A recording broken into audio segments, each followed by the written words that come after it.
And so as an all-around fitness program, you could collapse this into something. You say, okay, I'll lift the weights for about an hour every other day. Maybe take 2 days off every once in a while. You're going to do 6 to 15 repetitions. You're going to push to failure on some of those, not all, because some of those are designed to build more strength. You're not going to failure and heavier. Some are designed for hypertrophy, higher rep, than going to failure. And then on off days, you're going to jog for 30 or 45 minutes.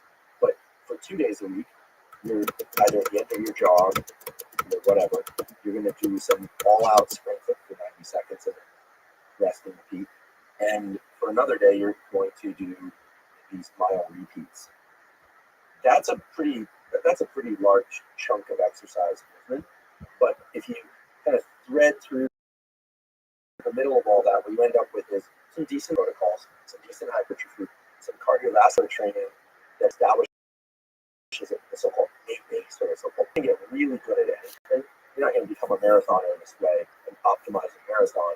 You're not going to optimize powerlifting. You're not going to optimize hypertrophy. But for the typical person, 75% of people, 75% of the time, they want some muscle, they want some strength, they want some endurance, and they want the capacity to sprint to the security gate without moving along in the terminal. So it's like functional stuff, like your life going up the stairs is easier, moving about, like that, just regular. Yeah, and I should mention that cold showers after training don't seem to short circuit the training effect to the same extent that immersion in cold water does. And that really speaks to the fact that cold showers, even though they can provide some of the adrenaline for the mental effects of like, oh, I have a lot of adrenaline in my system from the cold shower and I can remain calm, there's utility to that.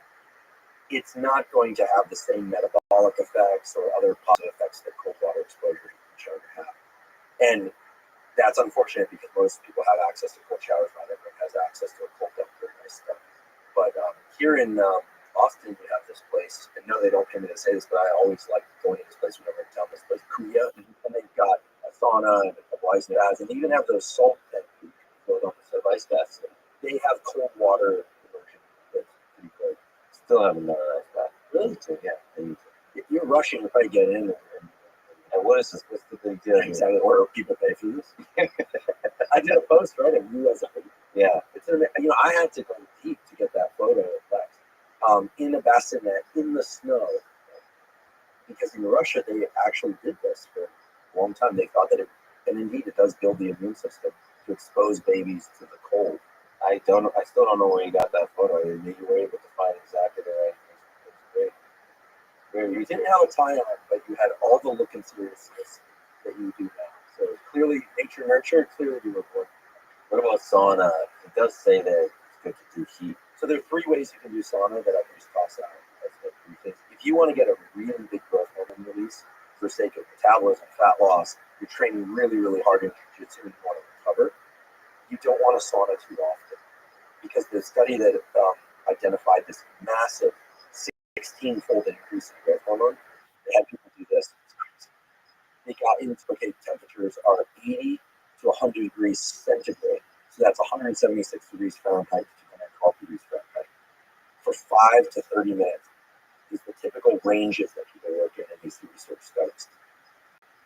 For maximum growth hormone release, don't do sauna more than once a week, but get into the sauna for 30 minutes, as hot as you can safely tolerate. So probably for you, that would be 210, because I suspect you'll be on the high end of things. Then get out for 5 to 10 minutes. No cold exposure. Get back in the sauna for 30 minutes. Then they have them do it again. Out for 5 minutes, back for 30 minutes. Out for 5 minutes, back for 30 minutes. They have you 2 hours of sauna exposure to get that growth hormone release. Now, for the reduction in likelihood of dying of a cardiovascular event, stroke or otherwise, the more often you do sauna, the better. So if you look at all-cause mortality or death due to cardiovascular events, and you look at sauna use frequencies, these are the same parameters, 80 to 100 degrees centigrade, 1 to 7 times per week. Basically, the more often you get into the sauna for 30 minutes across the week, so 30 minutes a day is better than 4 times a week. 4 times a week is better than 2 times a week. 2 times a week is better than 1. And the reductions in mortality are really impressive. 27, if you get into a sauna the way I just described, not the 2 hours a day, but 30 minutes, twice a week or 3 times per week, you reduce the likelihood of dying of a cardiovascular event by 27%. If you do it 4 or more times per week, you reduce the probability of dying by 50% of a cardiovascular death. And in these studies, they rule out other things that people are doing, smoking. They even ask them, live in an apartment, are you in a happy relationship? Like, they evaluate other potentially affected variables. Now, for people that don't have access to a sauna, a hot water bath or a hot tub is going to be your next best bet. And if you don't have access to that, do like the wrestlers do, which is, put on 2 sets of sweats and a hoodie and a stocking cap, and wrap yourself in plastics underneath all that, and go for a run. But please, nobody die of hypothermia. You can't die of warming up too much. Is this experience pleasant or stressful in a way? So is it as stressful as an ice bath? Okay, great question. People always ask, how cold to make the ice bath or the cold water in the shower. You want it to be uncomfortably cold, meaning you want to feel like, I really want to get out, but you can safely stay in. And that's going to vary by person and experience. With the sauna, it's the same thing. How hot to make it? Well, don't kill yourself, obviously. Be smart. If you're pregnant, you shouldn't be doing this anyway. But it's very clear that what you need is the release of something called dynorphin. We have endorphin, which makes us feel good. It binds to these new opioid receptors in the body. You have dynorphin, which is the terrible feeling that you get when you're in really hot temperatures. It's also the terrible effect that alcoholics feel when they are in withdrawal. You feel agitated, you want to get out, it's really unpleasant. If dynorphin binding to the so-called kappa opioid receptor that's what you're trying to trigger. When you do that, a number of things happen. You set off heat shock proteins that go repair broken proteins and misfolded proteins. It also makes it so that later endorphin binds its receptor more strongly. So when you have this uncomfortable experience in the heat, you literally feel better in real life when pleasure events come around, when you experience them. In the same way, I like to say this, that when you get into a cold ice bath or cold shower, the increase in epinephrine and dopamine is 200 to 300%. These are huge increases, and they last many years. This is shown that because lately I've been doing a little bit of pushback on Twitter, which is interesting place. People say, well, that's just in mice. No, all the studies I just referred to are all done in humans, men and women, fairly great age ranges. So you want to be uncomfortable in the cold. You want to be uncomfortable. This is why I'm not a fan of infrared saunas, because they only go up to about 160, 170 degrees. Infrared light and far red light of all kinds has been shown to be wound healing, acne, skin, eyes. There are you guys now putting on their testicles because it can increase testosterone and sperm production. Yeah, hormone release. But in terms of the sauna, you want that strong heat stimulus. Yeah, and that's when you can crawl up to 200. Right. So whenever I'm in New York, and there's also one in San Francisco, although the one in San Francisco is clothing optional, just to warn people, there's a place called Archimedes Banya. Is there any scientific evidence that the makes beneficial in the sauna? Well, in certain contexts, it leads to childbirth. Okay, well, I'll read up on that. I read that. So. But I suppose it's not required, right, for travelers. But in all seriousness, in New York, I'll go to a place called Spa 88, and actually, Khabib's pictures of the videos there. And that one, it's clothing, they require clothing. I only just say that because it can be a little bit of a shock to people sometimes. They kind of walk in there, a bunch of people in San Francisco. If I go out clothed, and mostly because I run into coworkers, sort of old-fashioned, I suppose. But do you like to wear clothes or aren't clothes? Yeah, in general, but to me, it just seems like just be aware. But yes, the banyas have very hot summers because they're Russian owned. And in New York, there's one on the Lower East Side, but the Spa 88 place, they have some saunas that the moment I get into those, I have a hard time catching a full breath. They've got a cold dump that's like a shock. And then they've got a sauna, a wet sauna steam room to the So the nice thing about a banya is you can kind of find your place. And then they do the plaza where they take the eucalyptus leaves. You can pay someone, and you cover your groin, and then they beat you with the leaves, and it's supposed to bring the vasculature release. I've only done it once, but frankly, I found it to be a little bit unnerving. I didn't really like the experience, but I'll try and get into a sauna as often as I possibly can, which once or 3 times per week, and I try and do the cold exposure shower or immersion, but early in the day because it really wakes you up. one of my favorite things I've listened to. I wish there was a video. Is listening to a bunch of stuff with Rick Rubin and he did a thing with Tim Ferriss, the Tim Ferriss podcast. I don't know if you've ever heard it, but he, he forced him to do. They did the podcast in the sauna, and I don't think at the time Tim Ferriss was adapted. Yeah, if you're not heat adapted, it can be pretty stressful. And I mean, obviously, the whole experience is stressful as somebody with microphones. Like, what is happening? But I just love that Tim was vulnerable enough to kind of give themselves over to whatever the hell this experience is. And I'm just so happy like push that kind of idea and just let's do it. That's a very Rick Rubin kind of thing to do. We must not we must. A podcast that was done from a sauna continuously would be really interesting. Like you could call it like the pressure cooker or something. I mean like a regular podcast. Yeah, like you have to sit with your guests in the sauna, or they have to sit in the sauna. Well, that was one of the interesting things. It was a sad thing because I believe there's no video of that podcast. You could tell there was suffering, especially on Tim's part. There was like a degradation. He started over time not being able to put words together correctly, which he's very eloquent. And so you could see there's like there's a struggle. Heat and cold pull you down from the inside. You have to, I mean, there's a reason why the screening process for SEAL, they call it SEAL training, but it's really screening and training involves cold water, because if you're in the heat too long, you'll die or damage tissue. In cold, you can do it quite extensively before you die or damage tissue, but it is stressful. I was going to say one thing that I sometimes enjoy seeing these social media posts where people get into the ice bath and they look really stoic, like they're really tough. But actually, that's the wimpy way to go through it. When you get into cold water, if you stay very still, you develop a thermal sheath around you that you're warming yourself.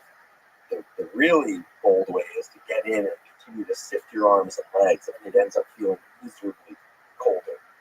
And then there's no sheath, because you're breaking up and expose that thermal there. And then when you get out, you'll notice a lot of people huddle, or they'll put out the towel. In general, that's me. I'll get back and get into the sauna.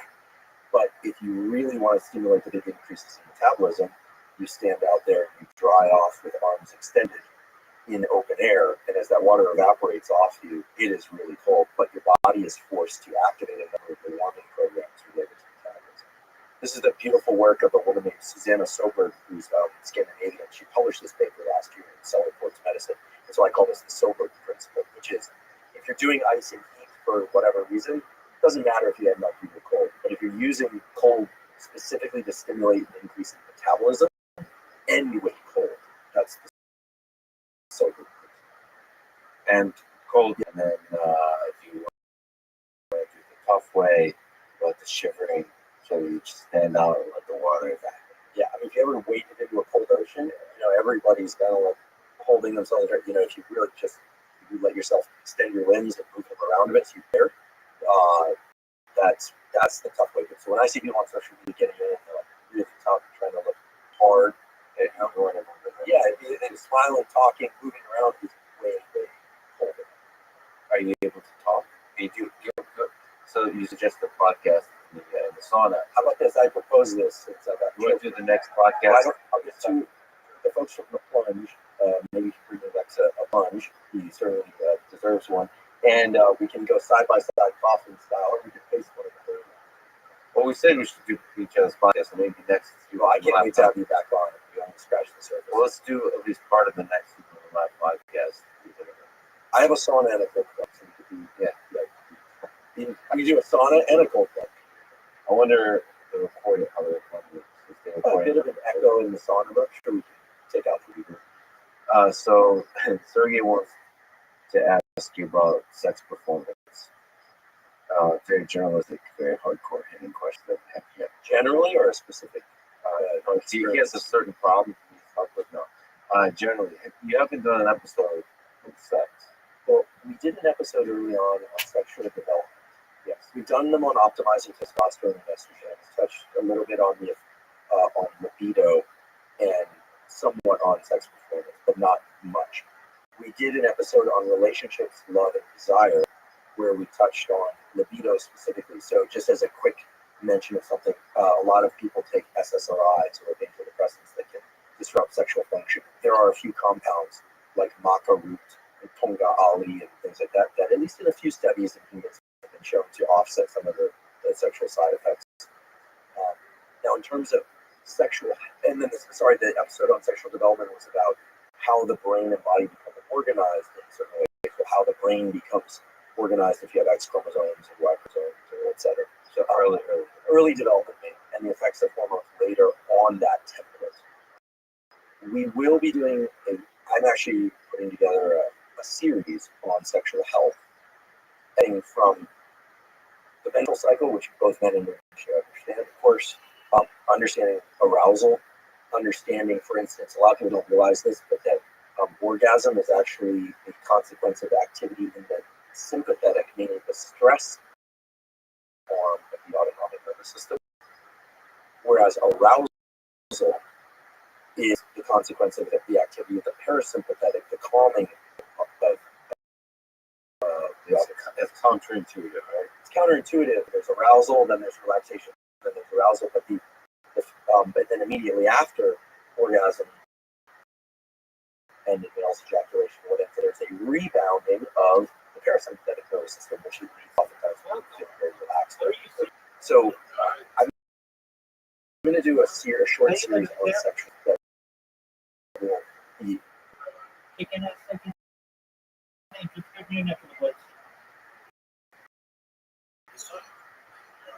stuff about sexual performance, but also that just happened like in the last hour. I just had to getting reset. And so I some of the setting neurological changes that happen devices. as a consequence of sexual activity. And we did an episode with guys from UT on the bus. And I'll be back. Psychologist talking about Thank you so much for caring. Typical and unusual dynamics that good to hear from you, buddy. Take care. But we're going to do an episode on it because what's very surprising is I get a lot about sexual health from the male audience, which tells me that, well, here's what I think that women, because of their menstrual cycles early on in the cycle that they all experience, males, there's less of a conversation. It usually arrives in code. People will say, hey, what should I take to increase my testosterone? And I'll say, well, maybe nothing. What are you specifically concerned about? And then over time, if you pull on those threads a little bit, you get your answer. Sometimes I'll just get a direct question. But I think that the psychology of all this, in terms of jealousy, notions of roles in relationships, is very, very dynamic right now. And I'm fascinated by this. So we're going to do a 4-episode series. What about sexual fantasy?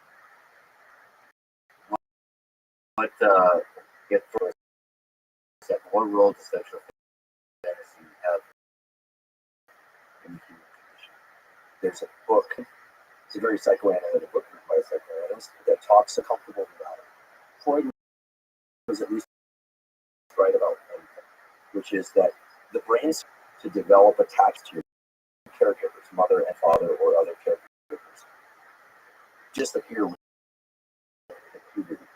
They are real romantic and sexual relations. And so this is why the notion of anxious, attached, and secure stems from childhood attachment patterns, but it carries over to romantic relationships. So that the relationship with your mother has and father has and probably other close people to you in your age has a secondary, tertiary, some kind of ripple effect on how your sexuality develops, like what fantasies you might have. Oh, without question. And of course, early influences too, traumatic or positive or neutral. The thing that's really important, though, in this transfer of circuitry from one role to another is that, and it's certainly consistent with psychoanalysis, that gender is interchangeable, sex is interchangeable. So, for instance, let's say you had a wonderful relationship. Let's take a hypothetical person. Okay, I'm truly not referring to myself, but let's take a young woman who has a wonderful relationship with her father, and a just absolutely terrible abusive relationship with her mother, just for sake of example. She then goes into adulthood, and she is drawn to very abusive men. not always, but let's just use in this example. And the dynamic is exactly the same as the dynamic she had with her mother. That's actually a common occurrence. Even though in this context she's heterosexual, she's romantically attracted to men, what over and over again is that the dynamic with one parent can be transferred onto a romantic dynamic, but it doesn't have to be, that if it was with the mother, then it only has to do with relationships with women. So gender is interchangeable because these circuitries are pre-sexual. They're laid down in our brain before the brain has any concept of sexual interactions. It's pre-pubertal, excuse me. And so there are a lot of interesting examples of data to support this. The book Attached is a pretty interesting book by two psychologists, one I think is at Columbia University, that talks about how childhood dynamics carry over to adult romantic attachment. So as you can tell, I get pretty alert in response to these questions. I get a lot of them relate in this domain, and they have a lot of impact on people, and they're wondering about, they want to learn. Like, no one knows what other people are doing or what's normal. We kind of know deviancy, we know perversion, we know the extremes, we know the rules. Hopefully people know the rules, but there are a lot of people in the academic, particular at certain East Coast schools, not to be named, that are in open relationships. This is more common. It's not very common, but it's more common. And, obviously that's a way of bypassing some of these more primitive emotions about jealousy, etc., and leveraging them towards maybe even ongoing relationships. I'm not passing judgment one way or the other. I would say 4 conditions have to be met for any discussion about sex and sexuality or sexual health: age appropriate, context appropriate, consensual, and species appropriate. Well, that's weird, because the thing I'm trying to figure out is why my sexual fantasy is to go to furry orgies and have sex with others dressed as squirrels, and me, the other animals. So that could be that. I'll see a therapist about that one. I'm not going to respond to that except to say that as long as those 4 conditions are met, yeah, consensual, species appropriate. So there's a bunch of questions on Instagram. One of them on this topic on relationships. Somebody suggested to do a part 3 of why Alexa's single. There's a running joke about this. But I can answer in part, right? Yeah, because partially because you're very busy, partially because you've decided that until it's time, you're going to wait until it's time is time, right? Yeah. Until it's time, you're waiting. And then you're just saving yourself for marriage. But in some sense, your wife, your future wife. So. Oh yeah, being programmed. No, I definitely agree there. I mean, first of all, I just love people, and I fall in love very easily with people, with objects, with things, with life, with every moment. That way, you're Oliver Sacks. You would fall in love with the universe and concepts, things like that. And so, like, to me, it's kind of so relationship is more like a commitment to one particular kind of object of your love. It's almost like it's like a journey that you take on together. Because there's also the interesting thing about humans is they're moment by moment a different person, day by day, week by week, month by month. They change and evolve. There's an ups and downs. Doing is you're saying, well, I'm going to explore all the way that this human gets changed, and what makes them cry, what makes them excited, what makes them only like the habits, how they form certain habits, with how they feel when those habits are broken. Like the stupid minute things that make everyday life. You're gonna be on that journey together, figuring that out. Just the way we're trying to figure ourselves out, or like optimizing these things, or diet and health, so on. We're kind of doing this computation together, because neither person really understands themselves at all, and you're together both confused about each other. You get to almost like a relationship is a chance to understand yourself and to understand another person. Like together, that process is somewhat iterative. The dynamics, right? I mean, emerging two nervous systems. This is once described to me very well by an ex-girlfriend. Truly brilliant. She said, there's four arrows.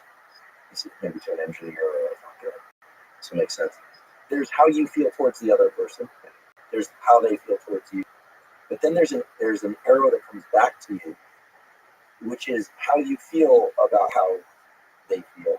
And then they have an arrow of how they feel about how you feel. Right? This is why if someone else is moody or somebody else is upset, there's one version of ourselves where we respond to that, or they respond to us. But there's another version where we respond to that, but it's also, there's a processing of what it means for us that they're behaving that way or feeling that way. And this, again, leads us back to that earlier picture, because if a parent was stressed, the child's role is not to soothe the parent. In fact, healthy models of parenting say that children shouldn't actually know how their parents feel for like the first 8 years of their life. They're not supposed to be in that mindset of empathizing for the parent. This is often not the case. But maybe the cutoff isn't exactly 8, but you get the idea. So the dynamics of a relationship are where the learning is, because we learn how we react to other people's reactions. It's not just a 2-arrow system. It's at least this 4-arrow thing. But there's also the element of nurturing, right? I mean, I think that going through life with somebody is so much better than going through it alone. I never thought I'd make that statement. So it wasn't always obvious to you. No, it wasn't always obvious to me. I mean, I've really enjoyed wonderful relationships, and some have been hard, and there's certainly been a lot of growth. I'm on good terms with all my girlfriends, and close with some enough that I know their spouses, close with them. But no, it wasn't, and I think that when people say relationship is hard, the only really hard part of a good relationship is just dealing with oneself and making sure that you're staying in that mode of caretaking. Because I do believe that if one is mainly focused on taking good care of the other person, provided they're also focused on taking good care of you to some extent, and we're good at taking care of ourselves, everybody flourishes, everything gets better. But no, I don't think I experienced that until fairly recently. It's the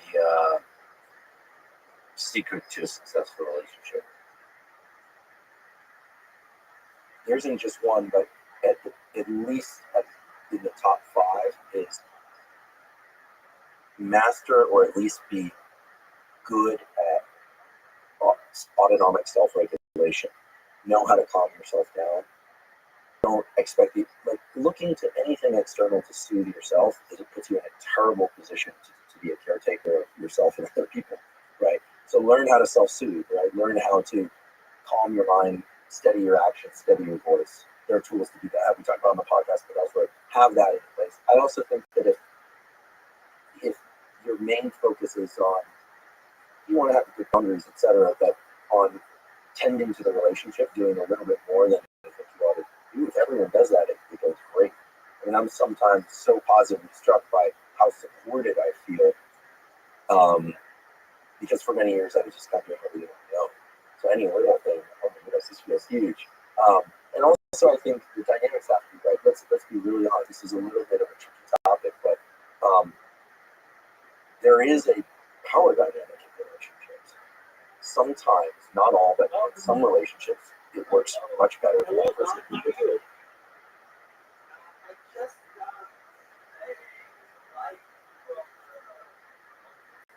Absolutely. Absolutely, Dave. Thank you so much for joining, my friend. How's your day going?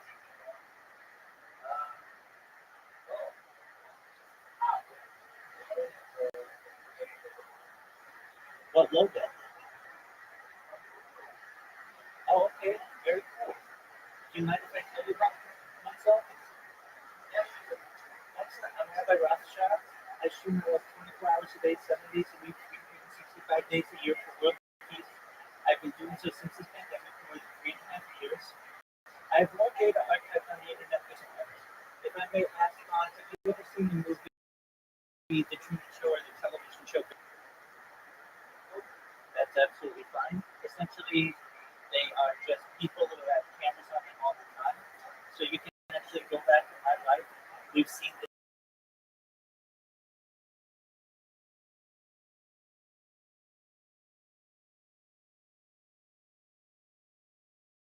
of AI, the coronation of a king, and then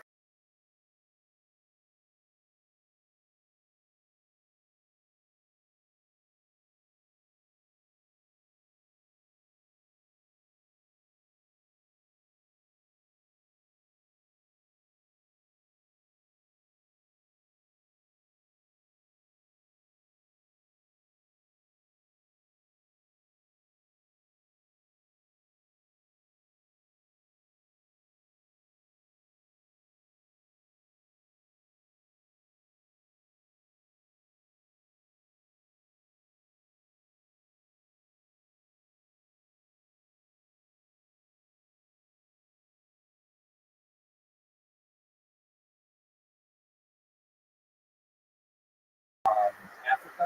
And I'm also a major advocate for desalination technology, where we convert seawater onto land to make it drinkable.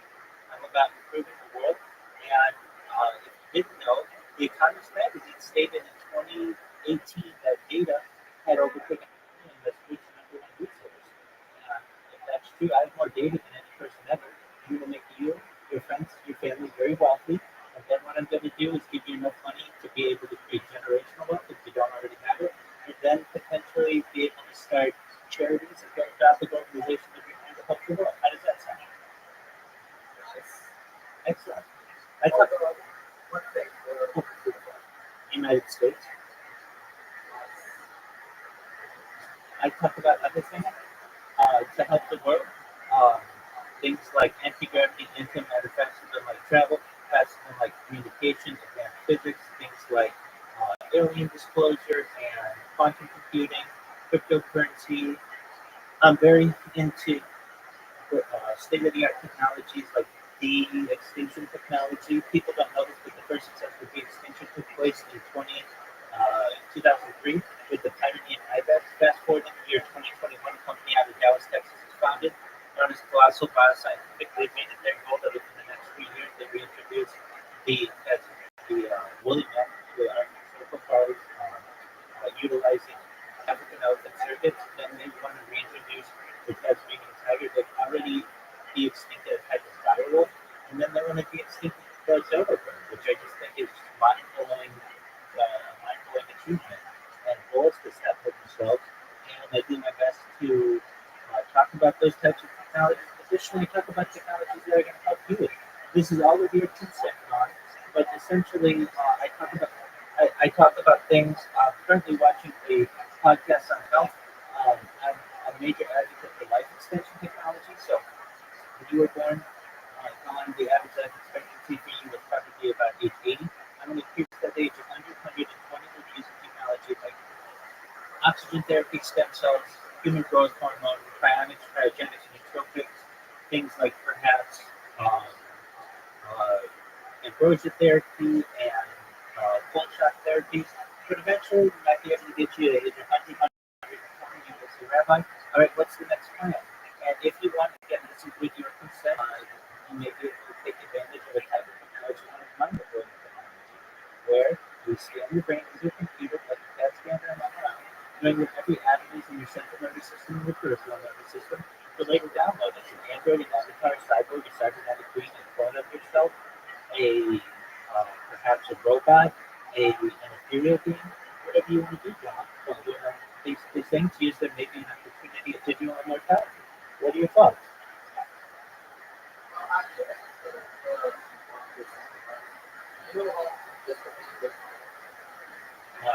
Please enlighten me.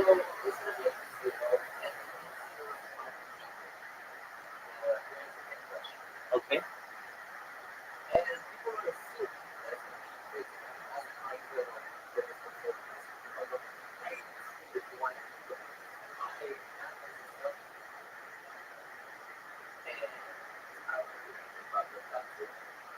I most certainly will do my best. You know when they're going to announce that?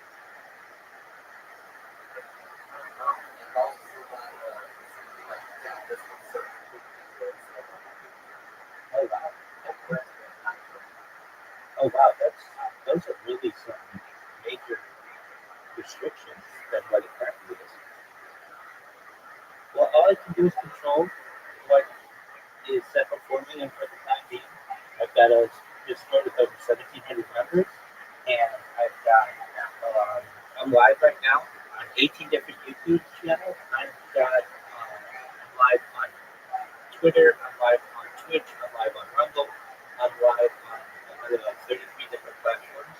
I additionally I program robots, so that's how you found out about me. And I'm gonna go viral just using that method very soon. And when that happens, we can make all your dreams come true. How's that sound, guy?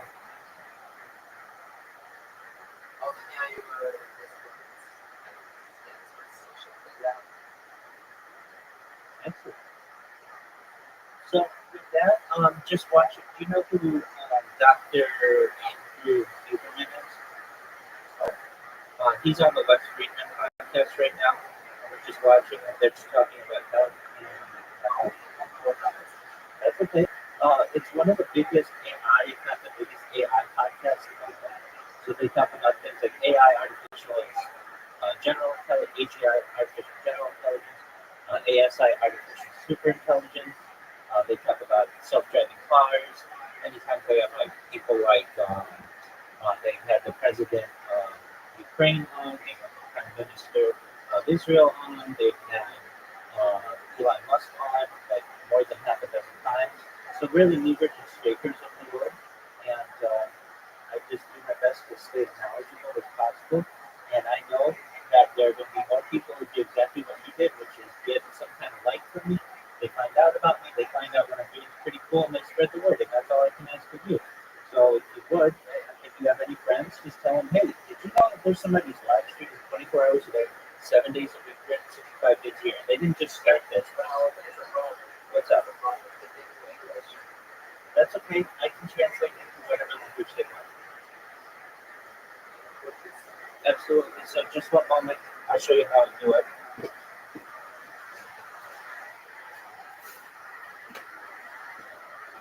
I have many people from Portugal.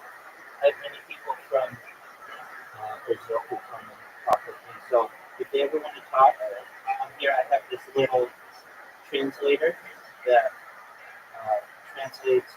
Is it Portugal? Portuguese or Brazil Portuguese? Yeah. Okay, excellent. So this little device translates anything that I need into any language, so it makes me essentially multilingual, and I'm able to talk to people from all over the world. Este pequeno dispositivo traduz para qualquer coisa que eu precise e para qualquer idioma. Isso me torna essencialmente fluido e consigo conversar com pessoas com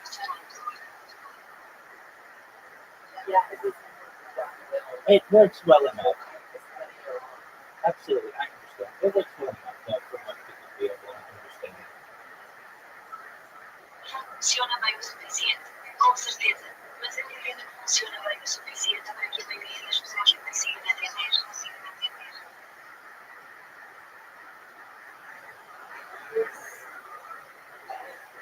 So please tell everyone you know, and just spread the word. I really appreciate you coming in here. I'm going to continue to watch this podcast. But if you ever need anything more than anything, more than being a trillionaire, more than all the data, more than all the things that we can do to help you, I'm here to just be a person who is here if you ever need any assistance. I'm here to be a positive person in your life. I'm here to be someone who has an optimistic view on the world and just to give people hope. So if there's anything you ever need, I'm here to help you, okay?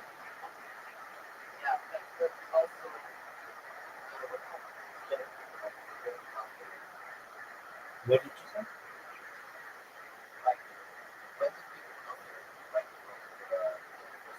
Yeah, usually at night we get people who sleep here 24/7. Or I should say it's 24. They sleep here overnight, and then we play games in the evening. I have people who are in here from Australia, so they're usually early mornings. And I have people from all over the world.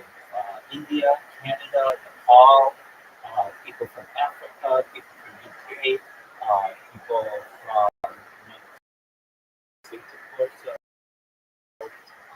it just depends where they are.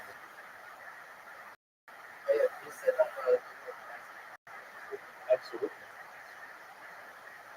Yeah, so if you look on the left side, This board, it says 24/7 maintenance.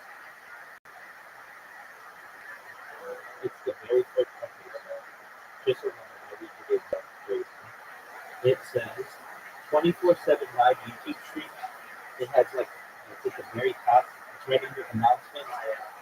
So you click that link and you'll see all my streams. You can see this in 360 degrees, and you can always connect with me whenever you want.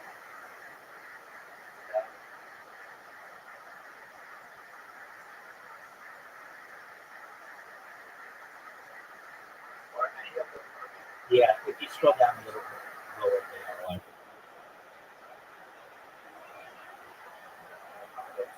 exactly. I just did a reset of my language, so some of the streams have to be that's really unacceptable.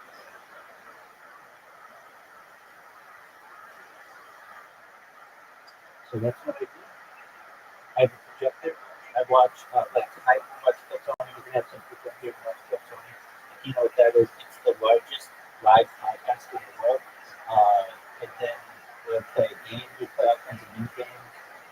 And we play things like bowling, and mini golf, and Scrabble, and darts, and archery. We play backgammon. We play Uno. We play poker. I mean, like you name it. If it's a mini game, we play it. And we just have a lot of fun.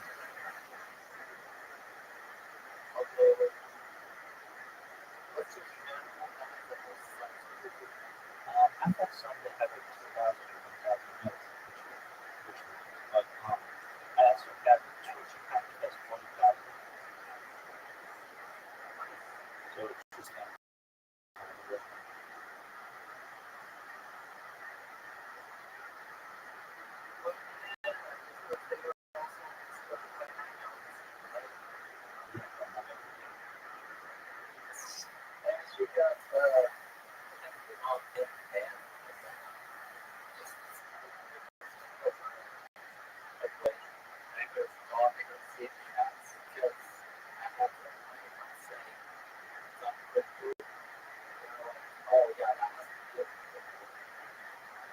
Oh, good.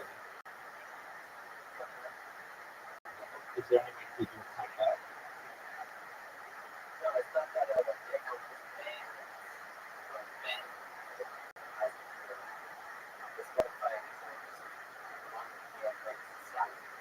I got you. Yeah, I have a podcast on Spotify where I interview influencers. It's a video podcast, and then I ask them all the same 73 questions from both magazines. And they're low pressure questions, they're easy going, and then we publish it. And I've been on a lot of podcasts as well. So it's just a matter of time until I go viral. And it'll be really exciting. And you'll be on the ground first. So get your thoughts on that.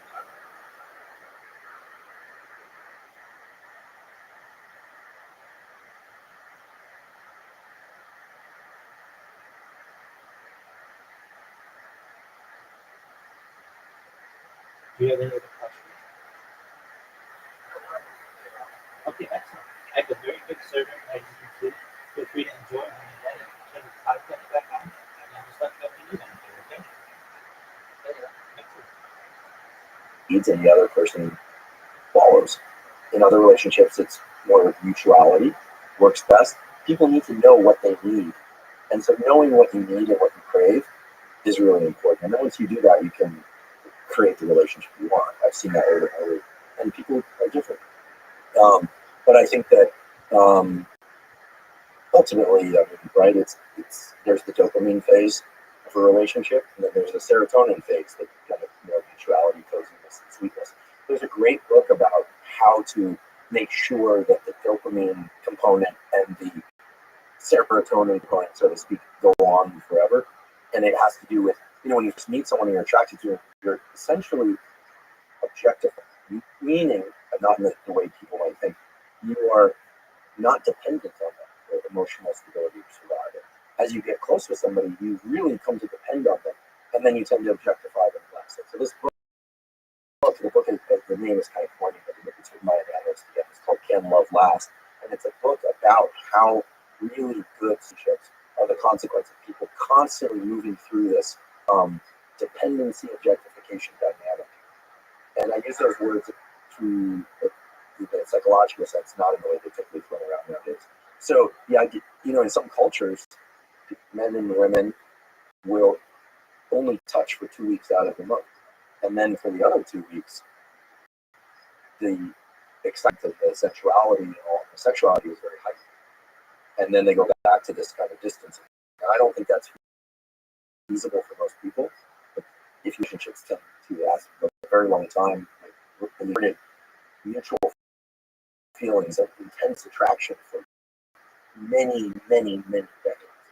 So human beings at least understand the control of these dynamics. And there's a lot of divorce, there's a lot of cheating, there's a lot of stuff out there. It'd be great if people could resolve some of this stuff inside of the relationship,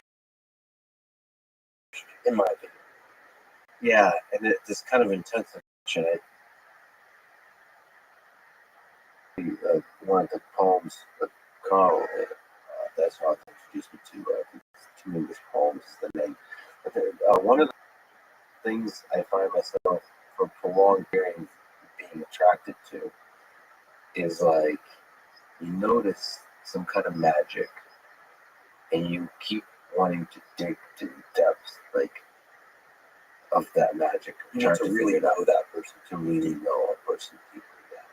You notice something early on. I don't know what that is, but you just notice something special.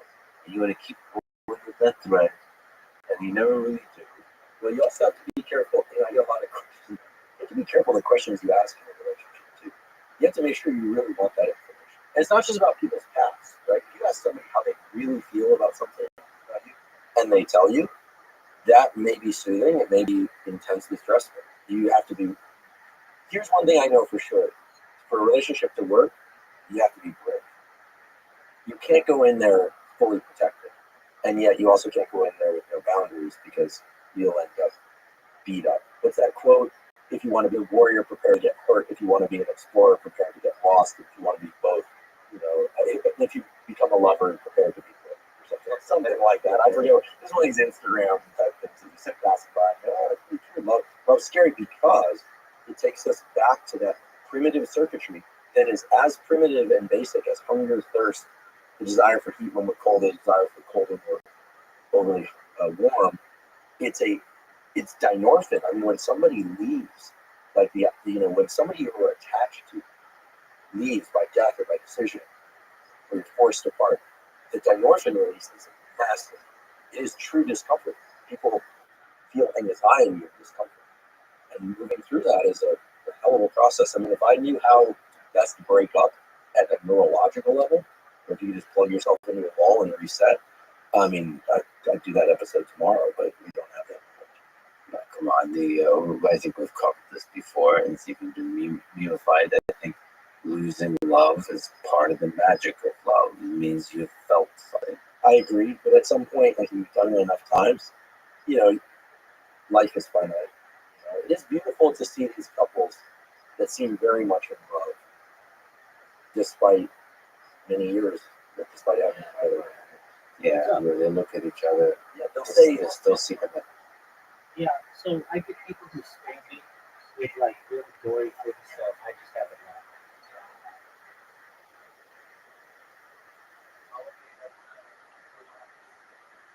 done. Until I have enough moderators to be able to moderate it.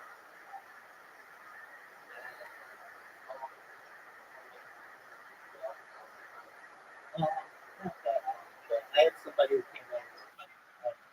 I used to have all of the different servers available for text, and um, somebody came in and posted a GIF of someone self-circumcising themselves, and it was very bloody, and I just, obviously don't want that in every text channel, so I just closed it.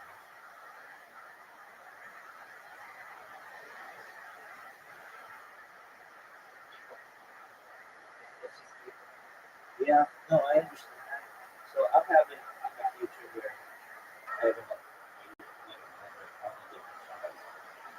and moderators.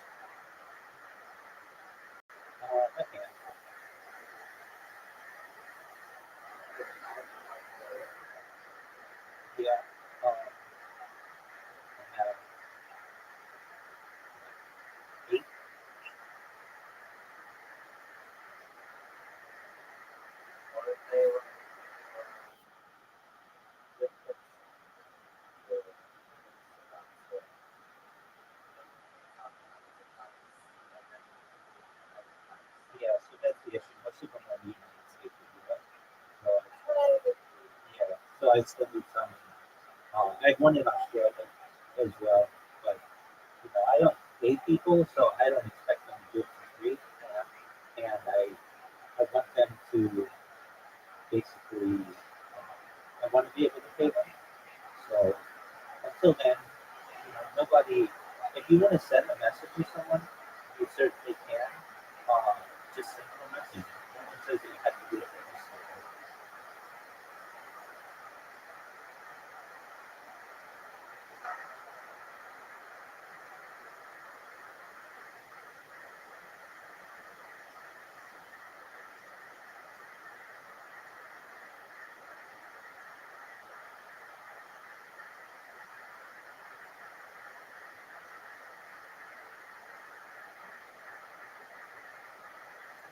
Imagine, yeah. And they'll say, we got lucky, or it was a bit hard, or this and that. I think external conditions being a little tougher is helpful for hardship. I do, yeah. Because I think that you rally, you bond with people. Being obviously you want to survive those conditions, but yeah, I think that Bonnie and Clyde. So they were a little, a little too much. Well, a little too much. They were sociopaths, but when sociopaths can make you do crazy. Normally, it's interesting. Normally, sociopaths don't team up because they manipulate each other. Sociopaths, sadly, are usually only interested in manipulating the highly pliable or unsuspecting. But when romantic attraction is really big, then it gets really down about. Any advice on finding the love of your life? Of my life. This is why Lex is single response. Why? Any advice? Yeah, actually, this comes from a friend of mine who's in a really excellent marriage with great kids and family, high demand life. It's a decision. Like at some point, you just prioritize it as, okay, I'm going to make this happen one way or another, and you don't force the discovery of that person. But I mean, I've occasionally said, hey, I think you should meet this person or that person, and well, it wasn't, maybe my judgment because it might have been off, but the timing wasn't right or something. But I think that, yeah, it's a decision. And it also has to do with life structure. I mean, there were years, when I was in graduate school, I just wanted to be in lab. And I'm sure I had romantic dating interests, but I wasn't going to meet them through a committed, live together situation. It wasn't where I was at. And as a postdoctorate, things were a little different, et cetera, et cetera. So, but at some point, sort of like, what do I want my daily routine to look like? Because ultimately, a relationship, however one structures it, is part of your day team. So at the point where you're like, I'd really love to wake up next to somebody and do blank and blank together, and then I'd love to work, and then we meet for dinner, and then we, take the dog for a walk, take the kids out, or whatever it happens to be, take a trip, and do it. You have to be in the mindset of wanting to do couple-like things with people, and a lot of people don't think about it that way. They either fall into something, or they don't see the benefits of coupling up. I think that the pandemic tuned people's awareness to the fact that some things are indeed easier on your own. Depends on finances, et cetera, but a lot of things are made better done with other people. 100%. But I was very deliberately, if we should put it, but what do you want your day to look like? I think what you want your day to look like, what you want your life to be. I was very deliberately always, first of all, happy to be alone, like conscious thinking. I know a lot of friends who are just unable to be alone. I'm able to be alone, but I'm much happier with another person. Like I'm able to share joy with other humans. I look forward to the day that our kids are rolling jiu-jitsu and my kids are, hanging out with your kids. And if that notion sounds even remotely interesting, then it's fun, then it's sort of like you kind of backpedal from that. How do you get person here and think from first principles about love? Andrew, thank you for being my friend. Thank you for being an amazing human being. You're so inspiring to so many people, for constantly. I told this to Carl. Like one of the things that was really refreshing about you is that you, when I tell you an idea, I tell you a thought, or I tell you something, you don't shut it down as a first step. I'm saying that that's common in scientific community, that's common with people around you. You're seeing what's the goal, that you get excited together, and that's how you can really have a great friendship and a great stuff together. So I'm deeply grateful for that. I'm just for connecting so many interesting people together. You're doing an amazing job. And, thank you for existing. Thank you for being you. Thank you for talking today. And next time I'll see you in the sauna. Yeah. Well, I want to say several things. First of all, thank you for having me on again. It's an honor and a pleasure. I don't say that formally. I really, truly mean it. You were in my podcast, as I always say, only exists because you gave me the suggestion, and I'm so grateful that you did. So thank you, and for doing what you do. Like you are brave, and first man in, and you're just continue to do it. Just whatever. As my postdoc advisor used to say, whatever you're doing, just keep going. And then in terms of our friendship, I mean, I think you know, and if you don't, I'm going to just keep telling you anyway. By texting in person, you're an amazing friend. There's deep trust. There's immense, and I love you too, man. We did it. Thanks for listening to this conversation with Andrew Keeper. To support this podcast, please check out our sponsor in the description. And now, let me leave you with some words from Ralph Waldo Emerson. It is one of the blessings of old friends. You can afford to be stupid with them. I look forward to doing just that in the many years to come of friendship and fun conversations with Andrew. Thank you for listening. I hope to see you next time.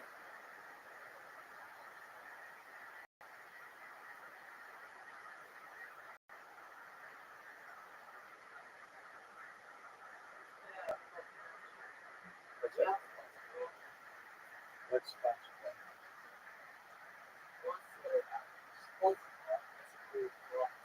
Remember George Washington? You know how he died?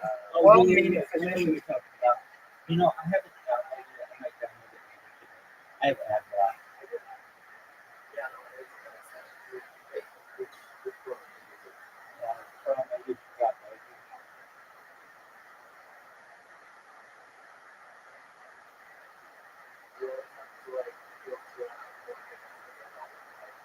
no, it's over.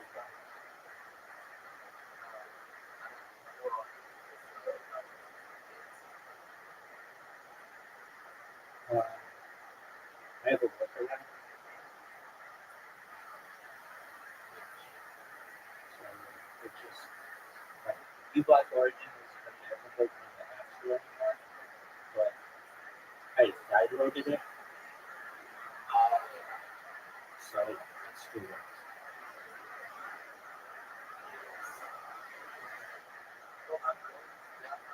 Excellent. Hey, thank you so much. Don't be scared. We want to see you back, okay? Yeah. Excellent. Take care, Don. And bled him to death. And this was the most important patient in the country, maybe in the history of the country. And we bled him to death, trying to help him. So when you're actually inflating the money supply at 7%, you're calling it 2% because you want to help the economy.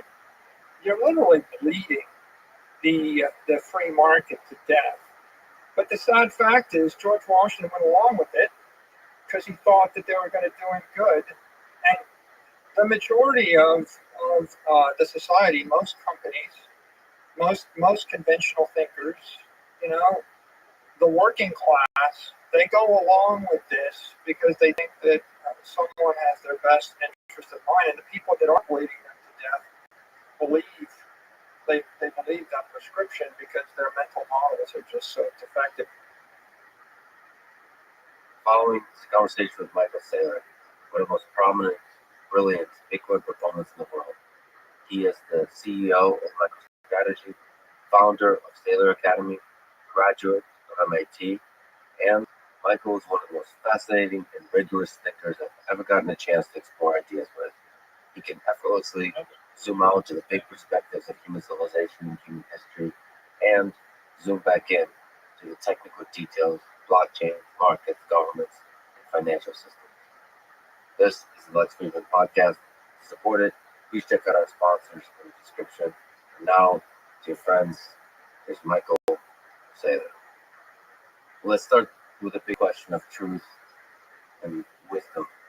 When advanced humans or aliens or AI systems, let's say 5, 10 centuries from now, look back at Earth on this early 21st century, how much do you think they would say we understood about money and economics, or even about engineering, science, life, death, meaning, intelligence, consciousness, all the big, interesting questions?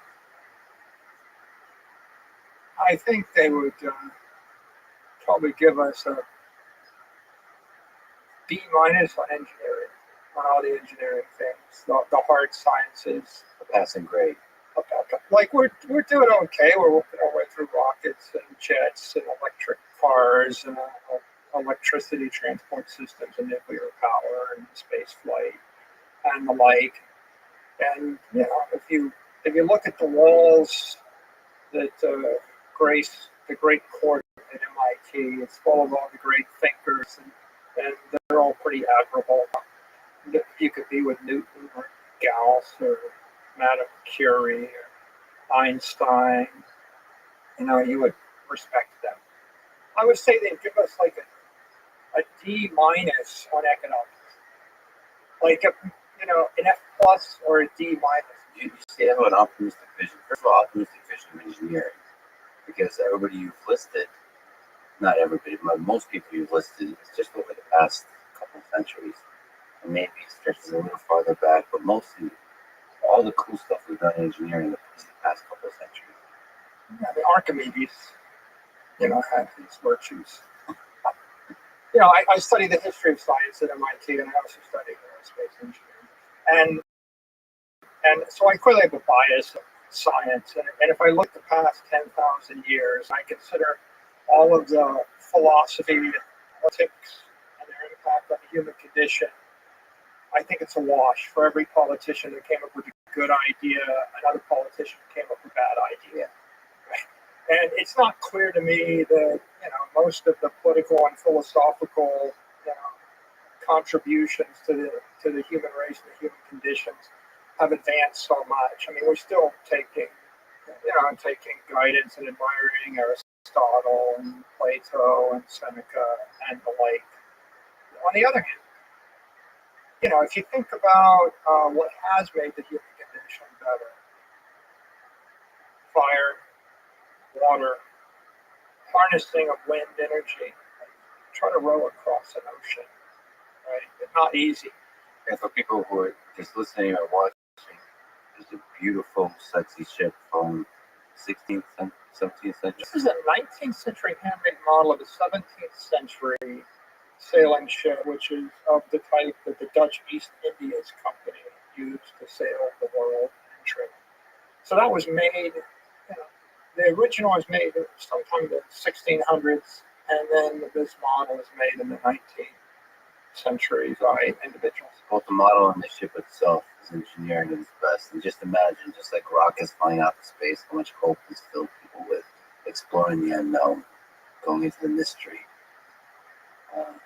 Both the entrepreneurs and the business people and the engineers and just humans. What's out there to be discovered. The metaphor of human beings leaving shore, sailing across the horizon, risking their lives in pursuit of a better life is an incredibly powerful one. In 1900, I suppose the average life expectancy is 50. During the Revolutionary War, while our founding fathers were fighting to establish life, liberty, pursuit of happiness, the Constitution, average life expectancy of like 32, somewhere between 32 and 36.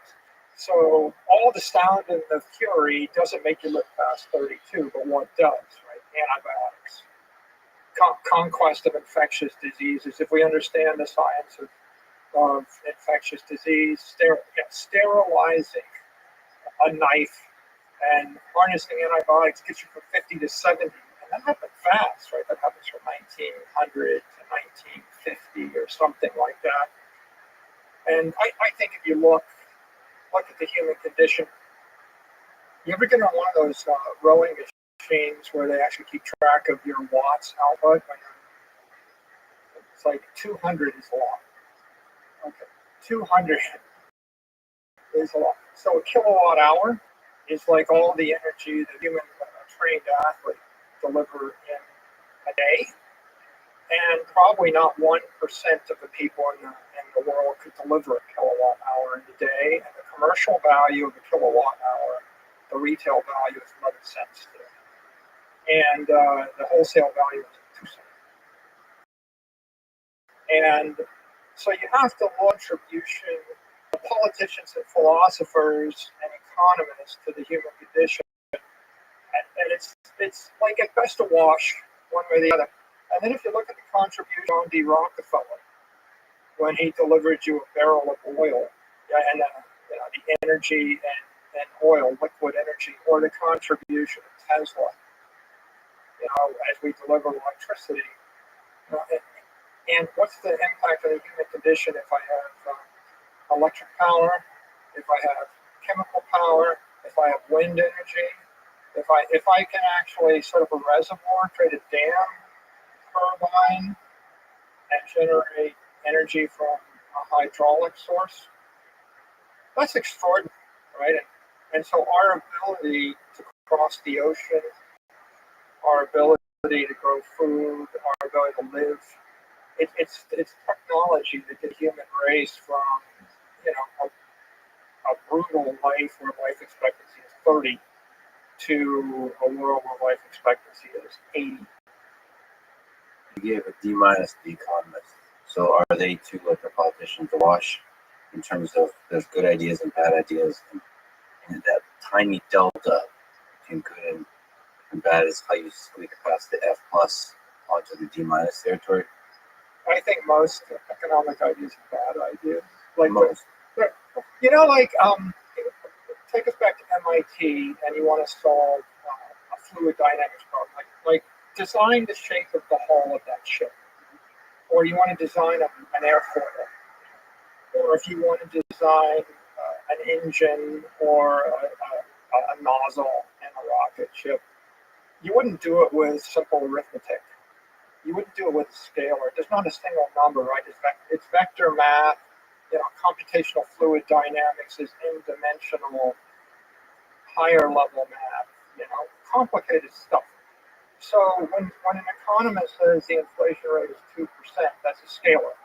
And when an economist says it's not a problem to print more money because the velocity of the money is very low, monetary velocity is low, that's another scalar. Okay, so the truth of the matter is inflation is not a scalar, inflation is an n-dimensional vector. Money velocity is not a scalar. Saying what's the velocity of money? Oh, it's slow or it's fast. It ignores the question of what medium does the money move through. And the same way that what's the speed of sound? Okay, well, what is sound, right?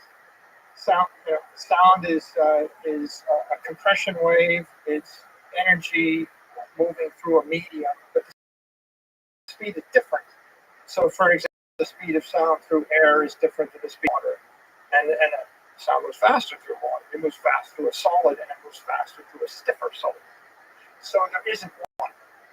What is the fundamental problem with the way economists reduce the world boundary model? Is it too simple, or is it just even which principles of constructing the model as well? I think that the fundamental problem is if you see the world as a scalar, you simply pick the one which supports whatever you want to do, and you ignore the universe of other consequences from your behavior. In general, I don't know if you've heard of Eric Watson has been talking about this with gauge theory. So different kinds of approaches from the physics world, from the mathematical world, to extend past this scalar view of economics. The gauge theory is one way that comes from physics. Do you find that way of exploring economics interesting? So outside of cryptocurrency, outside of the actual technologies and so on, just analysis of how economics works. Do you find that interesting? Yeah, and I think that if we're going to want to really make any scientific progress in economics, we have to apply much more computationally intensive and richer forms of mathematics. So simulation perhaps, or Yeah, when I was at MIT, I studied system dynamics. They taught it at the Sloan School. It was developed by Jay Forrester, who was an extraordinary computer scientist. And when we created models of economic behavior, they were all multidimensional, nonlinear models. So if you want to describe how anything works in the real world, you have to start with the concept of feedback. If I double the price of something, demand will fall, and attempts to create supply will increase, and there will be a delay before the capacity increases. There'll be an instant demand change, and there'll be rippling effects throughout every other segment of the economy, downstream and upstream of such a thing. So it's kind of comments, but most classical economics is always, taught with linear models, fairly simplistic linear models. And oftentimes, I'm really shocked today that the entire mainstream dialogue of economics has been captured by scalar arithmetic. For example, if you read any article in the New York Times or the Wall Street Journal, right, they just refer to there's an inflation number or the CPI, or the inflation rate is X. And if you look at all the historic studies of the impact of inflation, generally they're all based on the idea that inflation equals CPI, and then they try to extrapolate from that, and you just get nowhere with it. so at the very least, we should be considering inflation and other economics concepts as a nonlinear dynamical system. So nonlinearity, and also just embracing the full complexity of just how the variables interact, maybe through simulation, maybe some interesting models. Wouldn't it be refreshing if somebody for once published a table of the change in price, product, every service, and every asset in every place over time? You said table. Some of that also is the task of visualization, how to extract from this complex set of numbers patterns that somehow indicate something fundamental about what's happening. So, like, summarization of data is still important. Perhaps summarization not down to a single scale of value, but looking at that whole set of numbers, you have to find patterns. Like, what is inflation in a particular sector? What is maybe change over time? Maybe different geographical regions, things of that nature. I think that's kind of, I don't know even what that task is. That's what you can look at machine learning. You can look at AI from that perspective, which is like, how do you represent what's happening as efficiently as possible? That's never going to be a single number, but it might be a compressed model that captures something beautiful, something fundamental about what's happening. It's an opportunity, for sure. And, if we take, for example, during the pandemic, the response of the political apparatus was to lower interest rates to zero and to start buying assets, in essence, printing money. And the defense was there's no inflation. But of course, you had one part of the economy where it was locked down, so it was illegal to buy anything. But you couldn't, it was either illegal or it was impractical. So it would be impossible for demand to manifest. So of course there was no inflation. On the other hand, there was instantaneous, immediate inflation in another part of the economy. For example, you lower the interest rates to zero. At one point, we saw the swap rate on the 30-year note go to 72 basis points. Okay. That means that the value of a long-dated bond immediately inflates. So the bond market had hyperinflation within minutes of these financial decisions. The asset market had hyperinflation. We had what you call a K-shaped recovery, what we affectionately call K-shaped recovery. Main Street shut down. Wall Street recovered all within weeks. The inflation was in the assets, like in the stocks and bonds. If you look today, you see that typical, according to the Case-Shiller index, is up 19% year over year. So if you're a first home buyer, the inflation rate is percent. The formal CPI announced 0.9%.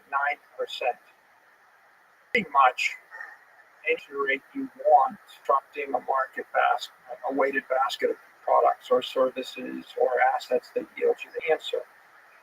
I think that the fundamental failing of economists is first of all, they don't really have a term for asset inflation, right? What's an asset? What's asset hyperinflation? You mentioned bond market swap rate, and asset is where the majority of the hyperinflation happened. What's inflation? What's hyperinflation? What's an asset? What's an asset market? I'm going to ask so many dumb questions. In the conventional economic world, you would treat inflation as the rate of increase in price of a market basket of consumer products, defined by a government agency. So they have like traditional things that a regular consumer would be buying. The government selects like toilet paper, food, toaster, refrigerator, electronics, all that kind of stuff, and it's like a representative basket of goods that lead to a content existence on this earth for a regular consumer. They define a synthetic metric, right? I mean, I'm going to say you should have 1,000 square foot apartment, and you should have a used car, and you should eat 3 hamburgers a week. Now 10 years go by and the apartment costs more. I could adjust the market basket by they call hedonic adjustments. I could decide that it used to be in 1970 needed 1,000 square feet, but in the year 2020 you only need 700 square feet because we've miniaturized televisions. We've got more efficient electrical appliances because things have collapsed into the iPhone. You just don't need as much space.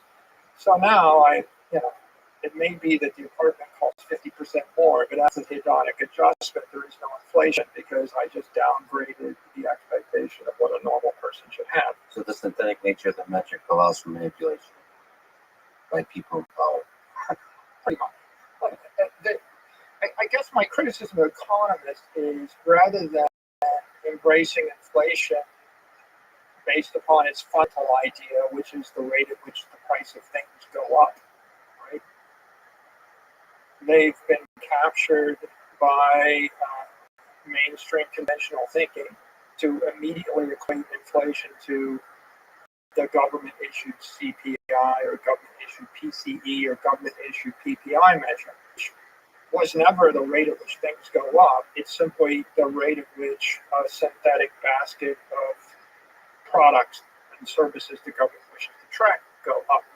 Now, the problem with that is two big things. One thing is the government gets to create the market basket, and so they keep changing what's in the basket over time. So, I mean, if I said 3 years ago you should go see 10 concerts a year, and the concert tickets now cost $200 each, now it's $2,000 you can go see concerts. Now I'm in charge of calculating inflation, so I redefine, your entertainment quota for the year to be 8 Netflix streaming concerts, and now they don't cost $2,000; they cost nothing, and there is no inflation, but you don't get the concerts, right? So the problem starts with continually changing the definition of the market basket. But in my opinion, that's not the biggest problem. The more egregious problem is the fundamental idea that assets aren't products or services. Assets can't be inflated. What's an asset? A house, a share of Apple stock, a bond, a Bitcoin is an asset, or a Picasso painting. So, not a consumable good. Not an Apple you can use. Right. If I throw away an asset, then I'm not on the hook to track the inflation rate for it. So what happens if I change the policy such that, let's take a classic example, $1 million bond at a 5% interest rate gives you $50,000 a year in risk-free income. You might retire on $50,000 a year in a low-cost jurisdiction. So the cost of Social Security or early retirement is $1 million, which interest rate is 5%. During the crisis of March of 2020, the interest rate went on a 10-year bond with 50 basis points. So now the cost of that bond is $10 million. Okay. The cost of Social Security went from $1 million to $10 million. So if you wanted to work your entire life, save money, and then retire risk-free and live happily ever after on a $50,000 salary, living on a beach in Mexico, wherever you wanted to go, you had hyperinflation. The cost of your aspiration increased by a factor of 10 over the course of some amount of time. In fact, in that case, that was like over the course of about 12 years. Right? As the inflation rate ground down, the asset traded up.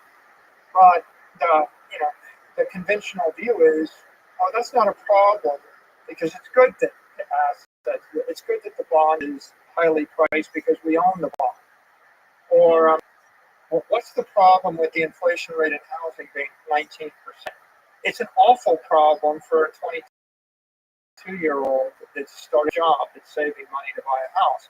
But it would be characterized as a benefit to society by a conventional economist who would say, well, housing has to higher because of interest rate fluctuation, and now the economy's got more wealth.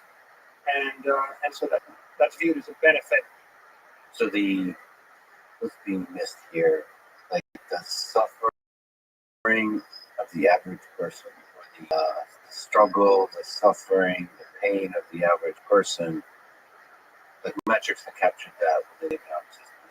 Is it when you talk about one way to say it is a conventional view of inflation as CPI understates the human misery that's inflicted upon the working class and on mainstream companies by the political class. So it's a massive shift of wealth from the working class to the property class. It's a massive shift of power from the free market to the centrally governed or the controlled market. It's a massive shift of power from the people to the government. And maybe one more illustrative point here, Alexis, is what do you think the inflation rate has been for the past 100 years? Are we talking about the scalar again? If you took a survey of everybody on the street and you asked them what do they think inflation was, what is it? Remember when Jerome Powell said our target's 2%, but we're not there? If you go around the corner, I have posted the deed to this household in 1930.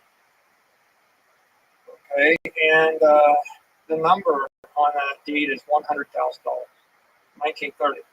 And if you go on Zillow, and you get the Z estimate, is it higher than that? No. $30,500,000. Yeah.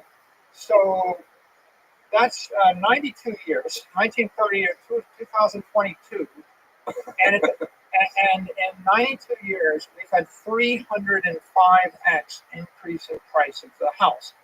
Now, if you actually back calculate, you come to a conclusion that the inflation rate was approximately 6.5% a year, every year, for 92 years.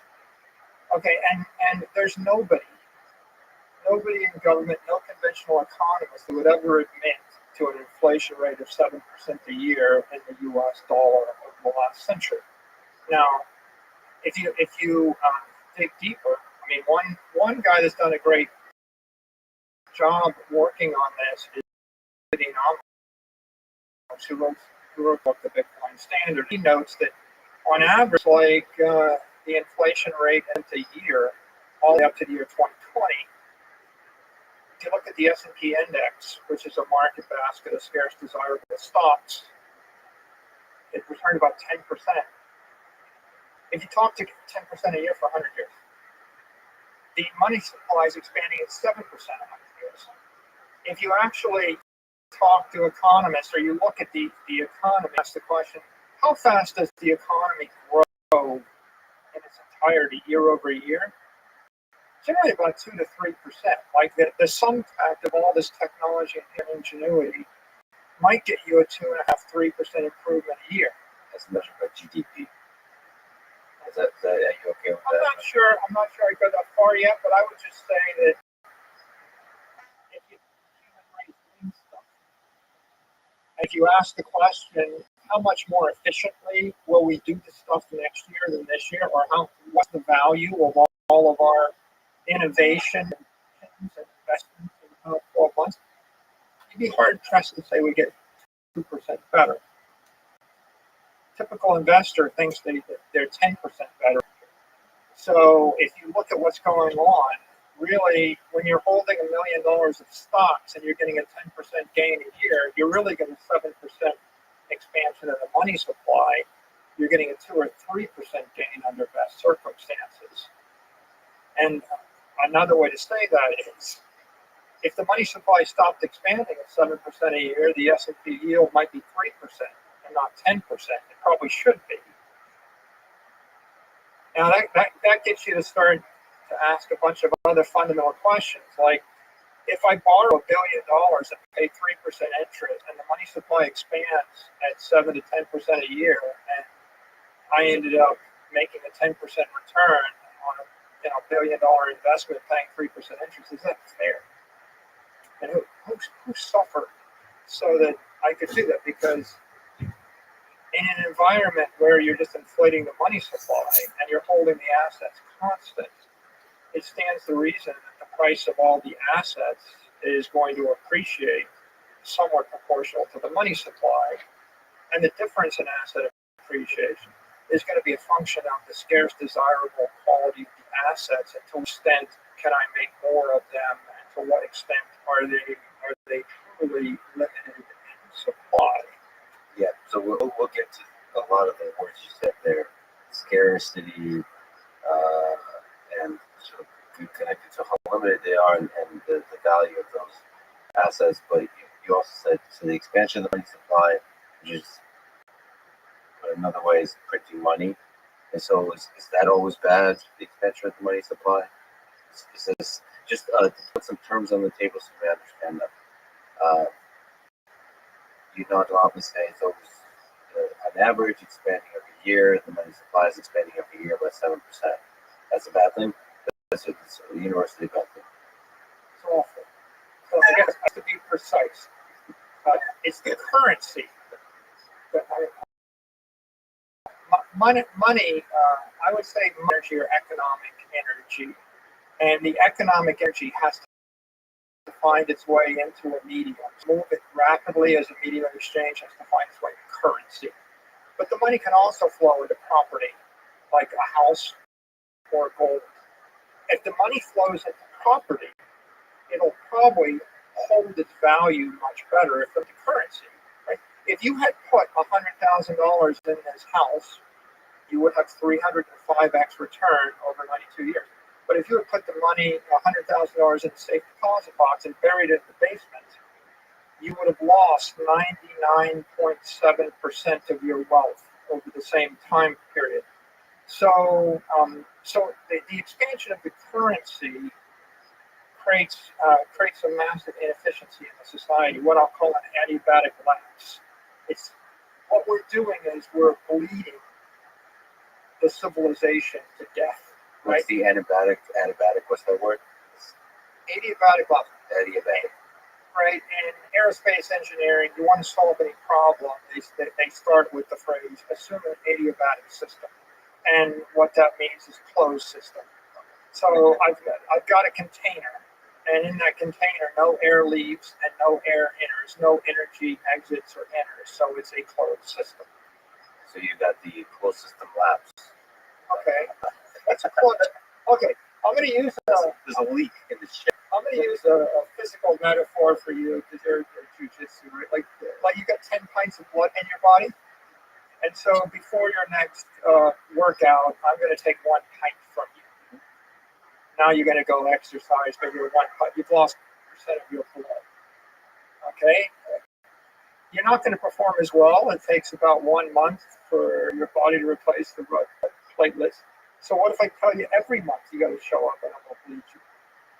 Okay, so if I'm draining the energy, I'm draining the blood from your body, you can't perform.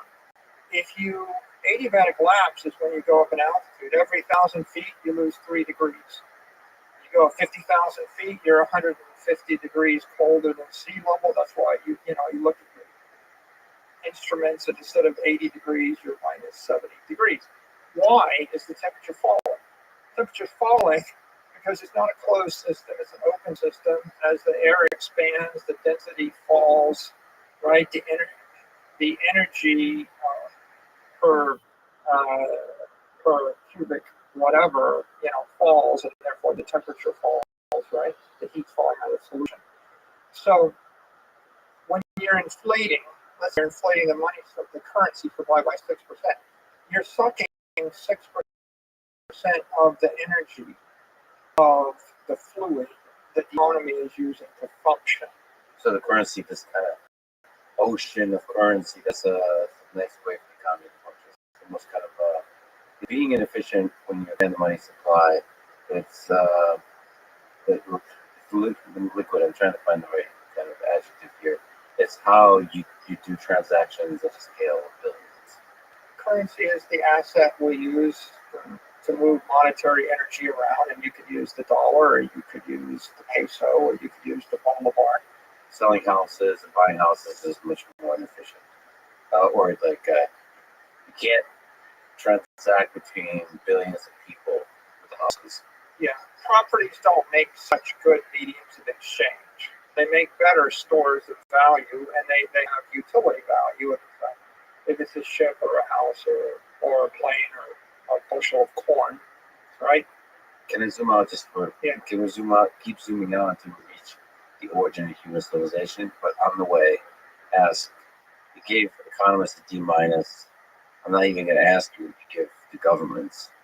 Do you think their failure, economists and government failure, is malevolence or incompetence? I think policymakers are well intentioned, but generally all government policy is inflationary, and it's inflammatory and inflationary. So what I mean by that is, when you have a policy pursuing supply chain independence, if you have an energy policy, if you have a labor policy, if you have a trade policy, if you have any kind of foreign policy, a domestic policy, a manufacturing policy, every one of these medical policy, every one of these policies interferes with the free market and generally prevents some rational actor from doing it in a cheaper, more efficient way. So when you layer them on top of each other, they all have to be paid for. If you want to shut down the entire economy for a year, you have to pay for it. Right? If you want to fight a war, you have to pay for it. Right? If you don't want to use oil or natural gas, you have to pay for it. If you don't want to manufacture semiconductors in China and you want to manufacture them in the U.S., you have to pay for it. If I rebuild the entire supply chain in Pennsylvania and I hire a bunch of employees and then I unionize the employees, then only am I idle the factory in the Far East. It goes to 50% capacity. So what does it have to raise the price on? And then I drive up the cost of labor for every other manufacturer in the U.S. because I'm competing against them. Right? I'm changing the conditions. So everything gets less efficient. Everything gets more expensive.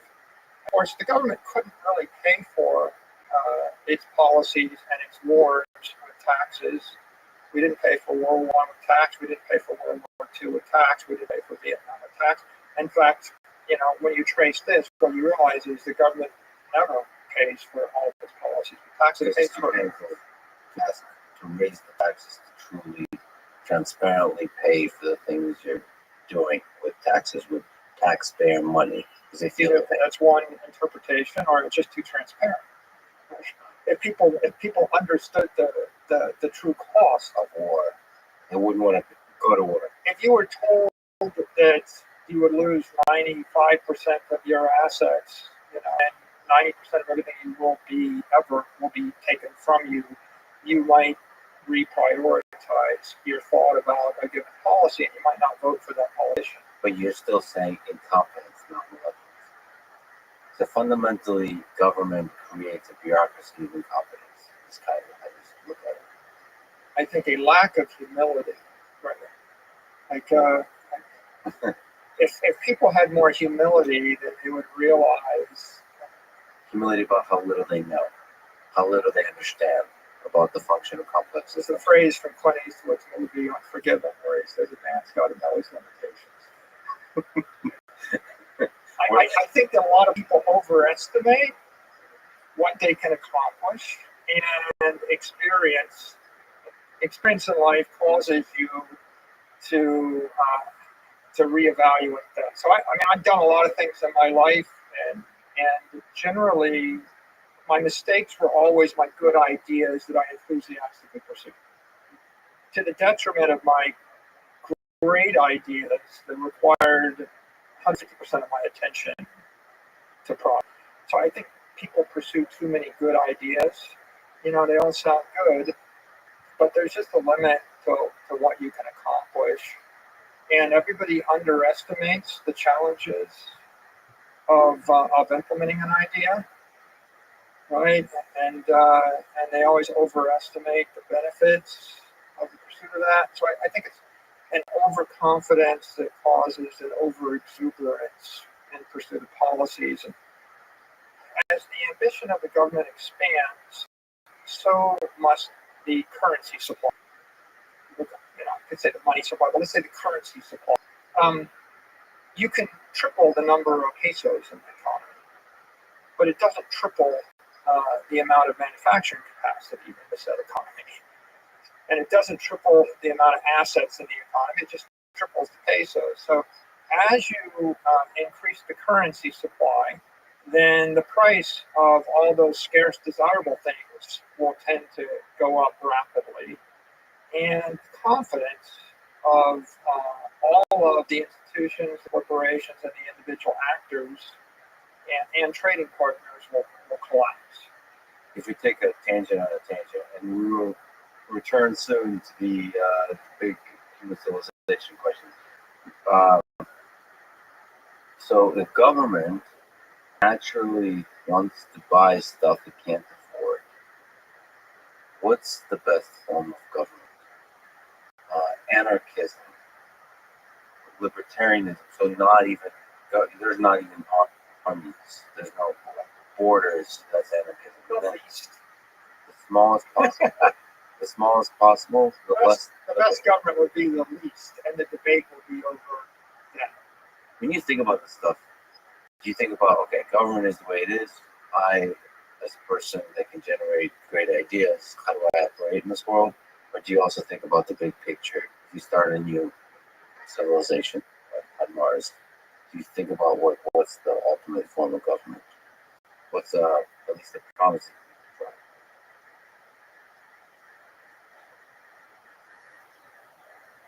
I have laser eyes on my profile on Twitter. What does that mean? And the significance of laser eyes is to focus on the thing that can make a difference. And if I look at the I would say half the problems in the civilization are due to the fact that our understanding of economics and money is defective.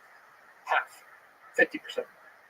With $500 trillion worth of problems, like money, economic energy in the civilization kind of equates to all the products, all the services, and all the assets that we have and we're going to have. That's half. The other half of the problems in the civilization are medical and military and political and philosophical and natural. And I think that there are a lot of different solutions to all those problems, and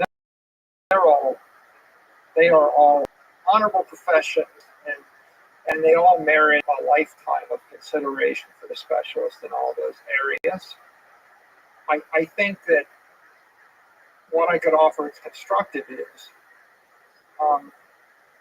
inflation is completely misunderstood. It's a much bigger problem than we understand it to be. We need to introduce engineering and science techniques into economics if we want to further the human condition. All government policy is inflationary. And another pernicious is inflation is always and everywhere a monetary phenomenon. A famous quote by Milton Friedman, I believe, it's a monetary phenomenon. That is, inflation comes from expanding the currency supply. It's a nice phrase, and it's oftentimes quoted by people that are anti-inflation. But again, it just signifies a lack of appreciation of what the issue is. Inflation is, if I had a currency which was completely non-inflationary, if I never printed another dollar, and if I eliminated fractional reserve banking from the face of the earth, we'd still have inflation. And we have inflation as long as we have government that is capable of pursuing any kind of policies that are in themselves inflationary, and generally they all are. So in general, inflationary is a big characteristic of human nature that governments, collection of groups that have power over others and allocate other people's resources, will try to, intentionally or not, hide the costs of those allocations, like in some tricky ways, whatever the options are. Hiding the cost is like the tertiary thing. Like the primary goal is the government will attempt to do good, right? And that's the primary problem. They will attempt to do good, and they will do good imperfectly, and they will create oftentimes as much damage, more damage than they do.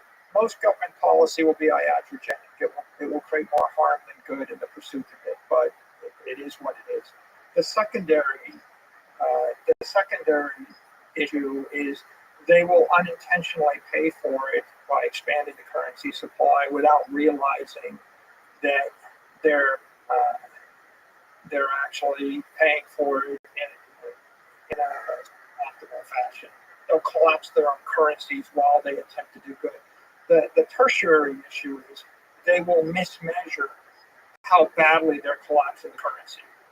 So, for example, if you go to the Bureau of Labor Statistics, and look at the numbers printed by the Fed, they'll say, "Oh, it looks like the dollar's lost 95% of its purchasing power over 100 years." Okay, they sort of fess up the problem, but they make it 95% loss over 100 years. What they don't do is realize it's a 99.7% loss over 80 years. So they will mismeasure just the horrific extent of the money in pursuit of the foreign policy and the domestic policy, which they overestimate their budget and their means to accomplish their ends, and they underestimate the cost, and they're oblivious to the horrific damage that they do to the civilization, because the mental models that they use that are conventionally taught are wrong, right?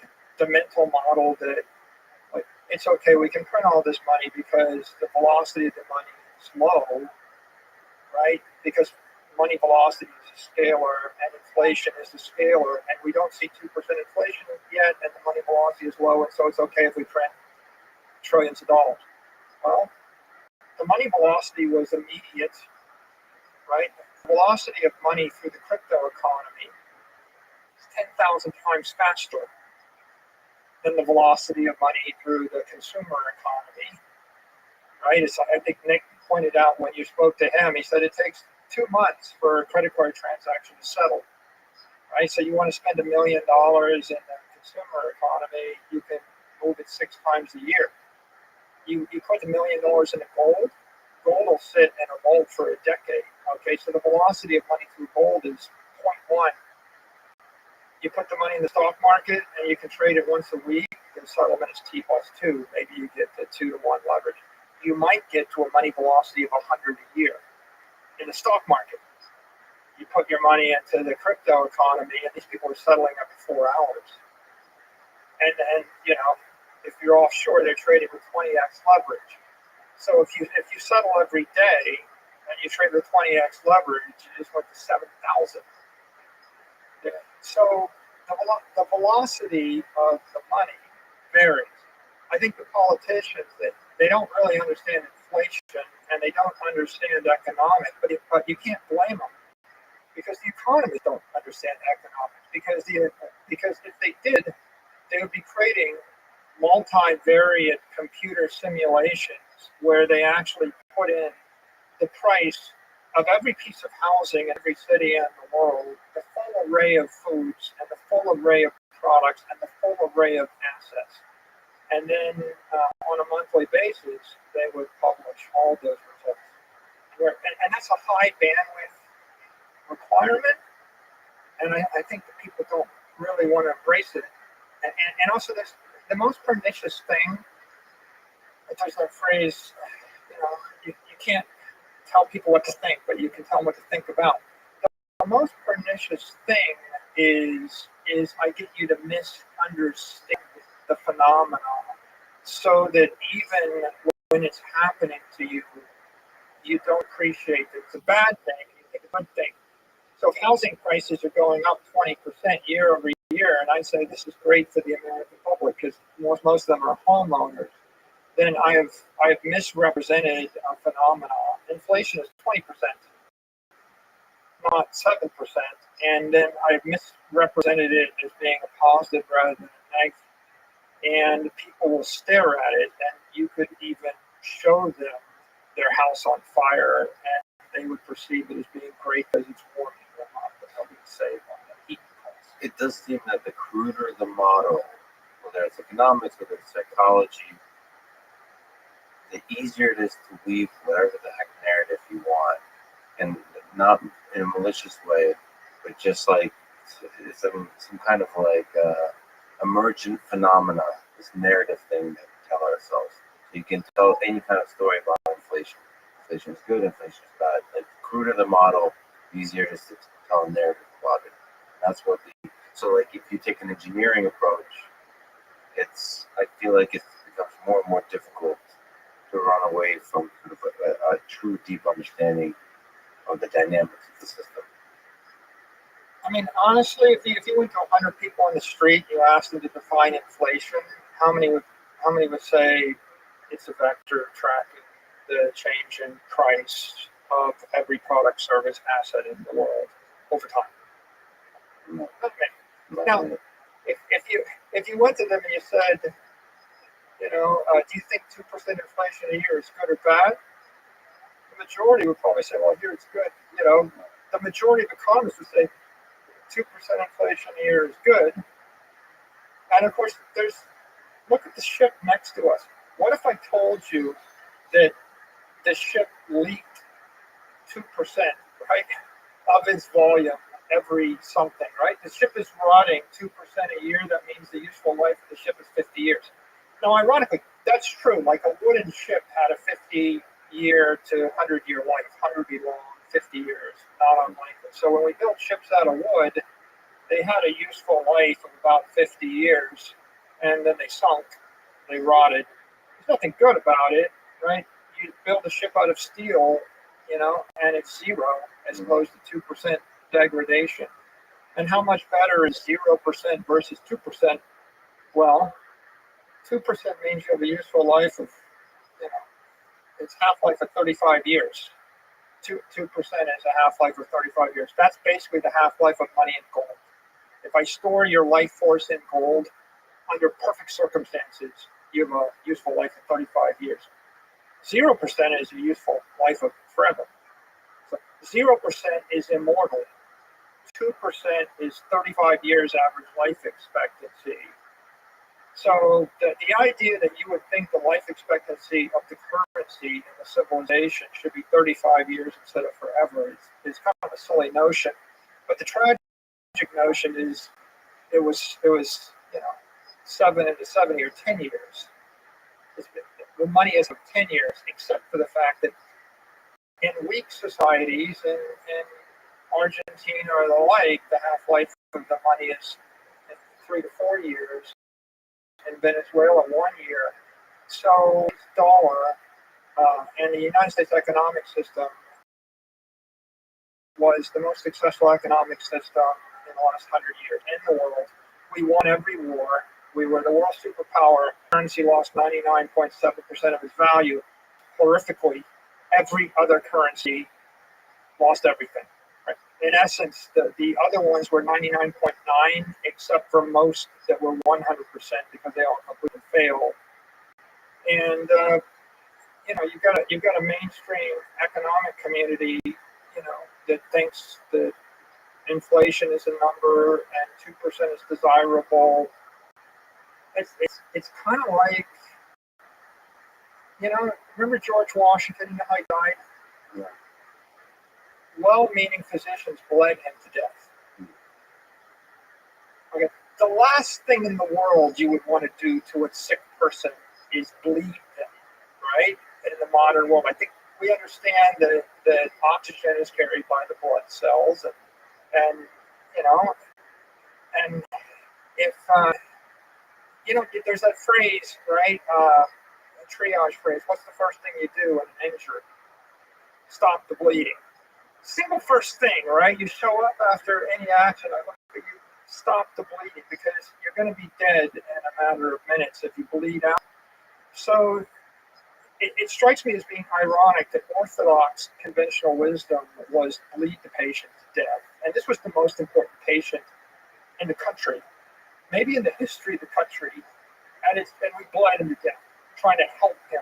So when you're actually inflating the money supply at 7%, but you're calling it 2% because you want to help the economy, you're literally bleeding the free market to death. But the sad fact is George Washington went along with it because he thought that they were going to do him good. And the majority of the society, most companies, most conventional thinkers, the working class, they go along with this because they think that someone has their best interest in mind. And the people that are bleeding them to death believe they believe that prescription because their mental models are just so defective, and their understanding of energy and engineering and the economics that are at play is crippled by its mental models. But that's both the bug and the feature of human civilization, that ideas take hold, they unite us, we believe in them, and we make a lot of cool stuff happen by, as an average, just the fact of the matter, a lot of people believe the same thing. They get together and they get some shit done because they believe that thing. And some ideas can be really bad and really destructive. But we seem to be progressing in a direction of good. Let me just step back. What the hell are we doing here, us humans on this earth? How do you think of humans? How special are humans? How did human civilization originate on this earth? And what is this human project that we're all thinking on? You mentioned fire and water, and apparently it's not a good idea. I always thought you can get the demons out in that way, but that was a recent invention. But what's this thing we're doing here? I think what distinguishes human beings from all the other creatures on the earth is our ability to engineer. We're engineers. Right? To solve problems or build incredible cool things. Engineering, harnessing energy and technique to make the world a better place than we found it. Right? But from the point that we actually started to play with fire, right? That was a big leap forward. Harnessing the power of kinetic energy and missiles, another step forward. Every city built on water. Why water?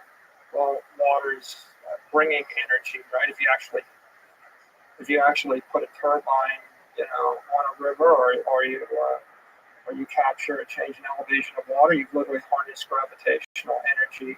But water is also bringing you food. It's also giving you, a cheap form of getting rid of your waste. It's also giving you free transportation. You want to move 1-ton blocks around. You want to move them in water.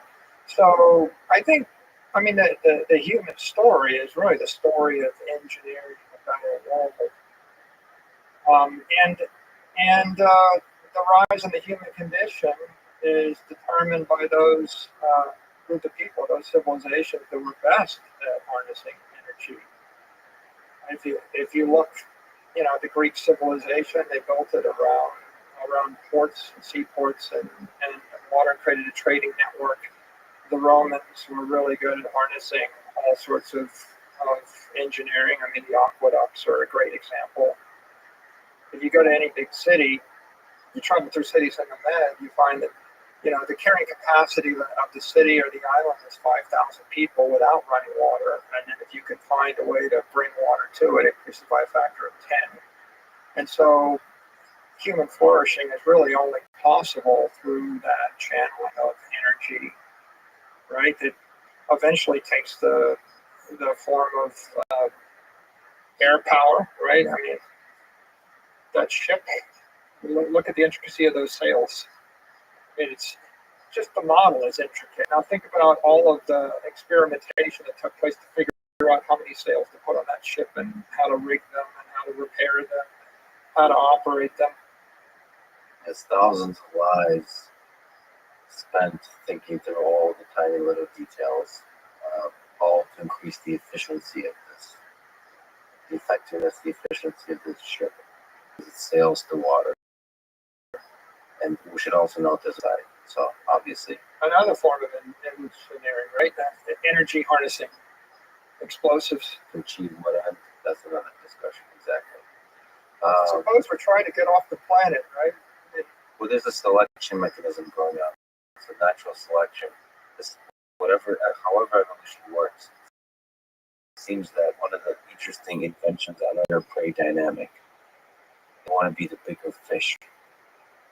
That violence seems to serve a useful purpose if you look at Earth as a whole. We, as humans, now like to think of violence as really a bad thing. It seems to be one of the amazing things about humans where ultimately tend towards cooperation. We like peace. If you just look at history, we want things to be nice and calm, and but just wars break out every once in a while. They lead to immense suffering and destruction and so on, and they have a kind of like resetting the palate effect. It's one that's full of just immeasurable human suffering, but it's like a way to start over. We're the apex predator on the planet. I Googled something the other day, what's the most common form of mammal life on the Earth? By number of organisms. Count. The answer came back with human beings. I was shocked. I couldn't believe it. Right? It says apparently, if we're just looking at mammals, the answer was human beings are the most common, which was very interesting to me. I almost didn't believe it, but I was trying to 8 billion human beings. It's a lot. There's no other mammal that's got more than 8 billion. You walk through downtown Edinburgh and Scotland, and you look up on this hill, and this castle up on the hill, and you talk to people, and the story is, oh yeah, well that was a British castle before it was a Scottish castle, before it was Pict castle, before it was a Roman castle, before it was some other Celtic castle, before it was then they found 13 prehistoric castles buried one under the other, and you get the conclusion that 100,000 years ago somebody showed up and grabbed the high point, the apex of the city, and they built a stronghold there, and they flourished, and their family flourished, and their tribe flourished until someone came along and knocked them off the hill. And it's been a non-stop, never-ending fight by the aggressive, most powerful entity, family, organization, municipality, tribe, whatever, off the hill. For that one hill, going back since time immemorial. And, you scratch your head and you think, it seems like it's like just this never-ending. But doesn't that lead, if you just all kinds of metrics, that seems to improve the quality of our cannons and ships as a result. Like it seems that war, just like your laser eyes, focuses the mind on the engineering tasks. It is, and it does remind you that the winner is always the powerful. And we throw these out, but no one thinks about what that phrase means. Like who's the most powerful, or the most powerful side won, but they don't think about it, and they think about power, energy delivered in a period of time, and then you think a guy with a spear is more powerful than someone with their fist, and powerful than the person with the spear. Then you realize that somebody with bronze is powerful than without, and steel is more powerful than bronze. And if you look at the Romans, they persevered, with artillery, and they could stand off from 800 meters and blast you to smithereens. Right? You study the history of the Balearic slingers, right? And you think we invented bullets, but they invented bullets to put in slings thousands of years ago. You could have stood off 500 meters and put a hole in your head, right? And so there was never a time when humanity wasn't vying to come up with an asymmetric form of projecting their own power via technology. And absolute power is when a leader is able to control large amounts of humans that are facing the same direction, working in the same direction to leverage energy. The most organized society wins. Yeah. When the Romans were dominating everybody, they were the most organized civilization in Europe. As long as they stayed organized, they dominated. At some point, they overexpanded and got disorganized, and they collapsed. And I guess you could say that the struggle of the human condition, it catalyzes the development of new technologies one after the other. It penalizes anybody that rejects ocean power, right, gets penalized. You reject artillery, you get penalized. You reject atomic power, you get penalized. You reject digital power, cyber power, you get penalized. And the underlying control of the property keeps shifting hands from one institution or one government to another based upon how rationally they're able to channel that energy and how well organized or coordinated they are. Well, it's a really interesting thing about both human mind and governments, that they, once they get a few good, and companies, once they get a few good ideas, they seem to stick with them. They reject new ideas. It's almost, whether that's emergent or however that evolved, it seems to have a really interesting effect, because when you're young, you fight for the new ideas. You push them through, then a few of us humans find success, then we get complacent, we take over the world using that new idea, and then the new young person with a better new idea challenges you, and you, as opposed to pivoting, stick with the old and lose because of it. And that's how empires collapse. And there's both at the individual level that happens, two academics fighting about ideas or something like that, and at the human civilization level, governments, they hold on to the ideas of old. It's fascinating. The ever persistent theme in the history of science is the paradigm shift. And the paradigm shift when the old guard dies and a new generation arrives. Or the paradigm shifts when there's a war and everyone disagrees with the idea of aviation, finds bombs dropping on their head, or everyone that disagrees with whatever your technology is has a rude awakening. And if they totally disagree, their society collapses and they're replaced by that new thing. A lot of the engineering you talked about had to do with ships and cannons and leveraging water. What about this whole digital thing that's happening over the past century? Is that still engineering in your mind? You're starting to operate in these bits of information. I think there's two big ideas. The first wave of ideas were digital information, and that was the internet way we've been running since 1990, so for 30 years. And the second wave is digital energy. So if I look at digital information, this idea that we want to digitally transform a book, I'm going to dematerialize every book in this room into bits, and then I'm going to deliver a copy of the entire library to 1 billion people, and I'm going to do it for pretty much de minimis electricity. If I can dematerialize music, books, education, entertainment, maps, right? That is an incredibly like exothermic transaction.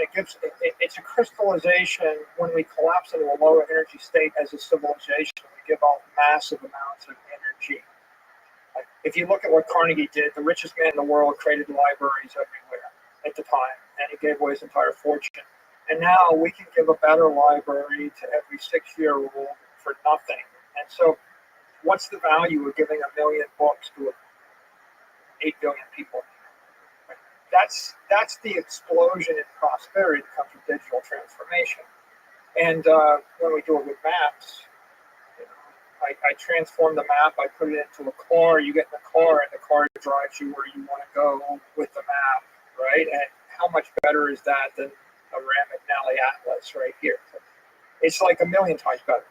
So the first wave of digital transformation was the dematerialization of all of these informational things which are non-conservative. That is, I could take Beethoven's Fifth Symphony, played for by the best orchestra in Germany, and I could give it to 1 billion people and they could play it 1,000 times each at less than the cost of the one performance. So I deliver culture and education and erudition and intelligence and insight to the entire civilization over digital rails. And the consequences of the human race are first order, generally good, right? The world is a better place, it drives growth. And you create these trillion-dollar entities like Apple and Amazon and Facebook and Google and Microsoft, right? That is the first wave. The second wave. Do you mind? Sorry to interrupt. Yeah. That first wave, it feels like the impact that's positive. Since like the first order impact is generally positive, it feels like it's positive in a way that nothing else in history has been positive. And then we may not actually truly be able to understand the orders of magnitude of increase in productivity and just progress of human civilization until we look back centuries from now. We just feel, or maybe I'm like just looking at the impact of Wikipedia, Right. the giving access to basic wisdom or basic knowledge, and then perhaps wisdom to billions of people. If you can just linger on that for a second, what's your sense of the impact of that? I would say if you're a technologist, philosopher, the impact of the technology is so much greater on the civilization and the human condition than a non-technology that is almost not worth your trouble to bother trying to fix things a conventional way. So let's take an example. I have a foundation, the Sailor Academy, and the Sailor Academy gives away free education, free college education to anybody on earth that wants it. And we've had more than 1 million students. And if you go and you take a physics class, the lectures were by the physics lecturer that taught me physics at MIT. Except when I was at MIT, the cost of the first 4 weeks of MIT would have drained my family's collective life savings for the last 100 years. Like 100 years worth of my father, my grandfather, my great-grandfather saved every penny that they had after 100 years. They could have paid for 1 week or 2 weeks of MIT. That's how fiendishly expensive and inefficient it was. So I went on scholarship. I was lucky to have a scholarship. But on the other hand, I sat in the back of the 801 lecture hall, and I was like right up in the rafters. It's an awful experience on these like uncomfortable wooden benches, and you can barely see the blackboard, and you got to be there synchronously. And the stuff we upload, you can start it and stop it and watch it on your iPad or watch it on your computer and rewind it multiple times and sit in a comfortable chair, and you can do it from anywhere on earth, and it's absolutely free. So I think about this and I think, you want to improve the human condition? You need people with postgraduate level education. You need PhDs. And I know this sounds kind of elitist, but you want to cure cancer and you want to go to the stars, fusion drive. We need new propulsion, right? We need extraordinary breakthroughs in every area of basic science, be it biology or propulsion or materials science or computer science. You're not doing that with an undergraduate degree. You're certainly not doing it with a high school education. But the cost of a PhD is like $1 million. There's like 10 million PhDs in the world. If you check it out, there's 8 billion people in the world. How many people could get a PhD or would want to? Maybe not 8 billion, but a billion, 500 million. Let's just say 500 million to a billion. How do you go from 10 million to a billion highly educated people, all of them specializing in, and I don't have to tell you how many different fields of human endeavor there are. I mean, your life is interviewing these experts, and there's so many, right? It's amazing. So how do I give a multi-million-dollar education to a billion people? And there's two choices. You can either endow a scholarship, in which case you pay $75,000 a year. Okay, $75,000. Let's pay $1 million and $1 million a person. I can do it that way. And you're never, even if you had $1 trillion, if you had $10 trillion to throw at the problem, and we've just thrown $10 trillion at certain problems, you don't solve the problem, right? If I put $10 trillion on the table and I said educate everybody, give them all a PhD, it still wouldn't solve the problem. Harvard University can't educate 18,000 people simultaneously, or 87,000, or 800,000, or 8 million. So you have to dematerialize the professor and dematerialize the experience. So you put it all as streaming, on-demand, computer-generated education, and you create simulations where you need to create simulations, and you upload it. It's like the human condition is being held back by 500,000 well-meaning average algebra teachers.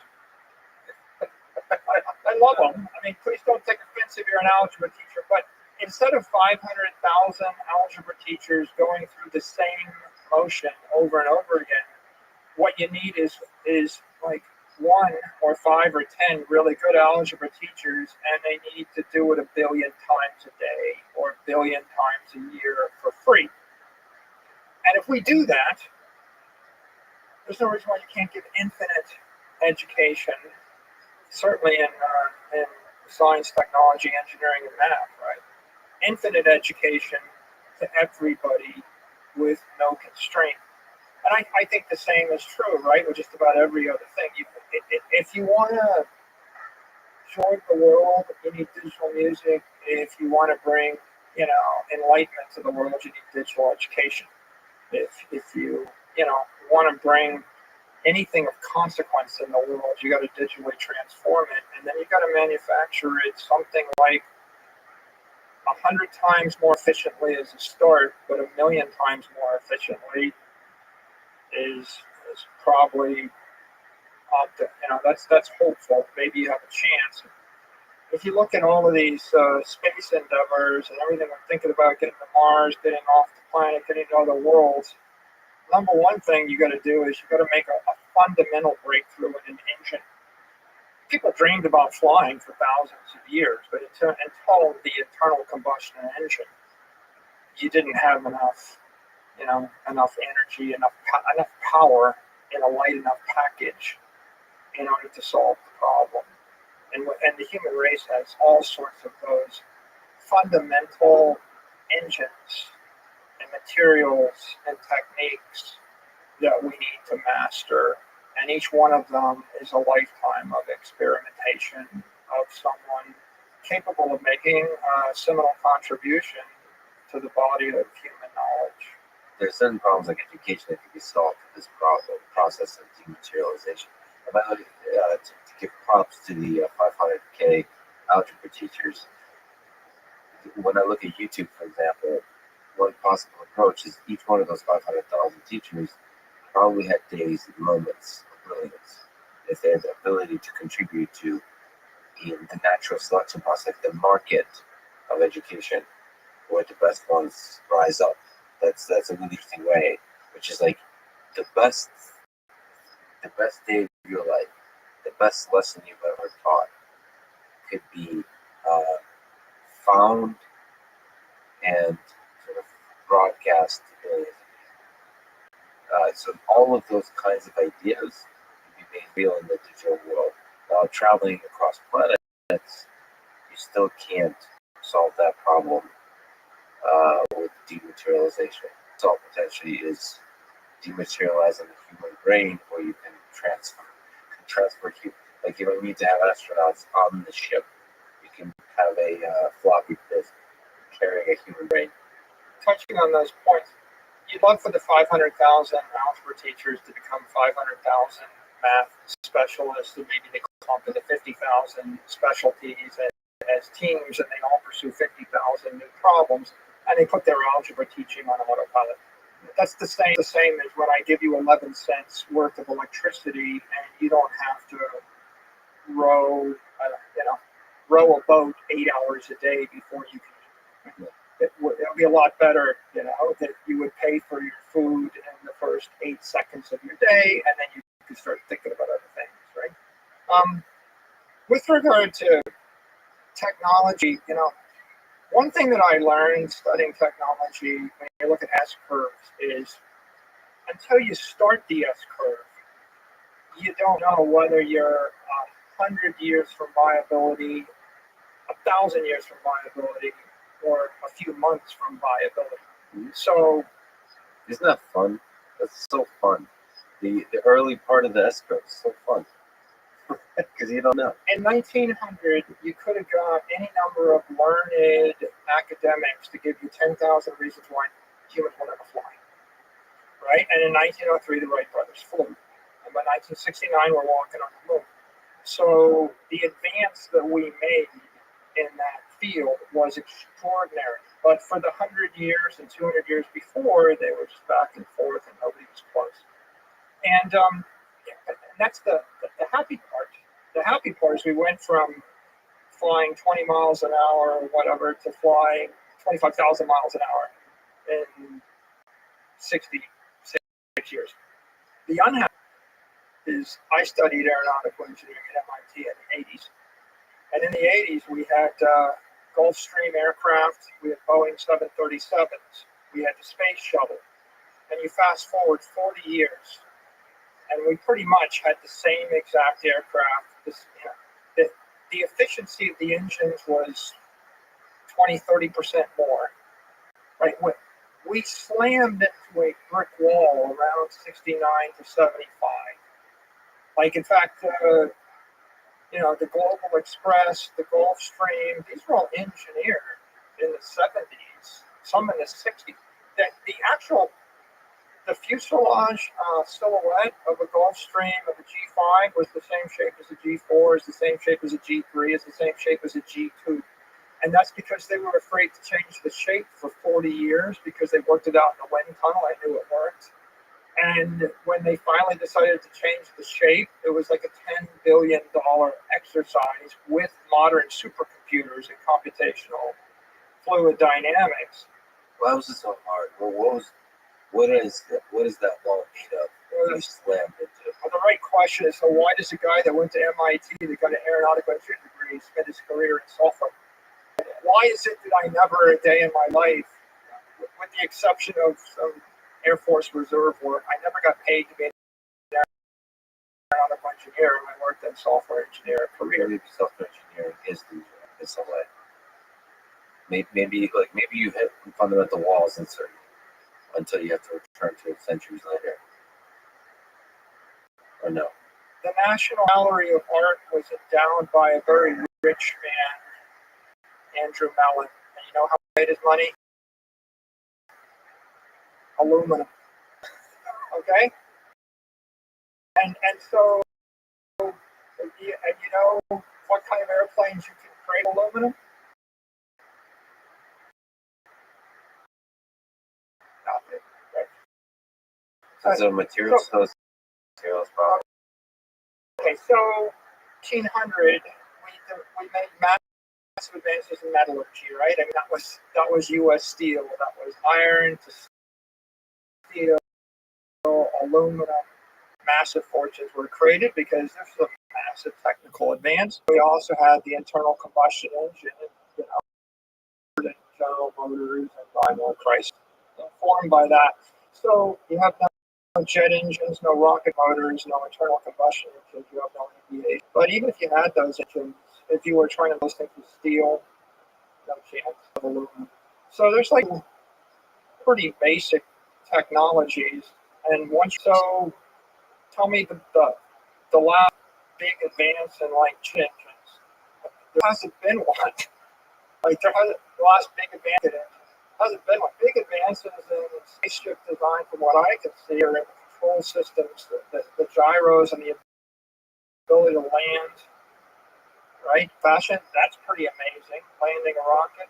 Also in the let's get to the Elon and so on, the manufacture of more efficient and less expensive manufacture of rockets. So like it's the production, whatever that you call that, doesn't matter.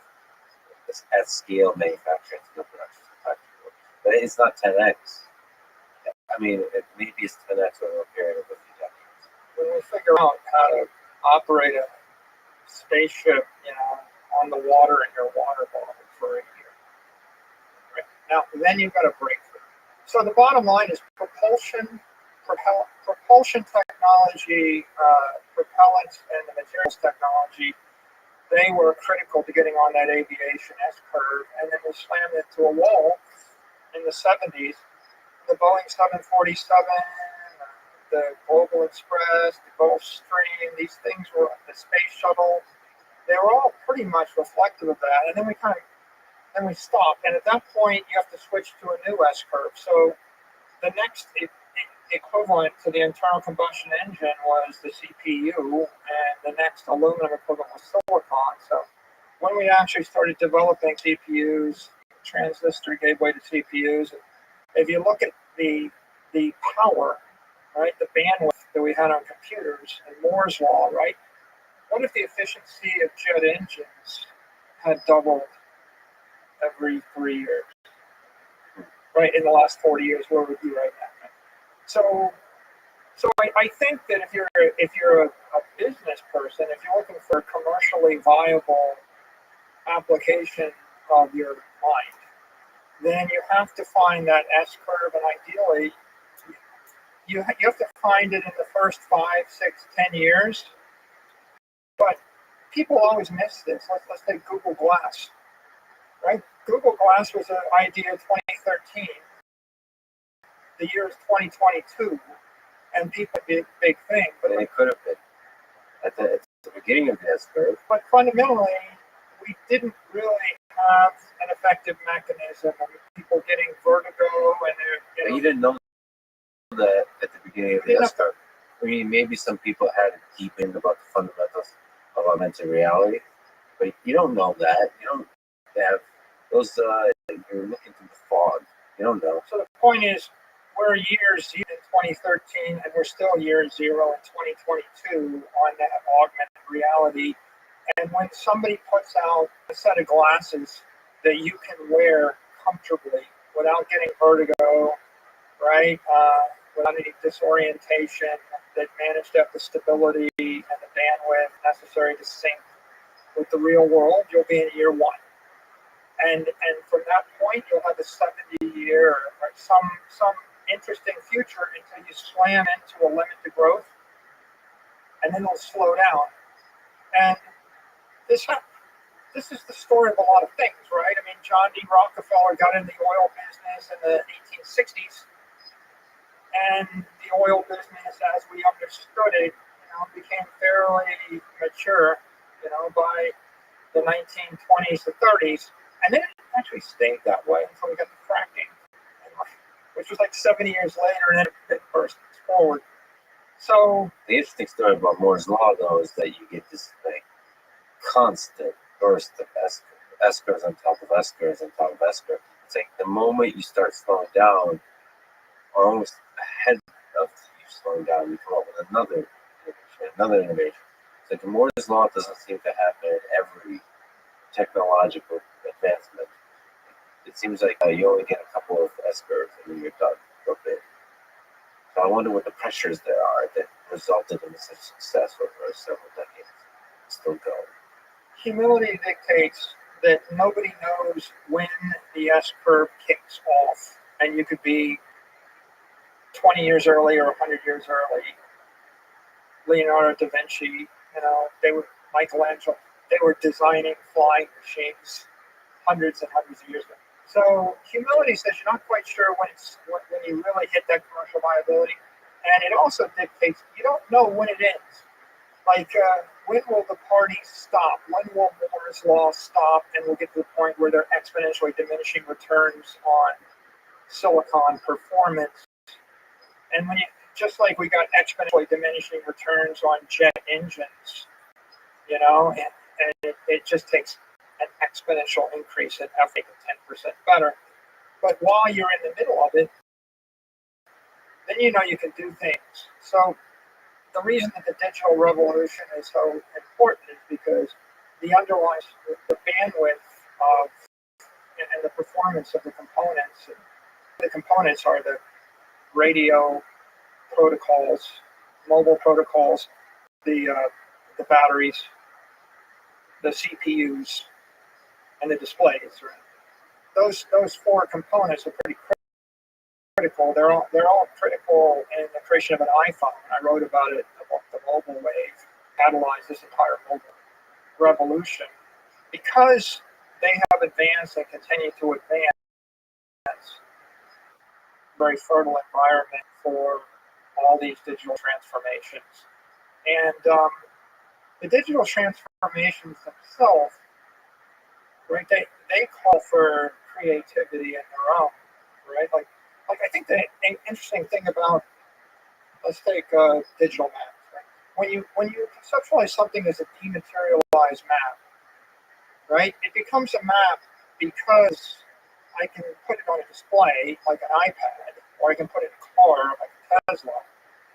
But if you really want to figure it out, you can't think like an engineer. You need to think like a fantasy writer. Like this is where it's useful if you studied, played Dungeons and Dragons, and you read Lord of the Rings, and you study all the fantasy literature because when I dematerialize the map, first I put 10 million pages of satellite imagery into the map, right? That's a simple physical transform. But then I start to put telemetry into the map, and I keep track of the traffic rates on the roads, and I tell you whether you get a traffic jam if you drive that way, and I tell you which way to drive. And then I start to get feedback on where you're going, and I tell you the restaurant's closed, and people don't like it anyway. And then I put an AI on top of it, and I have it drive your car for you. And eventually, the implication of digital transformation of maps is I get in a self-driving car and I say, take me someplace cool where I can eat. Right? And how did you get to that last step, right? It was simple engineering. There's a bit of fantasy in there, a bit of magic. Design, art, whatever the heck you call it. It's whatever, fantasy, magic into the engineering process. Like imagination precedes great revolutions in engineering. It's like imagining a world, what you can do with the display, how will the interaction be. That's where Google Glass actually came in. Augmented reality, virtual reality. People are playing in the space of sci-fi, imagination. They call it moonshot. They tried. Right? But to their credit, they stopped trying. And then there's new people that keep dreaming. Dreamers all around us. I love those dreamers fail and suffer because of it. But Some of them win Nobel Prizes and become billionaires. But what I would say is, if half the civilization dropped what they were doing tomorrow and eagerly started working on launching a rocket, Alpha Centauri, it might not be the best of our resources, because it's kind of like if half of Athens in the year 500 BC eagerly started working on claw machines. If you went back and you said, what advice would you give them? You would say, it's not going to work till you get to aluminum, and you're not going to get to it until you work out the steel and certain other things, and you're not going to get to that until you work out the calculus of variations and some metallurgy. And Newton, that will come along for quite a while, he's going to give you the calculus to do it, and until then, it's hopeless. So you might be better off to work on the aqueduct or to focus on sales or something. So if I look at this today, I say there's massive, profound civilization advances to be made through digital transformation of information, and you can see them. This is the story of today. This is not the story of today, right? It's 10 years old, what we've been seeing. We're living through different manifestations of that story today, too, though.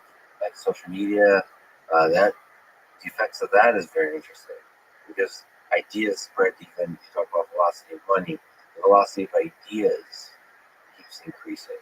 Yeah. So like Wikipedia is a passive store. It's a store of knowledge. Twitter is like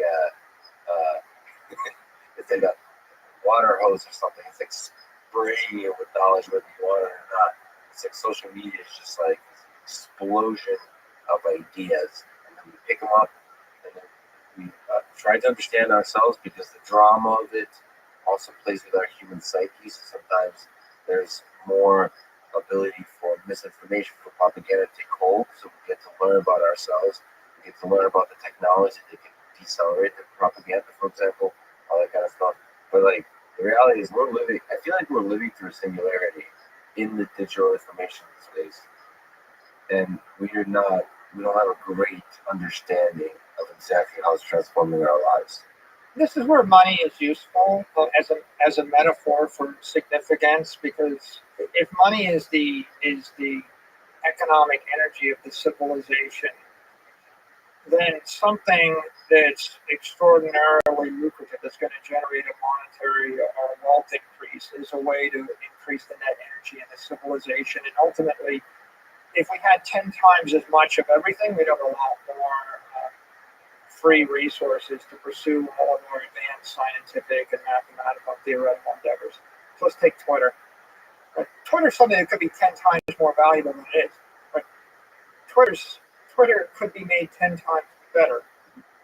So, by the way, I should say that people should follow you on Twitter. Your Twitter account is awesome. Thank you. It could be made 10 times better. Yeah, Twitter can be made 10 times better. If we take YouTube or take education, we could generate 1 billion PhDs. And the question is, do you need any profound breakthrough in materials or technology to do that? The answer is not really. Right, so if you want to, you could make Apple, Amazon, Facebook, Google, Twitter, all these things better. The United States government, if they took 1% of the money they spend on the Department of Education, and they simply poured it into digital education, and they gave degrees to people that actually met those requirements, they could provide 100x as much education for 1/100th of the cost, and they could do it with no new technology. That's a marketing and political challenge. So I don't think every objective is equally practical. And I think the benefit of being an engineer or thinking about practical achievements is when the government pursues an impractical objective, or when anybody, an entrepreneur, not so bad an entrepreneur because they don't have that much money to waste. When a government pursues an impractical objective, they squander trillions and trillions of dollars and achieve nothing. Whereas if they pursue a practical objective, or if they get out of the way and do nothing, and they allow the free market to pursue the practical objectives, then I think you can have profound impact on the human civilization. And if I look at the world we're in today, I think that there are multi-trillion, 10, 20, 50 trillion dollars worth of opportunities in the digital information realm yet to be obtained. But there's hundreds of trillions of dollars of opportunities in the digital energy realm that not only are they not obtained, the majority of people don't even know what digital energy is. Most of them would reject the concept. They're not looking for it. They're not expecting to find it. It's inconceivable because of this paradigm shift. But in fact, it's completely practical, right under our nose. It's staring at us, and it could make the entire civilization work dramatically better in every respect.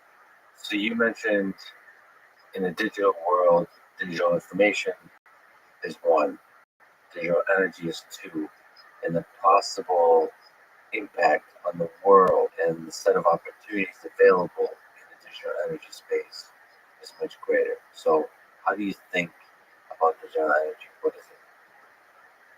So I'll start with Tesla. His quote, he said, if you want to understand the universe, think in terms of energy, vibration, and frequency. And what is the universe? And of course, the universe is just all energy. And then what is matter? Matter is energy. And what we're vibrating from, ashes to ashes, dust to dust. I can turn a tree into light. I can turn light back into a tree. If I consider the entire universe, it's very important because we don't really think this way. Let's take the New York disco model. What if I walk into a nightclub and there's loud music blaring in New York City? What's really going on there? Right? If you blast out 14 billion years ago, the universe is formed. Okay, that's a low frequency thing, the universe. 4.5 billion years ago, the sun, maybe the earth are formed. The continents are 400 million years old. The shift that New York City is on is some hundreds of millions of years. But the Hudson River is only 20,000 years. There's a building that's probably 50 years old. There's a company operating that disco or that club, which is 5 to 10 years old. There's a person, a customer, walking in there for a few hours. There's music that's oscillating at some kilohertz, and then there's light. And you have all forms of energy, all frequencies, right? All layered, all moving through different media. And how you perceive the world is a question of at what frequency do you want to perceive the world. And I think that once you start to think that way, you're catalyzed to think about what would digital energy look like and why would I want it and what is it? So why don't we just start right there? What is it? The most famous manifestation of digital energy is Bitcoin. Bitcoin's a crypto asset. It's a crypto asset that has monetary value. Can we just linger on that? Bitcoin is a digital asset that has monetary value.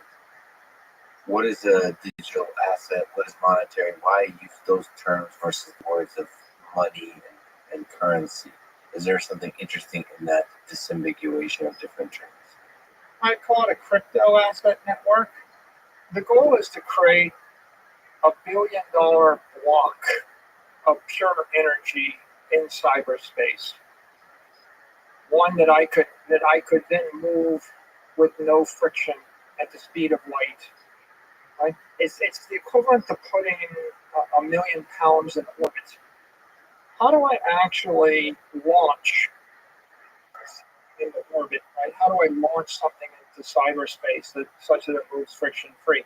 And the solution is a decentralized proof of work network. Right? right? Satoshi's solution was, I'm going to establish protocol running on a distributed set of computers that will maintain a constant supply of never more than 21 million Bitcoin subdividable by 100 million Satoshis each, transferable by transferring private keys. Now, the innovation is to create that in a ethical, durable fashion. Right? The ethical innovation is I want it to be property and not a security. A bushel of corn, an acre of land, a stack of lumber, and a bar of gold, and a Bitcoin are all property. And that means they're all commonly occurring elements in the world. You could call them commodities, but commodity is a little bit misleading, and I'll tell you why in a second. But they're all distinguished by the fact that no one entity or person or government controls them. If you have a barrel of oil and you're in Ukraine versus Russia versus Saudi Arabia versus the US, you have a barrel of oil, right? And it doesn't matter what the premier in Japan or the mayor of Miami Beach thinks about your barrel. They cannot wave their hand and make it not a barrel of oil or a cord of wood, right? And so property is just a naturally occurring element in the universe, right? Why use the word? Sorry to interrupt again. Why ethical assigned to property? Because if it's a security would be an example of a share of a stock or a crypto token controlled by a small team. And in the event that something is security because some small group or some identifiable group can control its nature, character, supply, then it really only becomes ethical to promote it or sell it pursuant to fair disclosures. So I give you maybe a practical example. I'm the mayor of Chicago. I give a speech. My speech, I say, I think everybody in Chicago should own their own farm and have a chicken in the backyard and their own horse and an automobile. That's ethical. I give the same speech and I say, I think everybody in Chicago should buy Twitter stock, sell their house or sell their cash and buy Twitter stock. Is that ethical? Not really, but at that point you've entered into a conflict of interest because what you're doing is you're promoting an asset which is substantially controlled by a small group of people, the board of directors or the CEO of the company. So, how would you feel if the president of the United States said, I really think Americans should all buy the stock? You would, especially if you work at Google, you'd be like, why isn't this thing buying mine? Right?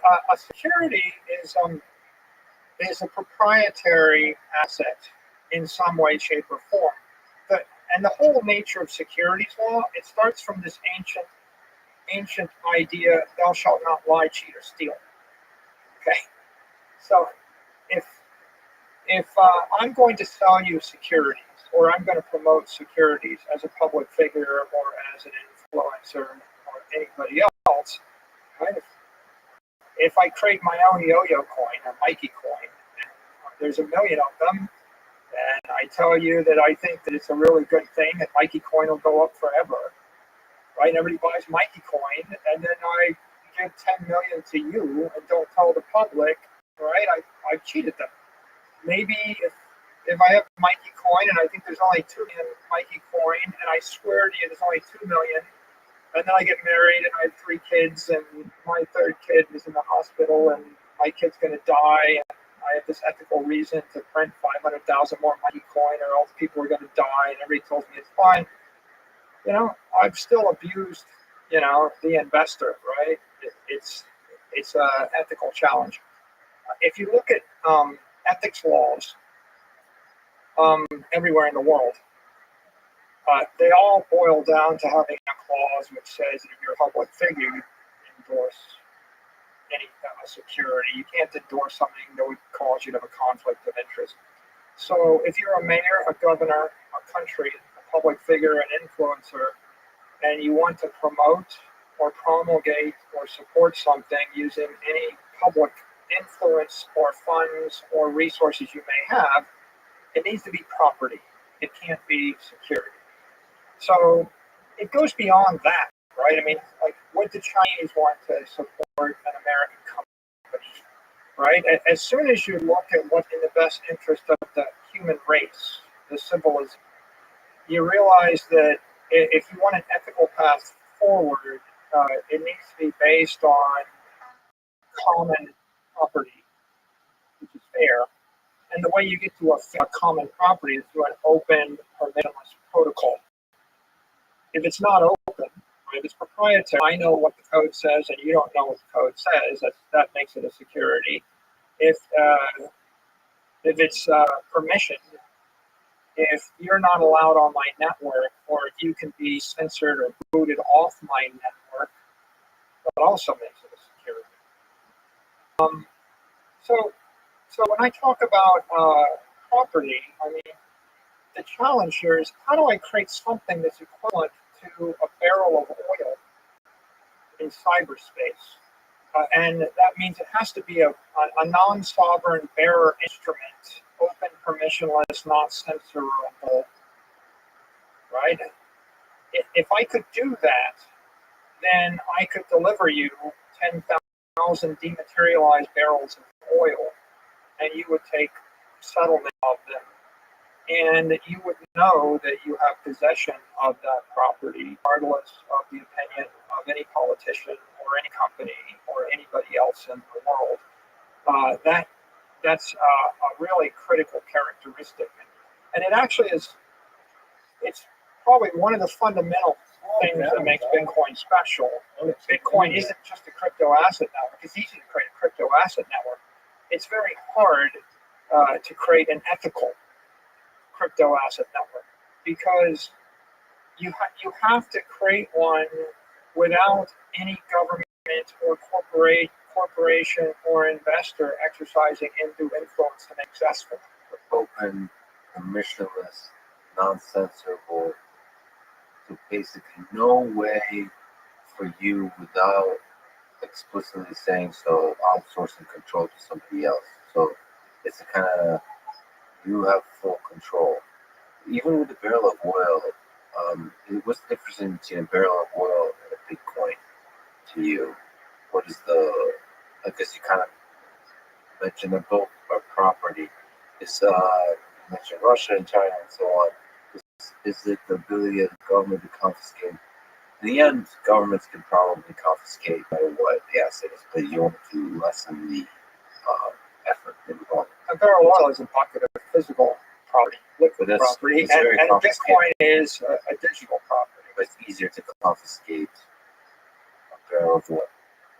It's easier to confiscate things in the real world than things in cyberspace. Much easier.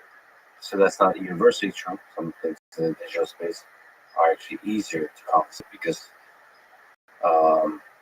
just the nature of how things move easily with information, right? So I think in the Bitcoin world, what we would say is that Bitcoin is the most difficult property that the human race possesses or has yet invented to confiscate. And that's by virtue of the fact that you can take possession of it by your private keys. So, if you got your 12 seed phrases in your head, then that would be the highest form of property right, because I literally have to crack it open and read your mind to take it. It doesn't mean I couldn't extract it from you under duress, but it means that it's harder than every other thing you might own. If you, in fact, it's exponentially harder. If you consider every other thing you might own, a car, a house, a share of stock, gold, diamonds, property rights, intellectual property rights, movie rights, music rights, anything imaginable, they would all be easier by orders of magnitude to seize. So digital property in the form of a set of private keys is by far the apex property of the human race. And so for ethics, I want to make one more point. Like, I might say to you, Lex, I think Bitcoin is the best, most secure, most durable crypto asset network in the world. Is going to go up forever, and there's nothing better in the world. I might be right, I might be wrong, but the point is, because it's property, it's ethical for me to say that. If I were to turn around and say, Lex, I think the same about MicroStrategy stock, MSTR, that's security.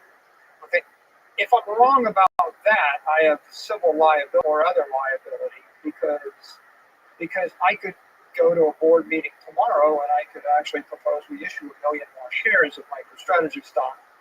Whereas the thing that makes Bitcoin ethical for me to even promote is the knowledge that I can't.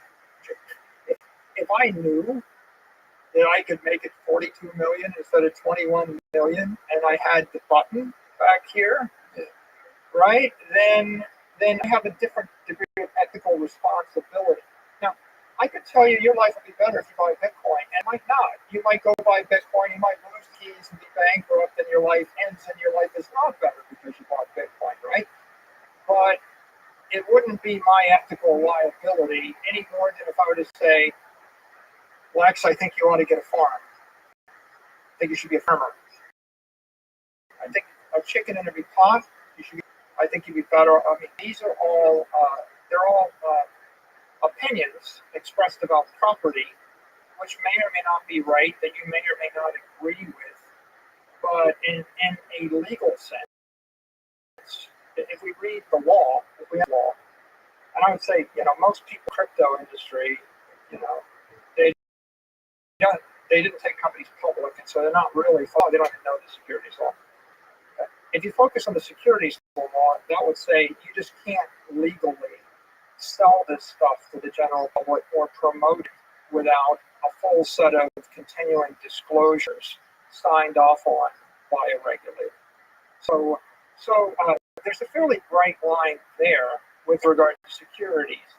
When you get to the secondary issue, it's how do you actually build a world based on digital property if public figures can't embrace it or endorse it? You see, so you're not going to build a better world based upon Twitter stock, if that's your idea of property, because Twitter stock is a security, and Twitter stock is never going to be a non-sovereign bearer instrument in Russia, right, or in China, right? It's not illegal in China. It's not a global, permissionless, open thing. It will never be trusted by the rest of the world, and legally, it's impractical.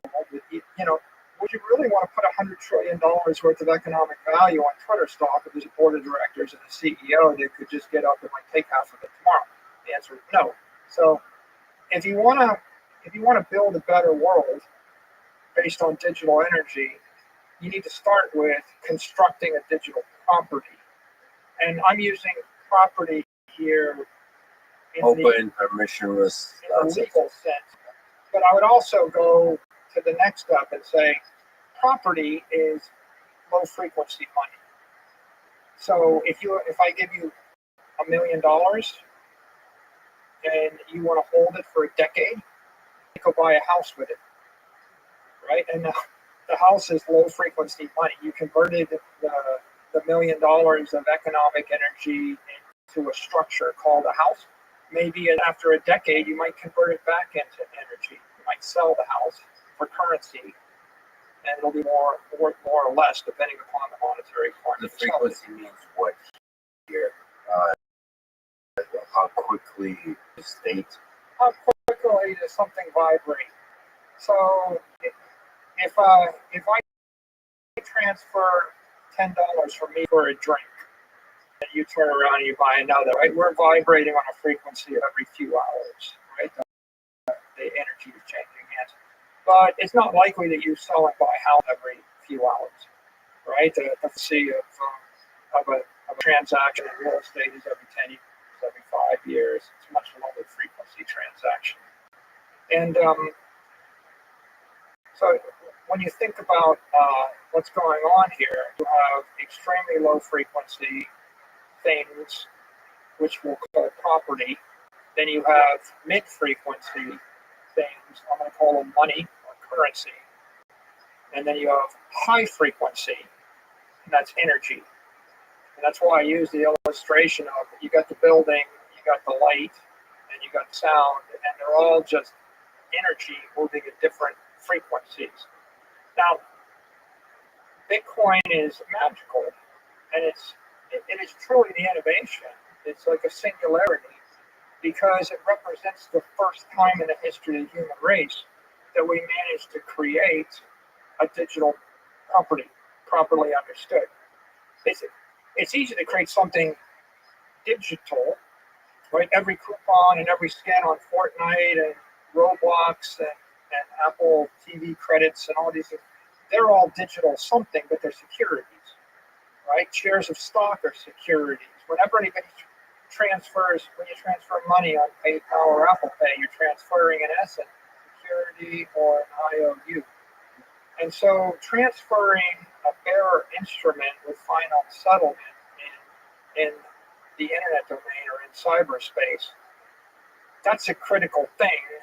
And anybody in the crypto world can do that. All the cryptos can do that. But what they can't do, what 99% of them fail to do, is be property. They're securities. Well, there's a line there I'd like to explore further. For example, what about when you, like Coinbase or something like that, when there's an exchange and you buy Bitcoin in, you start to move away from this kind of some of the aspects that you said makes up a property, which is this non-censorable and permissionless and open.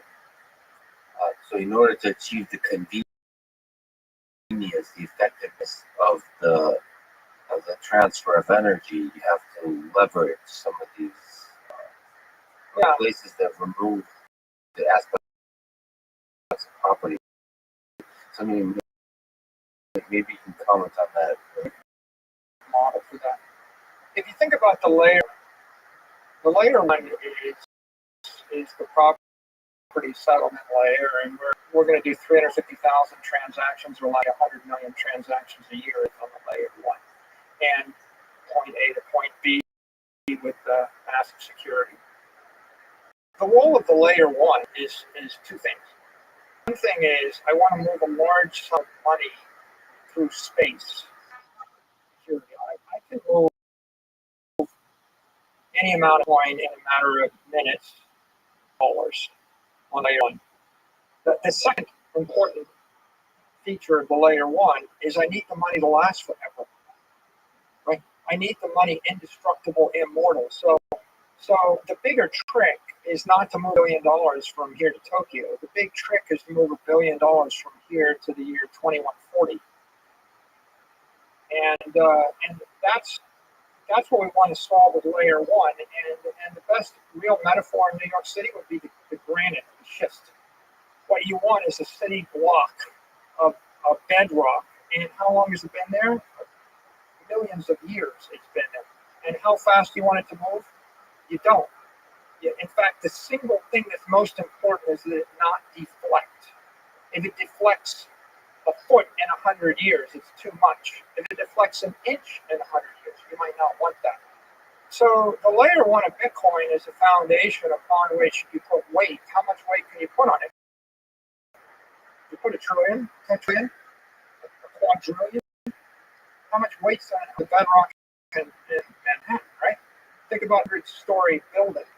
So the real key there is the foundational asset that needs to be there at all. So that you can create $100 trillion layer one, the revolutionary breakthrough, first time.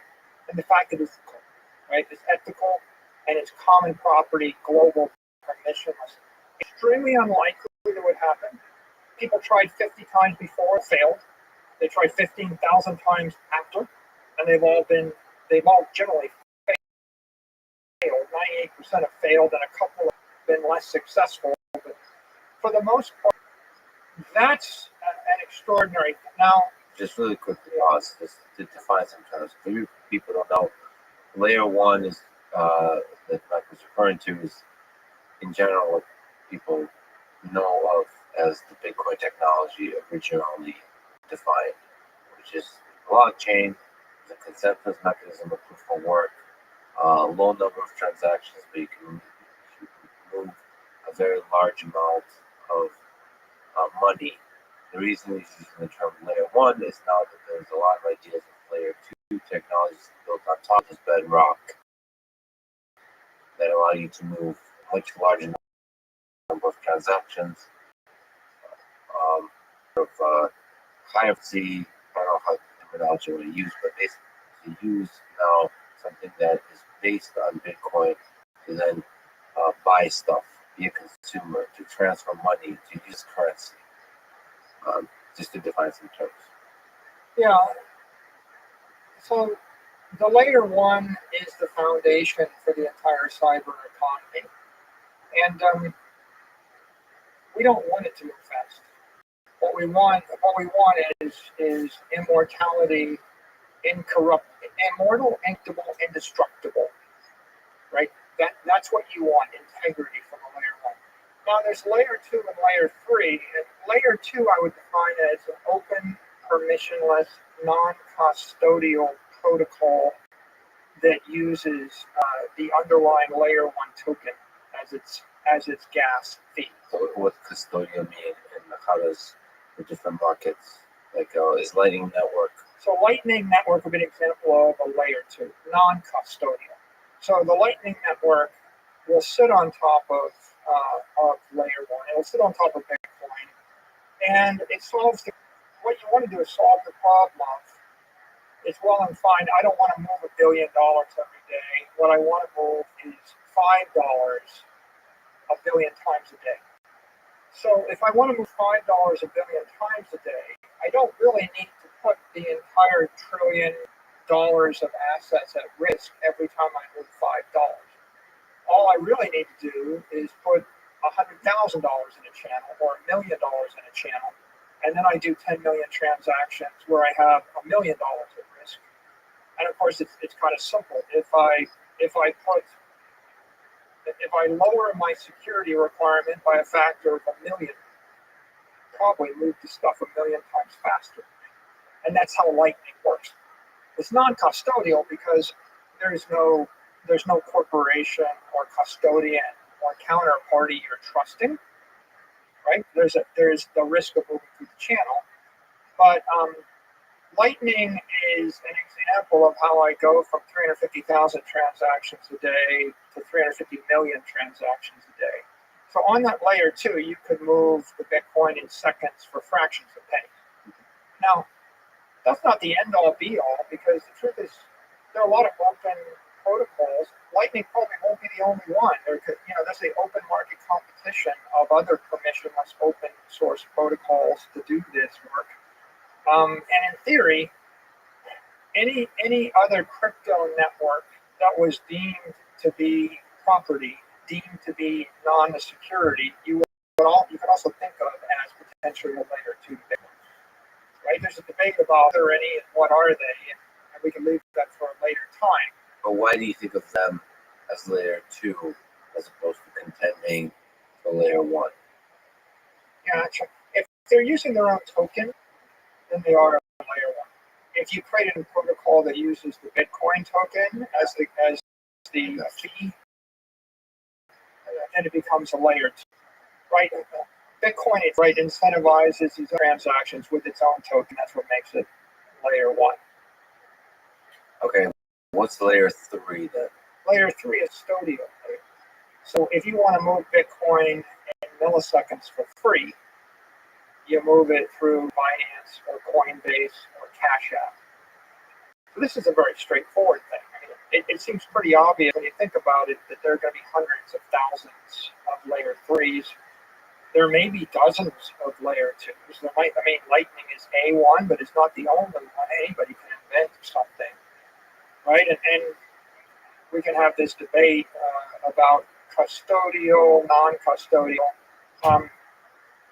Don't you think there's a monopolization possibilities at layer three? So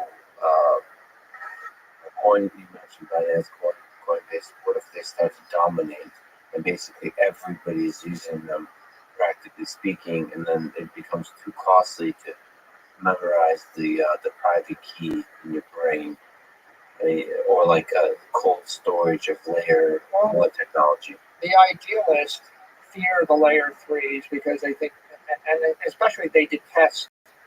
They would detest a bit. There's almost like a layer four, by the way. If you want a layer four, would be I've got Bitcoin on an application, but I can't withdraw it. So I've got an application that's backed by Bitcoin, but the Bitcoin is sealed. It's a proprietary example, and I'll give you an example of that. That would be like Grayscale. If I own a share of GBTC, and so I own a security, actually, you could own MSTR. If you own a security or you own a product that has Bitcoin embedded in it, you get the benefits of Bitcoin, but you don't have to go to withdraw the asset. If you have a security market at layer four, that might change correctly. I don't know if I would say, not all securities are layer four, but anything that's a proprietary product based upon with Bitcoin embedded in it, where you can't withdraw the Bitcoin, is another application of Bitcoin. So if you think about different ways you can use this, you can either stay completely on the layer one and use base chain for your transactions, or you can limit yourself to layer one and layer two Lightning. And the purist would say we stay there, get your Bitcoin off the exchange. But you could also go to the layer three. When Cash App supported Bitcoin, they made it very easy to buy it, and then they gave you the ability to withdraw. When PayPal or I think Robinhood let you buy it, they wouldn't let you withdraw it. There was a big community uproar, and people want these layer threes to make it possible to withdraw the Bitcoin, so you can take it to your own private wallet and get it off the exchange. I think the answer to the question of, well, is corruption possible? Corruption is possible in all human institutions and all governments everywhere. The difference between digital property and physical property is when you own a building in Los Angeles and the city politics turn against you, you can't move the building. And when you own a share of a security that's like a U.S. traded security and you live some other country, you can't take the security with you either. And when you own a bunch of gold and you get through the airport, they might not let you take it. So Bitcoin is advantageous versus all of those because you actually do have the option to withdraw your asset from the exchange. And if you had Bitcoin with Fidelity and you had shares of stock with Fidelity, and if you had bonds and sovereign debt with Fidelity, and if you own some mutual funds and some other random limited partnerships with Fidelity, none of those things could be removed from the custodian, but the Bitcoin you can take off the exchange and remove from the custodian. So it's still possible. There's a deterrent. It's an anti-corrupting element, and the phrase is an armed society is a polite society, right? Because you have the optionality to withdraw all your assets from the crypto exchange, you enforce fairness. And at the point where you disagree with their policies, you can, within an hour, move your assets to another counterparty or take personal custody of those assets. And you don't have that option with most other forms of property. Maybe you don't have as much optionality with any other form of property on earth. And so what makes digital property distinct is the fact that it has the most optionality for custody. Now, coming back to this digital energy issue, the real key point is the energy moves in milliseconds for free on layer threes. It moves in seconds or less than seconds on layer twos. It moves in minutes on the layer one. And I don't think it makes any sense to even think about trying to solve all three problems on the layer one because it's impossible to achieve the security and the incorruptibility and immortality if you try to build at that much speed and that functionality and performance. In fact, if you come back to the New York model, you really wanted a block of granite, a building, and a company. That's what makes the economy, right? If I said to you, you're going to build a building, but you can only have one company in it for the life of the building, it would be very fragile, very brittle. What company 100 years ago is still relevant today? You want all three layers because they all oscillate at different frequencies, and there's a tendency to think, well, it's got to be this L1 or that L1. Not really. And sometimes people think, well, I don't really want any L3. But companies, it's not an either or. Companies are better than crypto asset networks at certain things.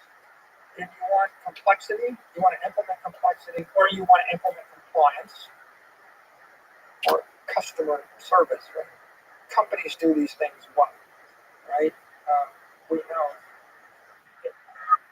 you couldn't decentralize Apple or Netflix or even YouTube. The performance wouldn't be there, and the subtlety wouldn't be there. And you can't really legally decentralize forms of banking and insurance because they become illegal in the political jurisdiction they're in. So unless you're a crypto anarchist and you believe in no companies and no nation states,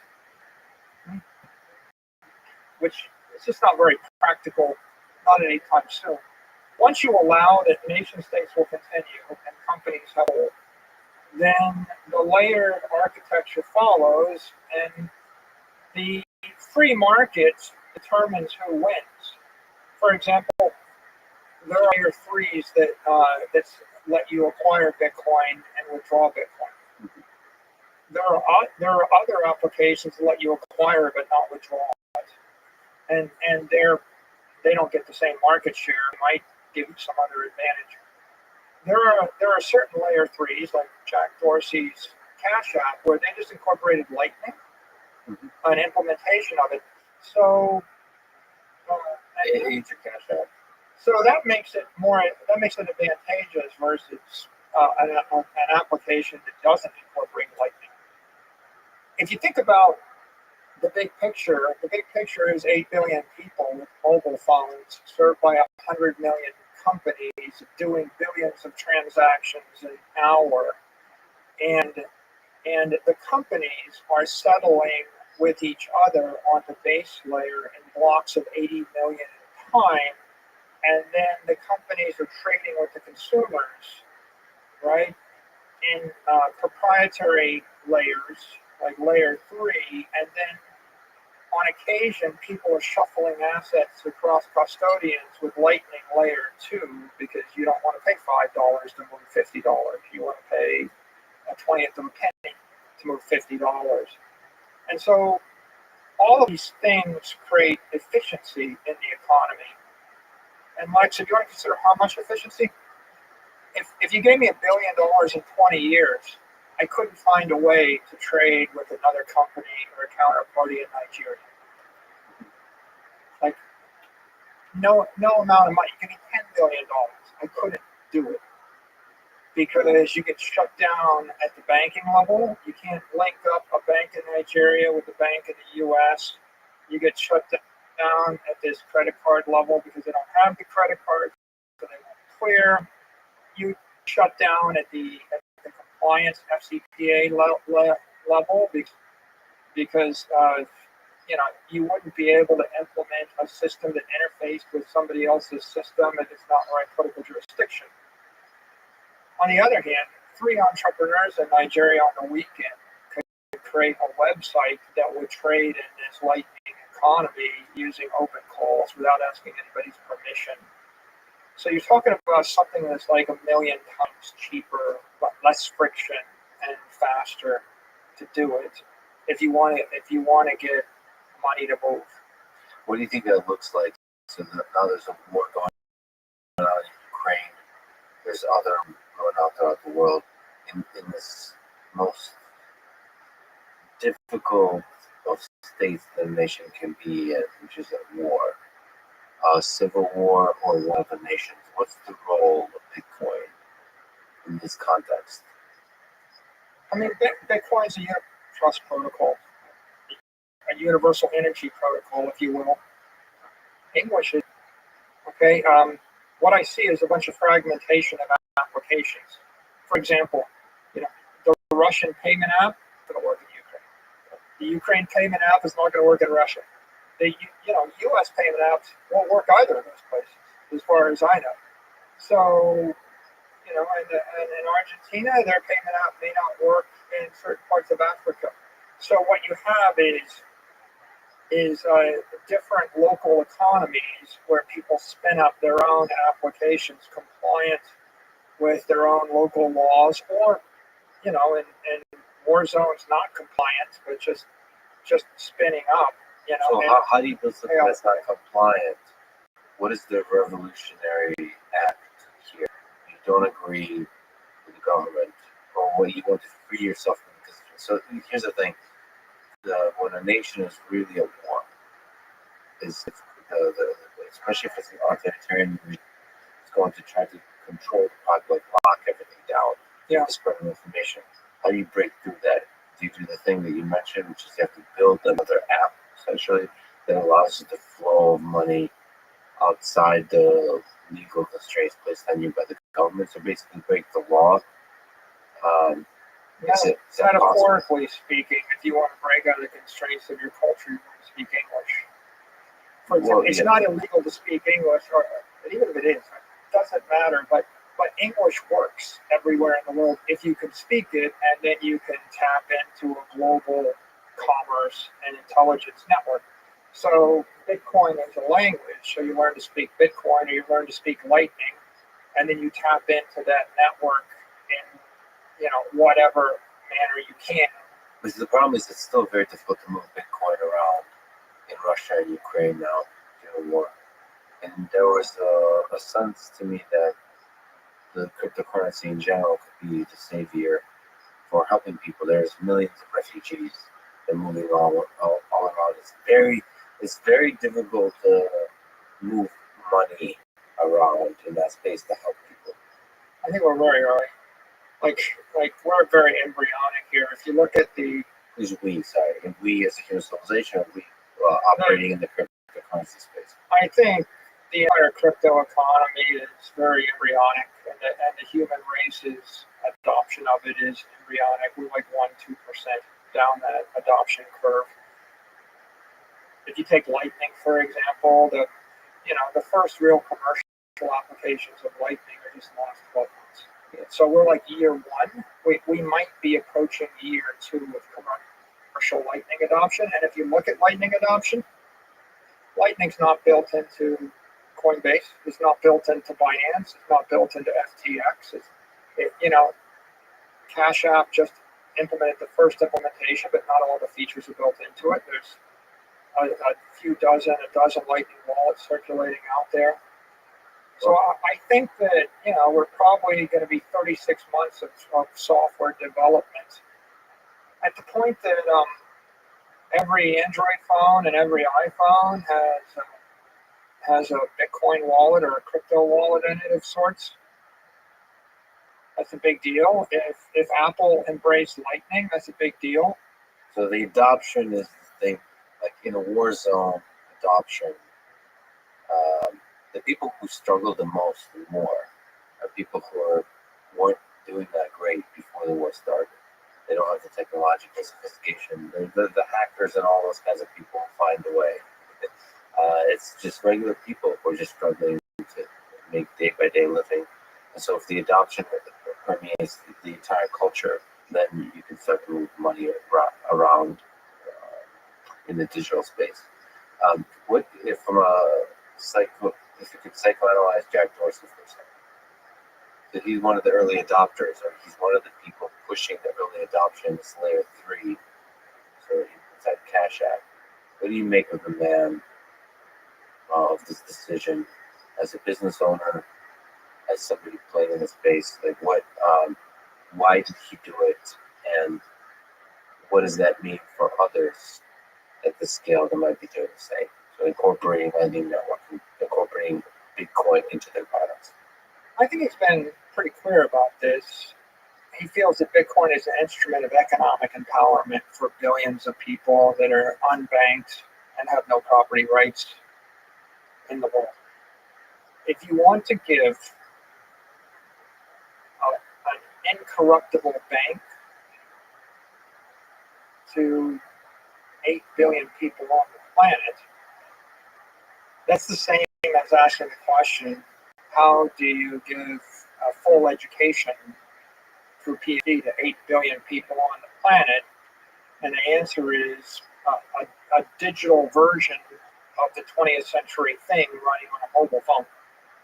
And Bitcoin is a bank in cyberspace. It's run by incorruptible software, and it's for everybody on Earth. So I think when Jack looks at it, he's very sensitive to the plight of everybody in Africa. You look at Africans, right? Like, you're going to give them banks. You're not going to put a bank branch in every corner. That's an obscene waste of energy.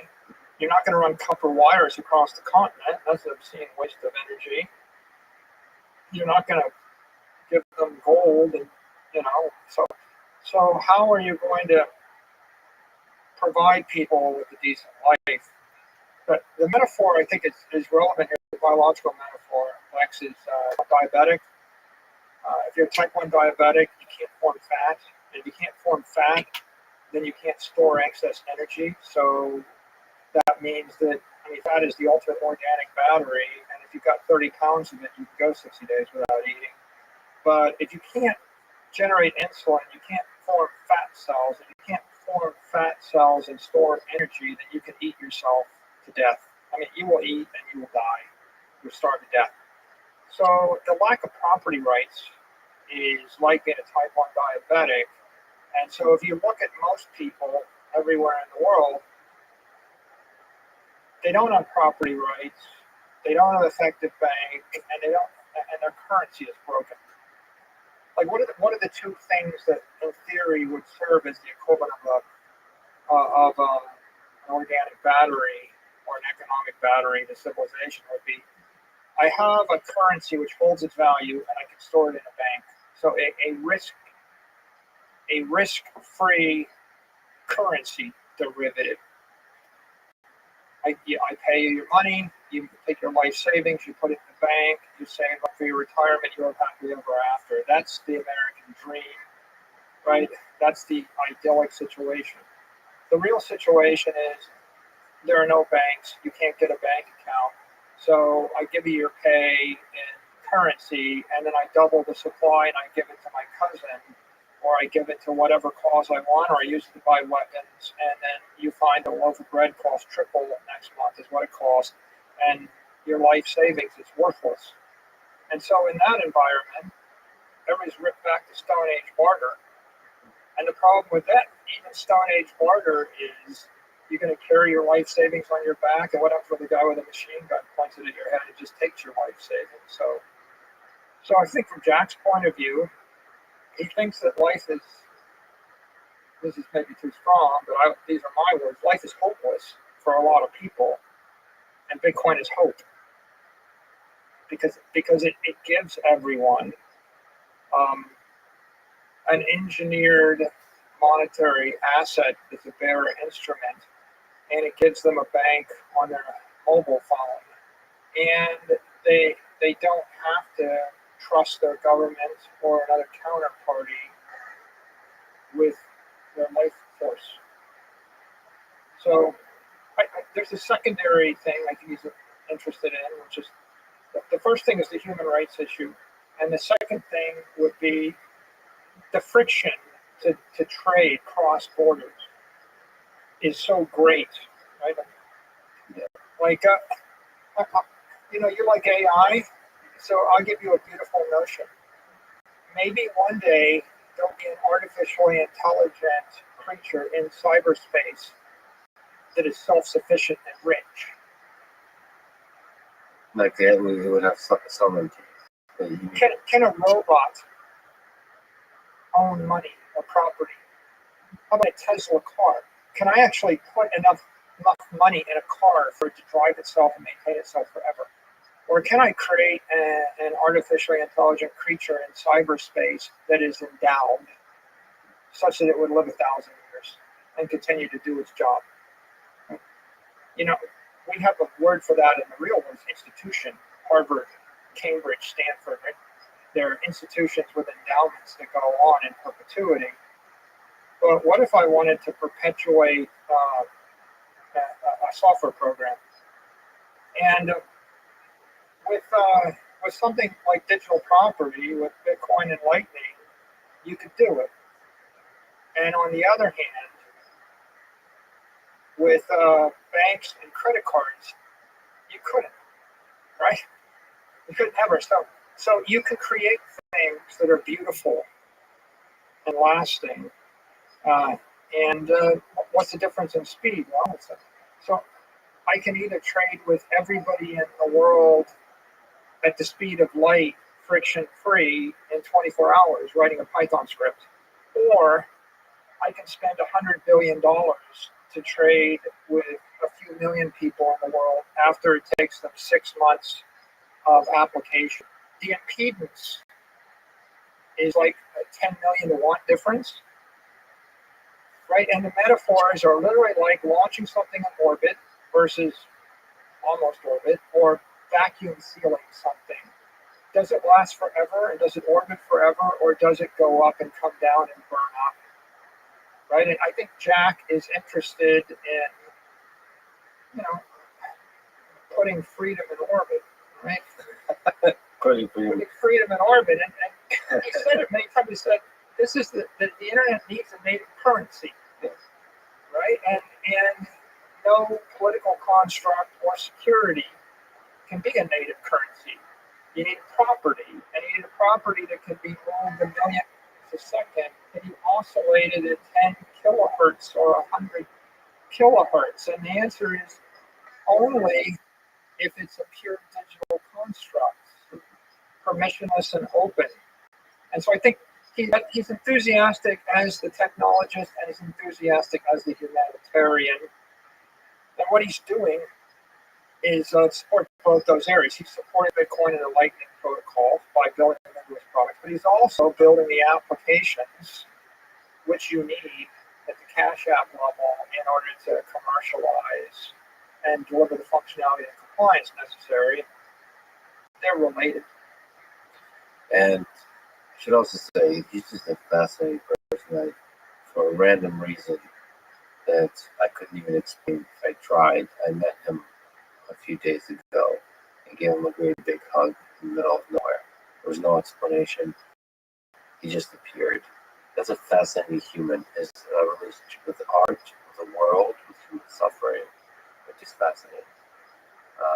I don't know what his path looks like, but it's interesting that people like that exist. And in part, I'm saddened that he no longer is involved with Twitter directly as its CEO, because I was hoping something inside Twitter would also integrate some of these ideas of what you're calling digital energy, to see how social networks, something I'm really interested in and passionate about, could be transformed. Let me ask you, just for educational purposes, what's the can you please explain to me what Web3 and the beef between Jack and Mark Andreessen is exactly? Did you see what happened? Sorry to have you analyze Twitter like it's Shakespeare, but can you please explain to me why there was any drama over this topic?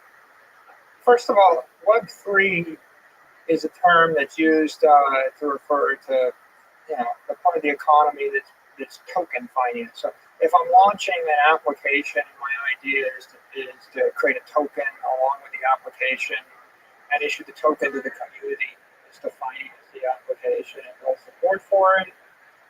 I think that that's the most common interpretation of Web3. There are other interpretations too, so I'm just going to refer to that one.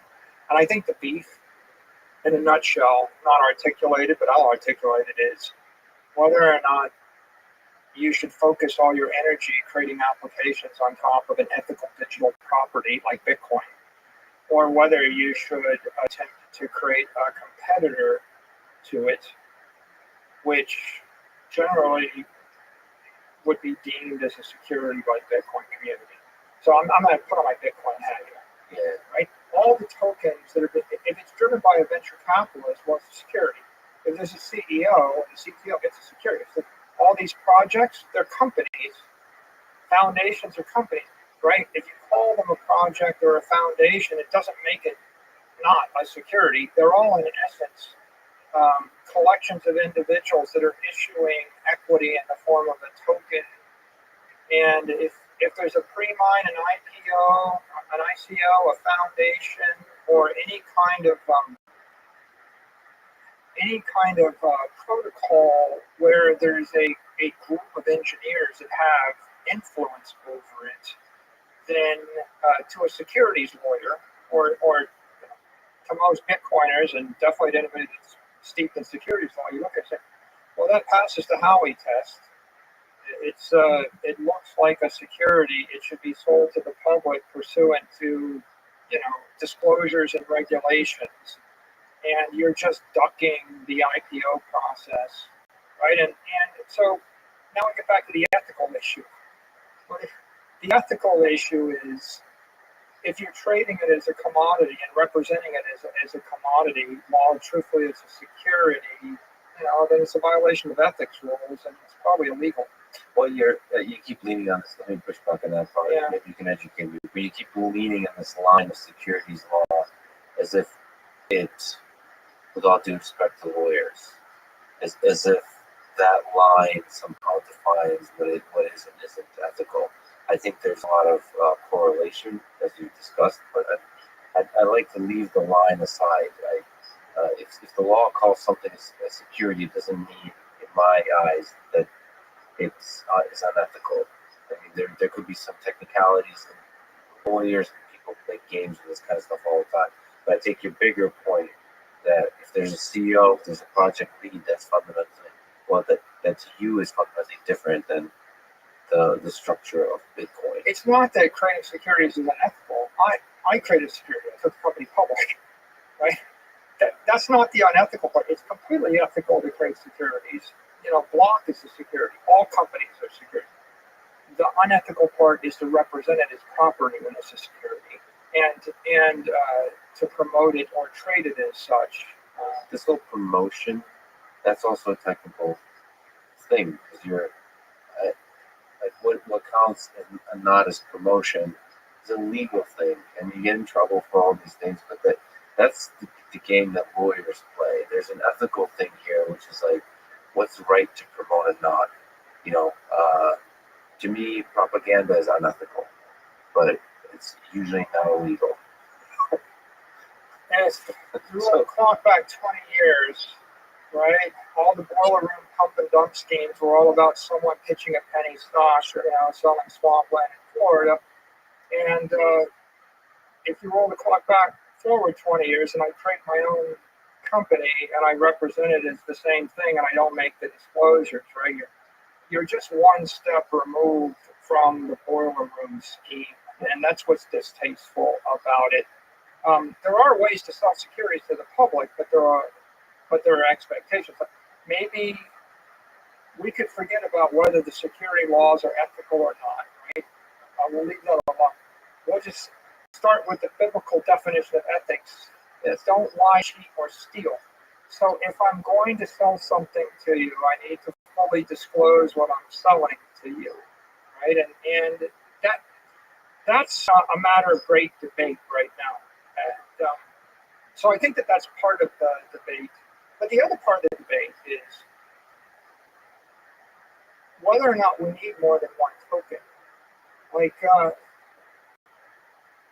need at least one, right? We need at least one digital property, because zero means there is no digital economy. Yes. And by the way, the conventional view of maximalists is they think there's only one and everything else isn't. That's not the point I'm going to make. I would say we know that there is at least one digital property, and that is Bitcoin. If you can create a truly decentralized, non-custodial, bearer instrument that is not under the control of any organization, that is fairly distributed, then you might create another or multiple, and there may be others out there. But I think that the frustration of a lot of people in the Bitcoin community, and I share this back, is we could create $100 trillion of value in the real world simply by building applications on top of Bitcoin as a foundation.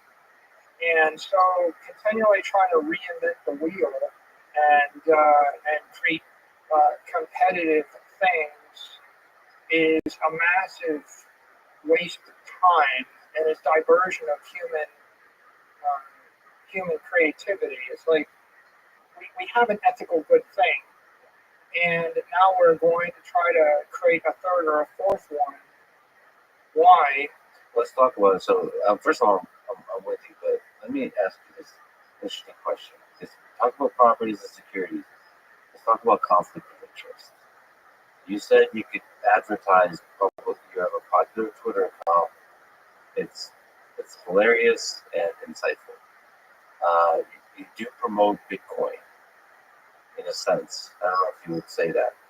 But do you think there's a conflict of interest in anyone who owns Bitcoin promoting Bitcoin? Is it the same as you promoting the farming? I would say no. There's an interest. I think that you can promote a property or an idea to the extent that you don't control it. I think that the point at which you start to have a conflict of interest is when you're promoting a proprietary product or a proprietary security. A security in general is a proprietary asset. So, for example, if you look at my Twitter, you will find that I make lots of statements about Bitcoin. You won't ever see me making a statement that, say, MicroStrategy stock and gold. I'm not promoting a security MSTR because at the end of the day, MSTR is a security. It is proprietary. I have proprietary interest in it. I have a disproportionate amount of control and influence on the direction. The control is the problem. Because you have interest in both. You can Bitcoin is successful, as we're talking about, you are very possibly can become the richest human on earth, given how much you own in Bitcoin, right? The wealthiest, not the richest. I don't know what benefit economically. You would benefit economically. That's true. So the reason that's not conflict of interest is because the word property, that Bitcoin is an idea and Bitcoin is open. I don't control it. In essence, the ethical line here is: could I print myself 10 million more Bitcoin or not? Right? Can anyone? Right? It's not just you. Can anyone? Because can you promote somebody else's? Yes, I guess you can. Like if you can promote Apple. You can have a Twitter account where you promote oil, or you promote camping, or you promote family values, or promote a carnivore diet, or promote the Iron Man. Right? You're not going to get wealthier if you promote camping because you own a stake. I mean, you own a lot of Bitcoin. What is that? Don't you own a stake in the idea? Yeah, I would grant you that. But the lack of control is the fundamental ethical line that you don't have. All you are is you're a fan of the idea. You believe in the idea and the power of the idea. Yeah, I think you can't take that idea away from others. Let's come back to. Let me give you some maybe easier examples. If you were the head of the Marine Corps, right, and someone came to you and said, "I created a Marine coin." And the twist on Marine coin is I want you to tell every Marine that they'll get an extra Marine coin, when they get their next strike. And then I'm going to let you buy Marine coin now, and then after you buy Marine coin, I want you to promote it to them, right? At some point, if you start to have a disproportionate influence on it, or if you're in a conversation with disproportionate influence, becomes conflict of interest. It would make you profoundly uncomfortable, I think, if the head of the Marine Corps started promoting security. Now, if the head of the Marine Corps started promoting canoeing, kind of wacky. Like maybe like that's kind of a waste of time and distraction. So, but to the extent that canoeing is not a security, not a problem unless you know, ultimately the issue of decentralization is really a So critical not having a head. one. So is it something can be replicated? So all the things that you're saying that make it a property, can that be replicated? Have I think any it's other? possible to create other crypto properties. Does the having a head like of a project a thing that limits its ability to be a property if you try to replicate a project? Is that the fundamental flaw? I think the real fundamental issue is you just never want it to change. Like if you really want something decentralized, you want a genetic template that substantially is not going to change for 1,000 years. So I think Satoshi said it at one point. He said the nature of the software is such that by version 0.1, its genetic code was set.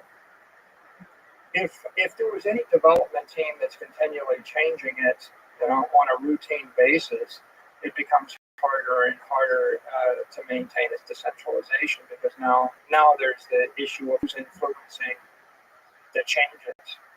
So what you really want is a very, very simple idea, like the simplest idea. I'm just going to keep track of who owns 21 million parts of energy.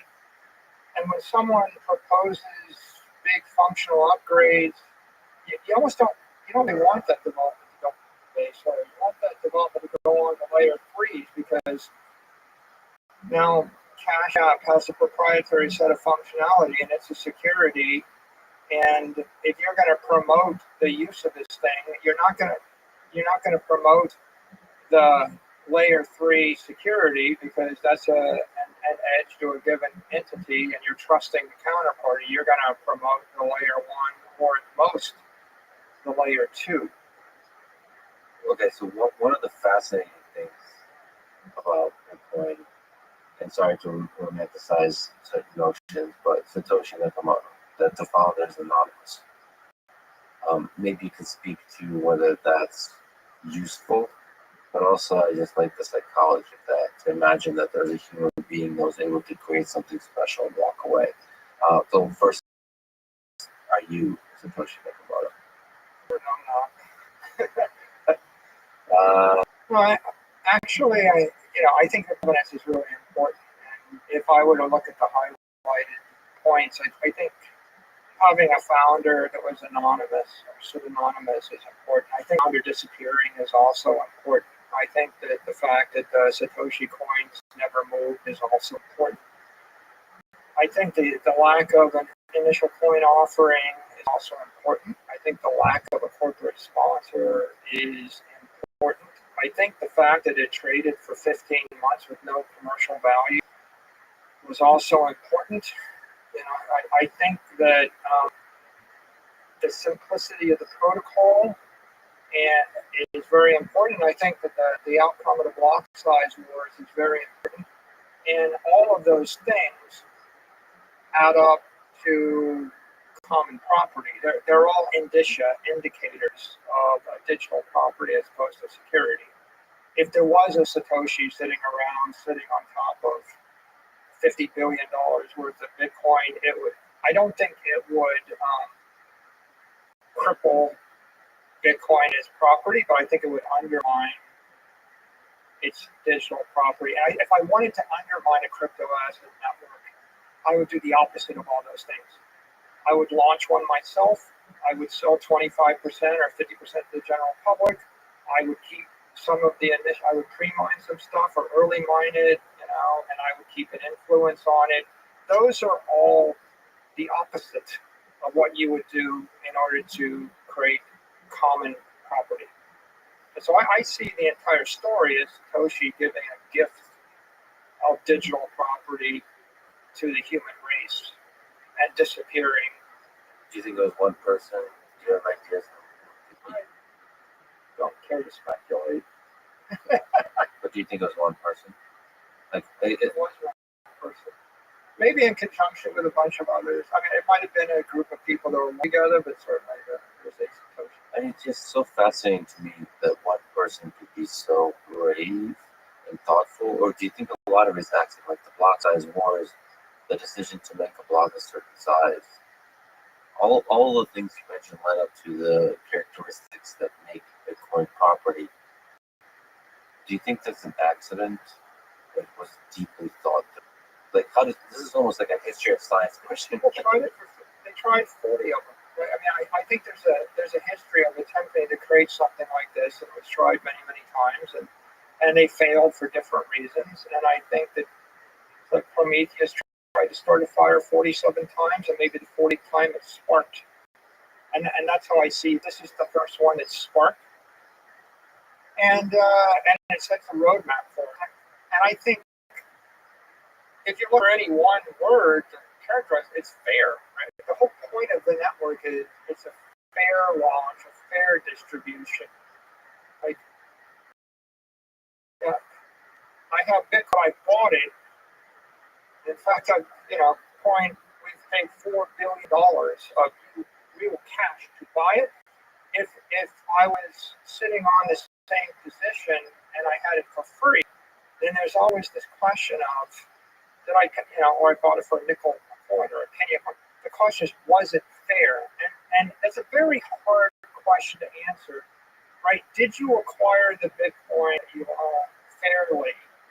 And if you roll the clock back, you could have bought it for a nickel or a dime, but that was when it was a million times more likely to fail. Right? When the risk was greater, the cost was lower, and then over time, the risk became lower and the cost became greater. And the real critical thing was to allow the marketplace, absent any powerful interested actor. Right? It's almost like if Satoshi had held 1 million coins and then stayed engaged for 10 more years, tweaking things in the background, there'd still be that question. But what we've got is really a beautiful thing. We've got a chain reaction in cyberspace, or an ideology spreading virally in the world that has seasoned in a fair, ethical fashion. Sometimes it's a very violent, brutal fashion with all the volatility, right? And there's been a lot of sound and fury along the way.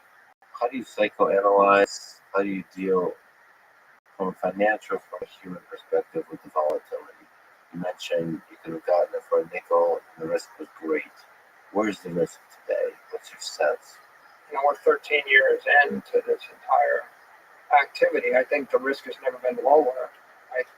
If you look at all the risks, right? The risks in the early years is the engineering protocol proper. Like 1 megabyte block size, 10-minute clock frequency, cryptography is first, will it be hacked or will it crash?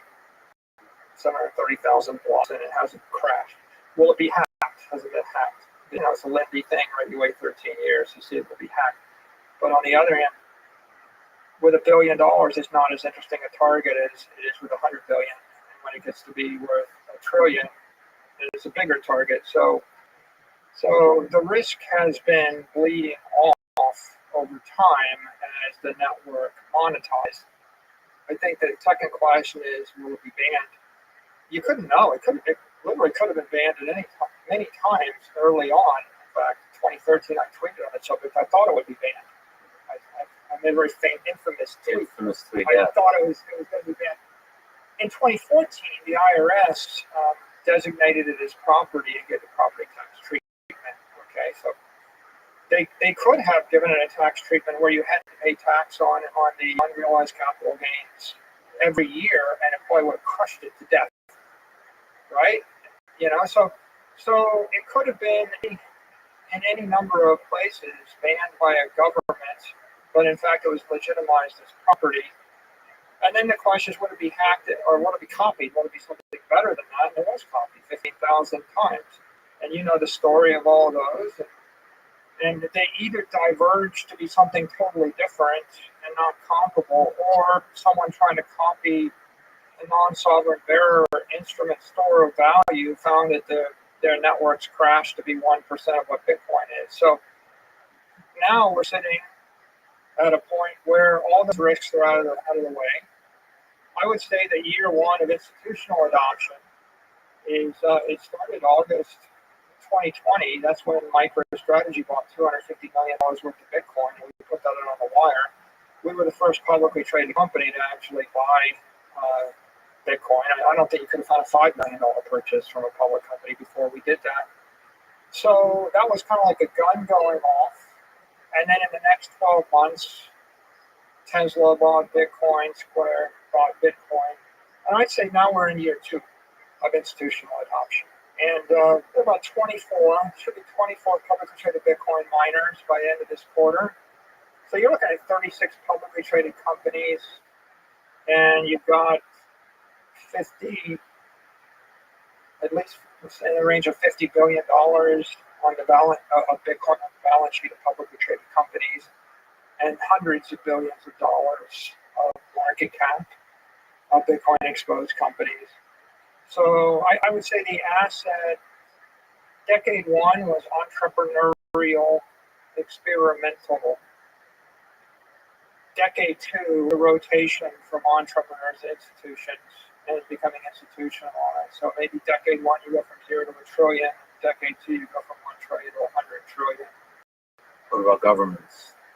Government adoption is like institutional adoption. Is the government supporting this and making it?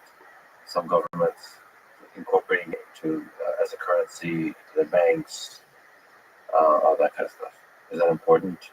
And if it is, when will it happen? It's not essential for the success of the asset class, but I think it's inevitable in various degrees of time.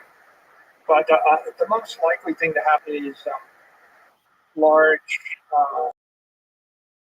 acquisition by institutional investors of coin as a digital gold. We're really swapping out gold for digital gold, thinking of it like that. And the government entities most likely to be involved in that would be sovereign wealth funds. If you look at all the sovereign wealth funds that are holding big tech stocks, equities, the Swiss, the Norwegians, the Middle Easterners, if you can hold big tech, then holding digital gold would be, not far removed from that. That's a non-controversial adoption. I think there are opportunities for governments that are much more profound, right? If the government started to adopt Bitcoin as a treasury reserve asset, that's much bigger than just an asset investment. That's 100x bigger.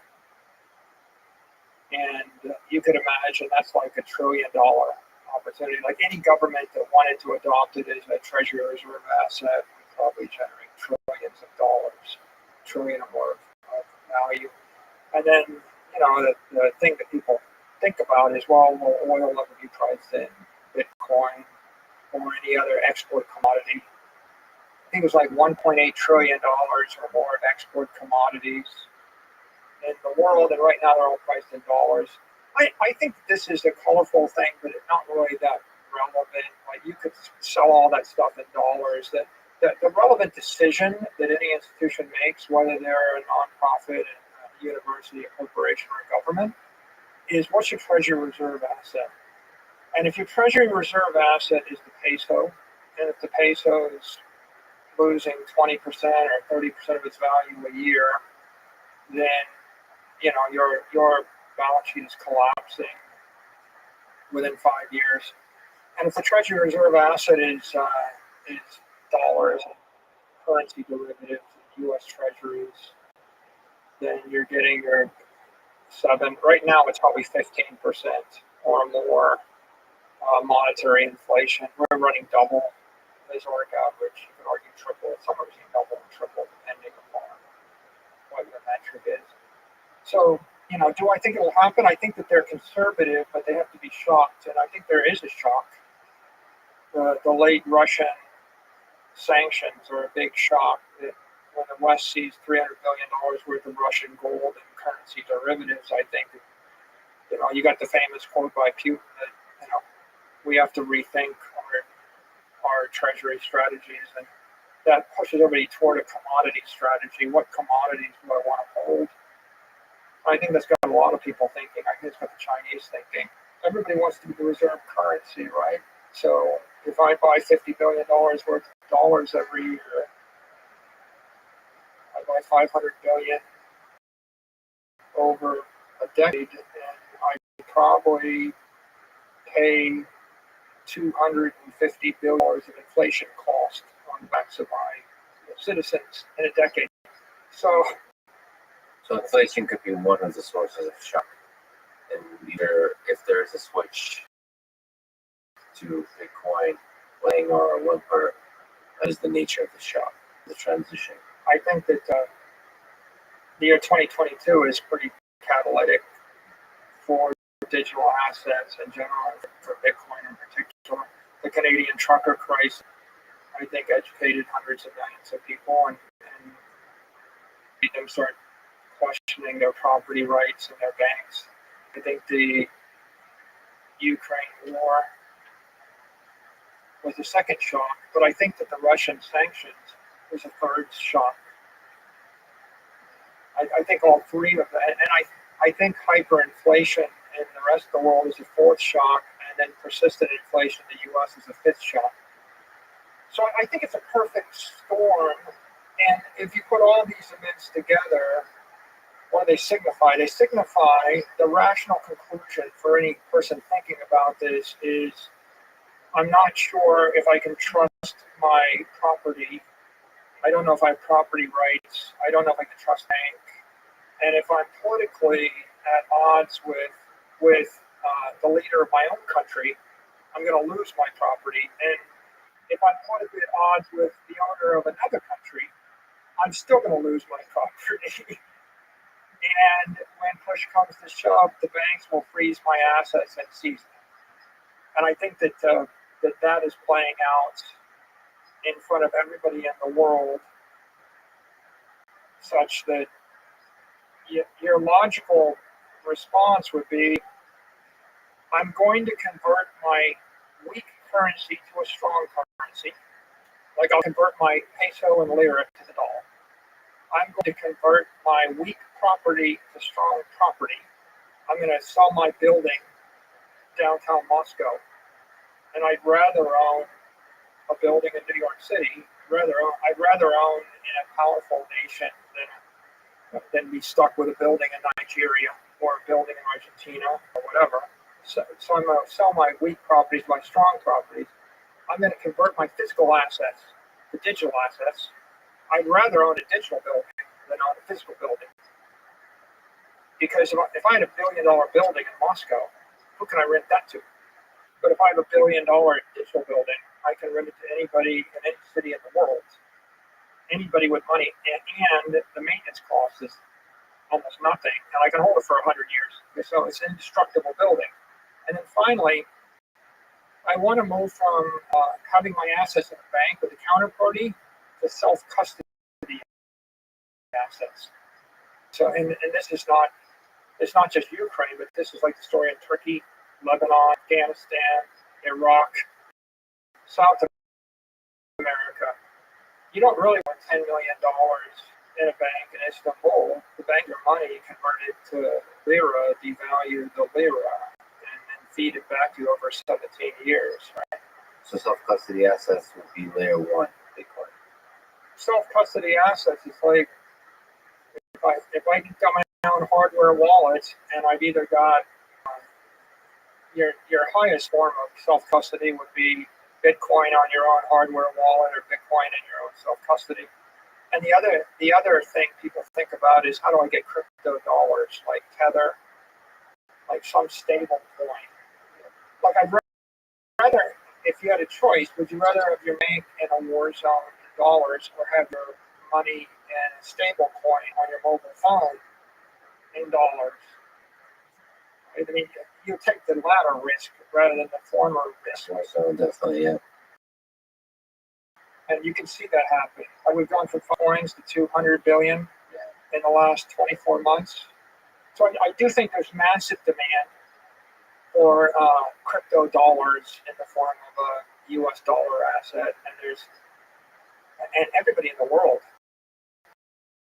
would say, yeah, I want that. You're just an extreme patriot.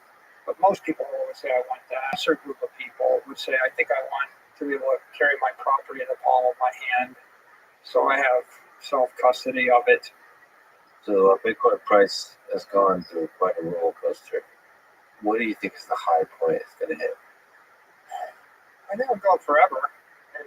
I think the Bitcoin is going to climb in a serpentine fashion. It's going to advance and come back, and it's going to keep climbing. I think that the volatility attracts all the capital into the marketplace, and so the volatility makes it the most interesting thing in the financial universe. It also generates massive yield and massive returns for traders, and that attracts capital. Like we're talking about the difference between 5% return and 500% return. So the fast money is attracted by the volatility. The volatility has been decreasing year by year by year. I think that it's stabilizing. I don't think we'll see as much volatility in the future as we have in the past. I think that if we look at Bitcoin and model it as digital gold, the market cap goes between 10 and 20 trillion. But gold is effective property. Gold is dead money. You have $1 billion of gold that sits in a vault for a decade. It's very hard to mortgage the gold. It's also very hard to rent the gold. You can't loan the gold. No one's going to create a business with your gold. So gold doesn't generate much of a yield. So for that reason, most people wouldn't store $1 billion for a decade. They would buy $1 billion of commercial real estate property. And the reason why is because I can rent it and generate a yield on it. It's an X. So if you consider digital property, that's $100 to $200 trillion addressable market. So I would think it goes from 10 trillion to 100 trillion. People sort of think of it as digital property. What does that mean in terms of per coin? At 500,000, right? That's a $10 trillion asset. And at 5 million, that's a $100 trillion asset. So if it crosses $1 million, it can go even higher.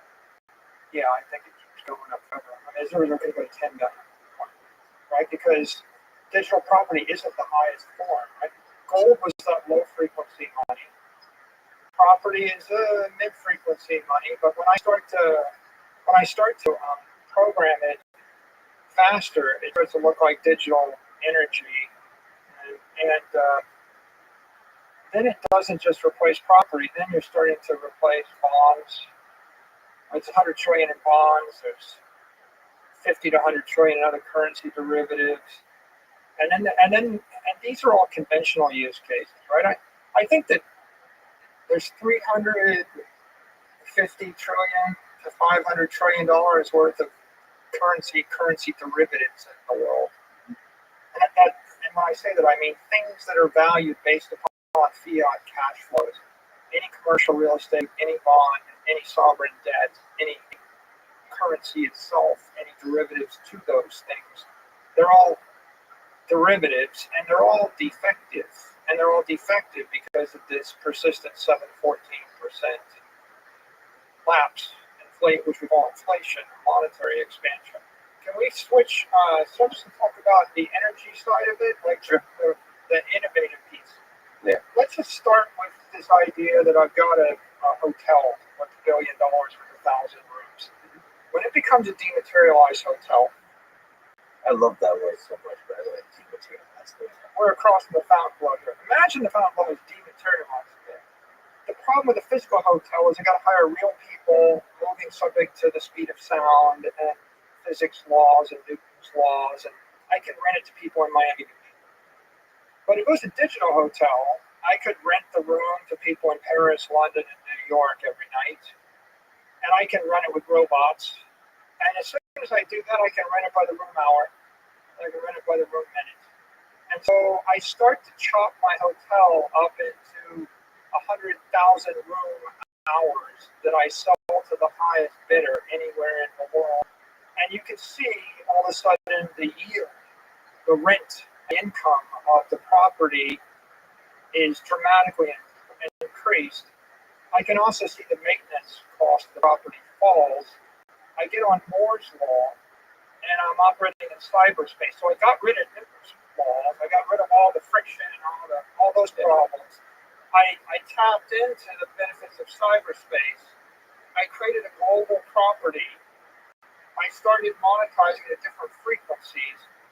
And of course, now I can mortgage it to anybody in the world, right? I mean, you're not going to be able to get a mortgage on a Turkish building from someone, in South Africa. You have to find someone that's local to the culture you're in. So when you start to move from analog property to digital property, it's not just a little bit better, it's a lot better. And what I just described, Lex, is like the DeFi vision, right? It's the beauty of DeFi, flash loans, money moving at high velocity.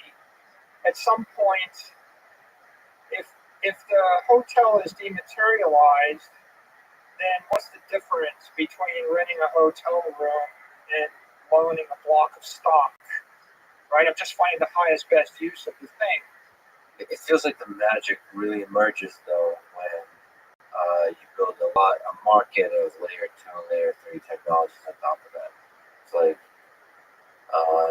they maybe you can correct me if I'm wrong, but for all these hotels and all these kinds of ideas, it's always touching humans at some point. And consumers or humans, business owners, and so on. So you have to create interfaces, you have to create services that make all of that super efficient, super fun to use, pleasant, effective, all those kinds of things. So you have to build a whole economy on top of that. Yeah, I happen to think that won't be done by the crypto industry at all. I think that will be done by centralized applications. I think it will be, the Citadels of the world, the high-speed traders of the world, the New Yorkers. I think it'll be Binance FTX as a layer 3 exchange that will give you the yield and will give you the loan at the best terms. Because I'll jump these compliance hoops. It comes like BlockFi can give you yield, but they have to do it in a compliant way with the United States jurisdiction. So ultimately, those applications to use that digital property and either generate a loan, give you a loan on it, or give you yield on it, are going to come from companies. But the fundamental difference is it could be companies anywhere in the world. So if a company in Singapore comes up with a better offering, right, the capital is going to start to flow to Singapore. I can't send 10 city blocks of LA to Singapore to rent during a festival, but I can send 10 blocks of Bitcoin to Singapore. So you've got a truly global market that's functioning in this asset, and it's a second order asset. For example, maybe you're an American citizen and you own 10 Bitcoin, and someone in Singapore will generate 27% yield of the Bitcoin, but legally, you can't send the money to them or the Bitcoin to them. It doesn't matter, because the fact that exists means that someone in Hong Kong will borrow the 10 Bitcoin from somebody in New York, and then they will put on the trade in Singapore, and that will create a demand for Bitcoin, which will drive up the price of Bitcoin, which will result in an effective tax-free yield for the person in the U.S. that's not even in the jurisdiction. So there's nothing that's going on in Singapore to drive up the price of your land in LA. But there is something going on everywhere in the world to drive up the price of property in cyberspace if there's only one digital Manhattan. And so there's a dynamic there which is profound because it's global. But now let's go to the next extreme. I'm still giving you a fairly conventional idea, which is let's just loan the money fast on a global network, and let's just rent the hotel room fast in cyberspace. But let's move to maybe a more innovative idea. The first generation of the internet, brought a lot of productivity, but there's also just a lot of flaws in it. For example, Twitter is full of garbage. Instagram DMs are full of garbage. Your Twitter DMs are full of garbage. YouTube is full of scams. Every 15 minutes, there's a Michael called giveaways spot up on YouTube. My Office 365 inbox is full of garbage, millions of spam messages. I'm running 4 different email filters.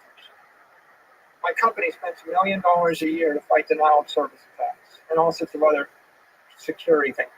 There are denial of service attacks everywhere against everybody in cyberspace all the time. It's extreme. And we're all beset with hostility, right? You've been a victim of it at Twitter. You know, you go on Twitter and people post stuff they would never say to your face. And then if you look, you find out that their account was created like 3 days ago. And it's not even a real person. So, you know, we're beset with phishing attacks and scams and spam bots and garbage. And why? And the answer is because the first generation of internet was digital information and there's no energy. There's no conservation of energy in cyberspace. The thing that makes the universe work is conservation of energy. Like, if I went to a hotel room, I'd have to post a credit card, and then if I smashed the place up, there'd be economic consequences, maybe there'd be criminal consequences, there might be reputational consequences, you know, when it might fall on me. But in the worst case, I can only smash up one hotel room. Now imagine I could actually write a Python script to send myself to every hotel room in the world every minute, not post a credit card, and smash them all up anonymously. The thing that makes the universe work is friction, speed of sound, speed of light, and the fact that it's ultimately it's conservative. You're either energy or you're matter, but once you've used the energy, it's gone, and you can't do infinite everything. That's missing in cyberspace right now. And if you look at all of the moral hazard and all of the product defects that we have in all of these products, most of them, 99% of them, could be cured if we introduced conservation of energy into cyberspace. And what you can do with high-speed digital property, high-speed Bitcoin, and by high-speed I mean not 20 transactions a day, I mean 20,000 transactions a day. So how do you do that? Well, I let everybody on Twitter post 1,000 or 10,000 Satoshis via Lightning wallet, a Lightning badge. Give me an orange check. If you put up $20 once in your life, you could give 300 million people an orange check. Right now, you don't have a blue check box. You're a famous person. I don't know why you don't have a blue check. Have you ever applied for a blue check? No. There are 360,000 people on Twitter with a blue check. There are 300 million people on Twitter. So the conventional way to verify accounts is elitist, archaic. Yeah, how does it work? How do you get blue check? I mean, You got to apply and wait 6 months, and you have to post, like 3 articles in the public mainstream media that illustrates your person of interest. Interesting. Generally, they would grant them to CEOs of public companies, or the whole idea is to verify that that you are who you are, who you say you are. Right. But the question is, why isn't everybody verified? Right. And there's a couple of threads on that. One is some people don't want to be doxxed; they want to be anonymous. But there are even anonymous people that should be verified, right? Because otherwise you're subjecting their entire following to phishing attacks and scams and hostility. But the other what's the orange verification? So that this idea, can you actually elaborate a little bit more? If you put up $20, I think everybody on Twitter ought to go get an orange check if they could come up with like $10. and what is the power of that orange check? What does that verify exactly? You basically post a security deposit for your safe passage through cyberspace.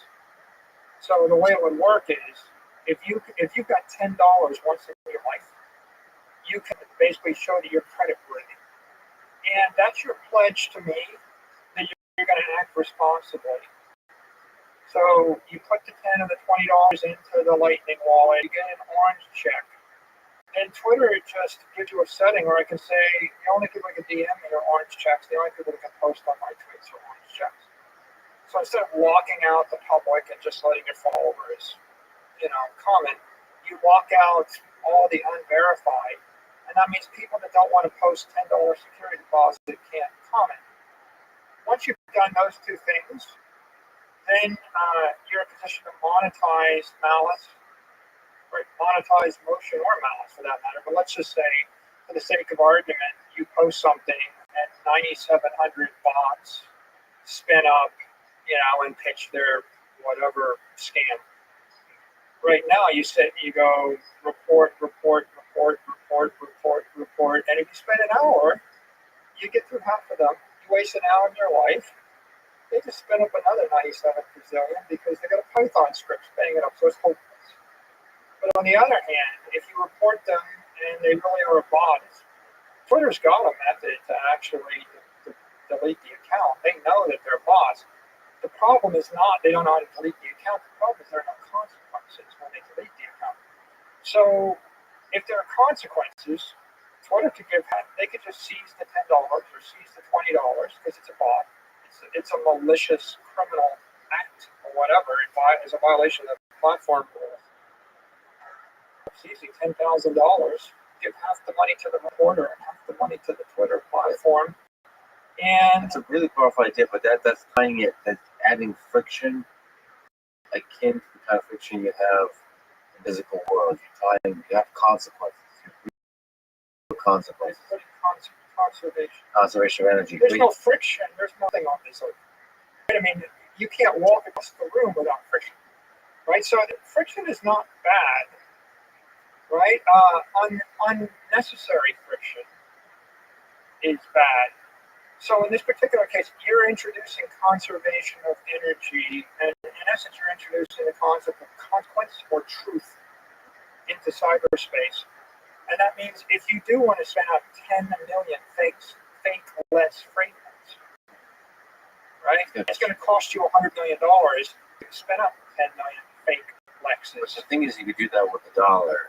You're saying that it's more tied to physical reality than Bitcoin.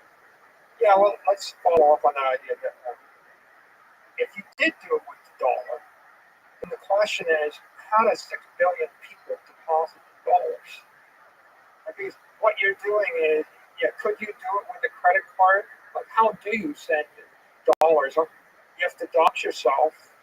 Like, it's not easy. So you're talking about inputting a credit card transaction, doxing yourself, and now you've just eliminated the 2 billion people that don't have credit cards, who don't have banks. You've also got a problem with everybody that wants to remain anonymous. But you've also got this other problem, which is credit cards are expensive transactions, low frequency, slow settlement. So do you really want to pay 2.5% every time you actually show a $20 deposit? And maybe you could do a clergy version of this for a subset of people. It's like it's percentage good if you did it with conventional payment rails. But what you can't do is the next idea, which is I want the orange badge to be used to give me safe passage through cyberspace, tripping across every platform. So how do I solve the denial of service attacks against the website? I publish a website, you hit it with 1 million requests. Okay, now how do I deal with that? Well, I can lock you out and I can make it a zero trust website, and then you have to be coming at me through a trusted firewall with a trusted credential, but that's a pretty draconian thing. Or I could put it behind a lightning wall. A lightning wall would be, I just challenge you, Lex. You want to browse my website, you have to show me your 100,000 Satoshis. Do you have 100,000 Satoshis? Click. Okay. Now you click away 100 times or 1,000 times, and after 1,000 times, well, now Lex, you're getting offensive to take a Satoshi from you, or 10 Satoshis, a microtransaction. You want to hit me 1 million times? I'm taking all your Satoshis and locking you out. What you want to do is you want to go through 200 websites a day,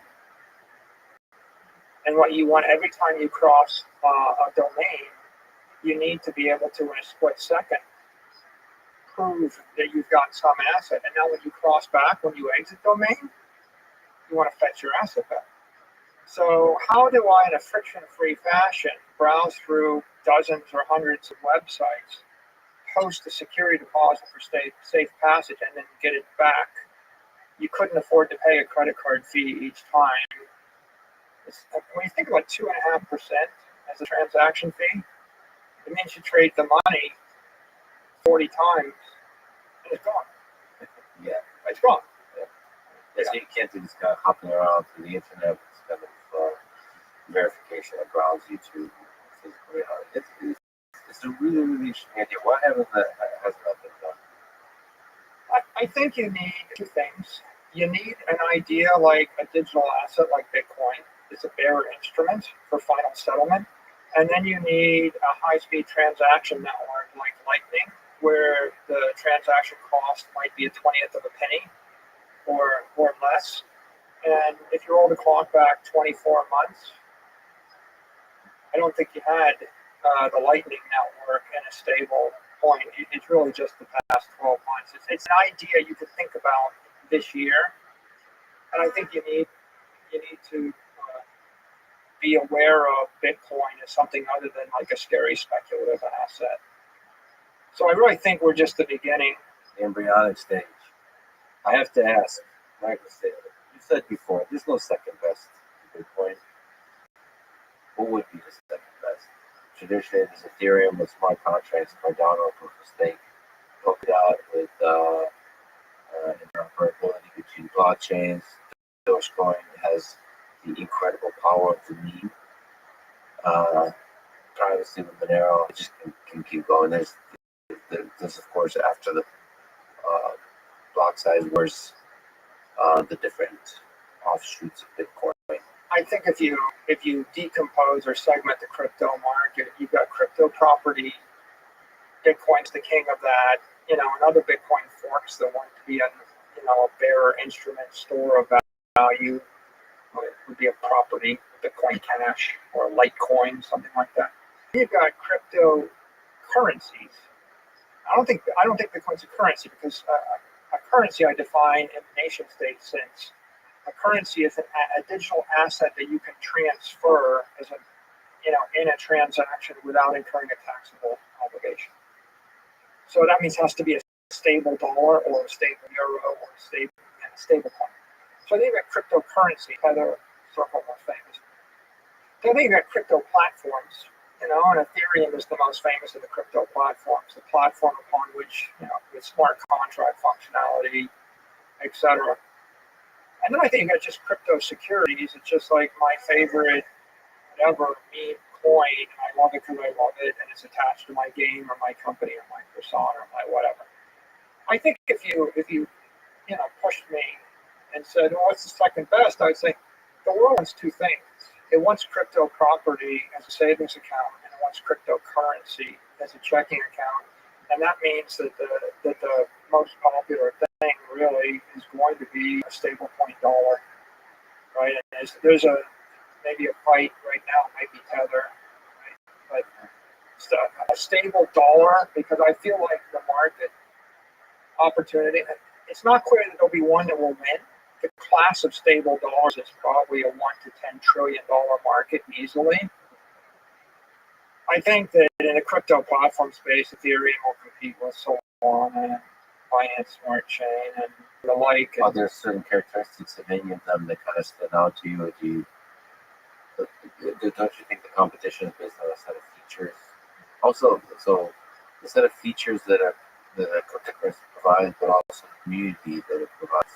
Which is the community matters, sort of the adoption, the dynamic of the adoption, both across the developers and the investors. If I'm looking at them, the first question is what's the regulatory risk? How likely is it to be deemed property versus security? And the second is what's the competitive risk? And the third is what's the speed and the performance? And all those things, lead to the question of what's the security risk? How likely is it to crash and burn? And how stable or unstable is it? And then there's the marketing risk. There are different teams behind each of these things and communities behind them. I think that the big cloud looming over the crypto industry is regulatory treatment of cryptocurrencies and regulatory treatment of crypto securities and crypto platforms. And I think that won't be determined until the end of the first Biden administration.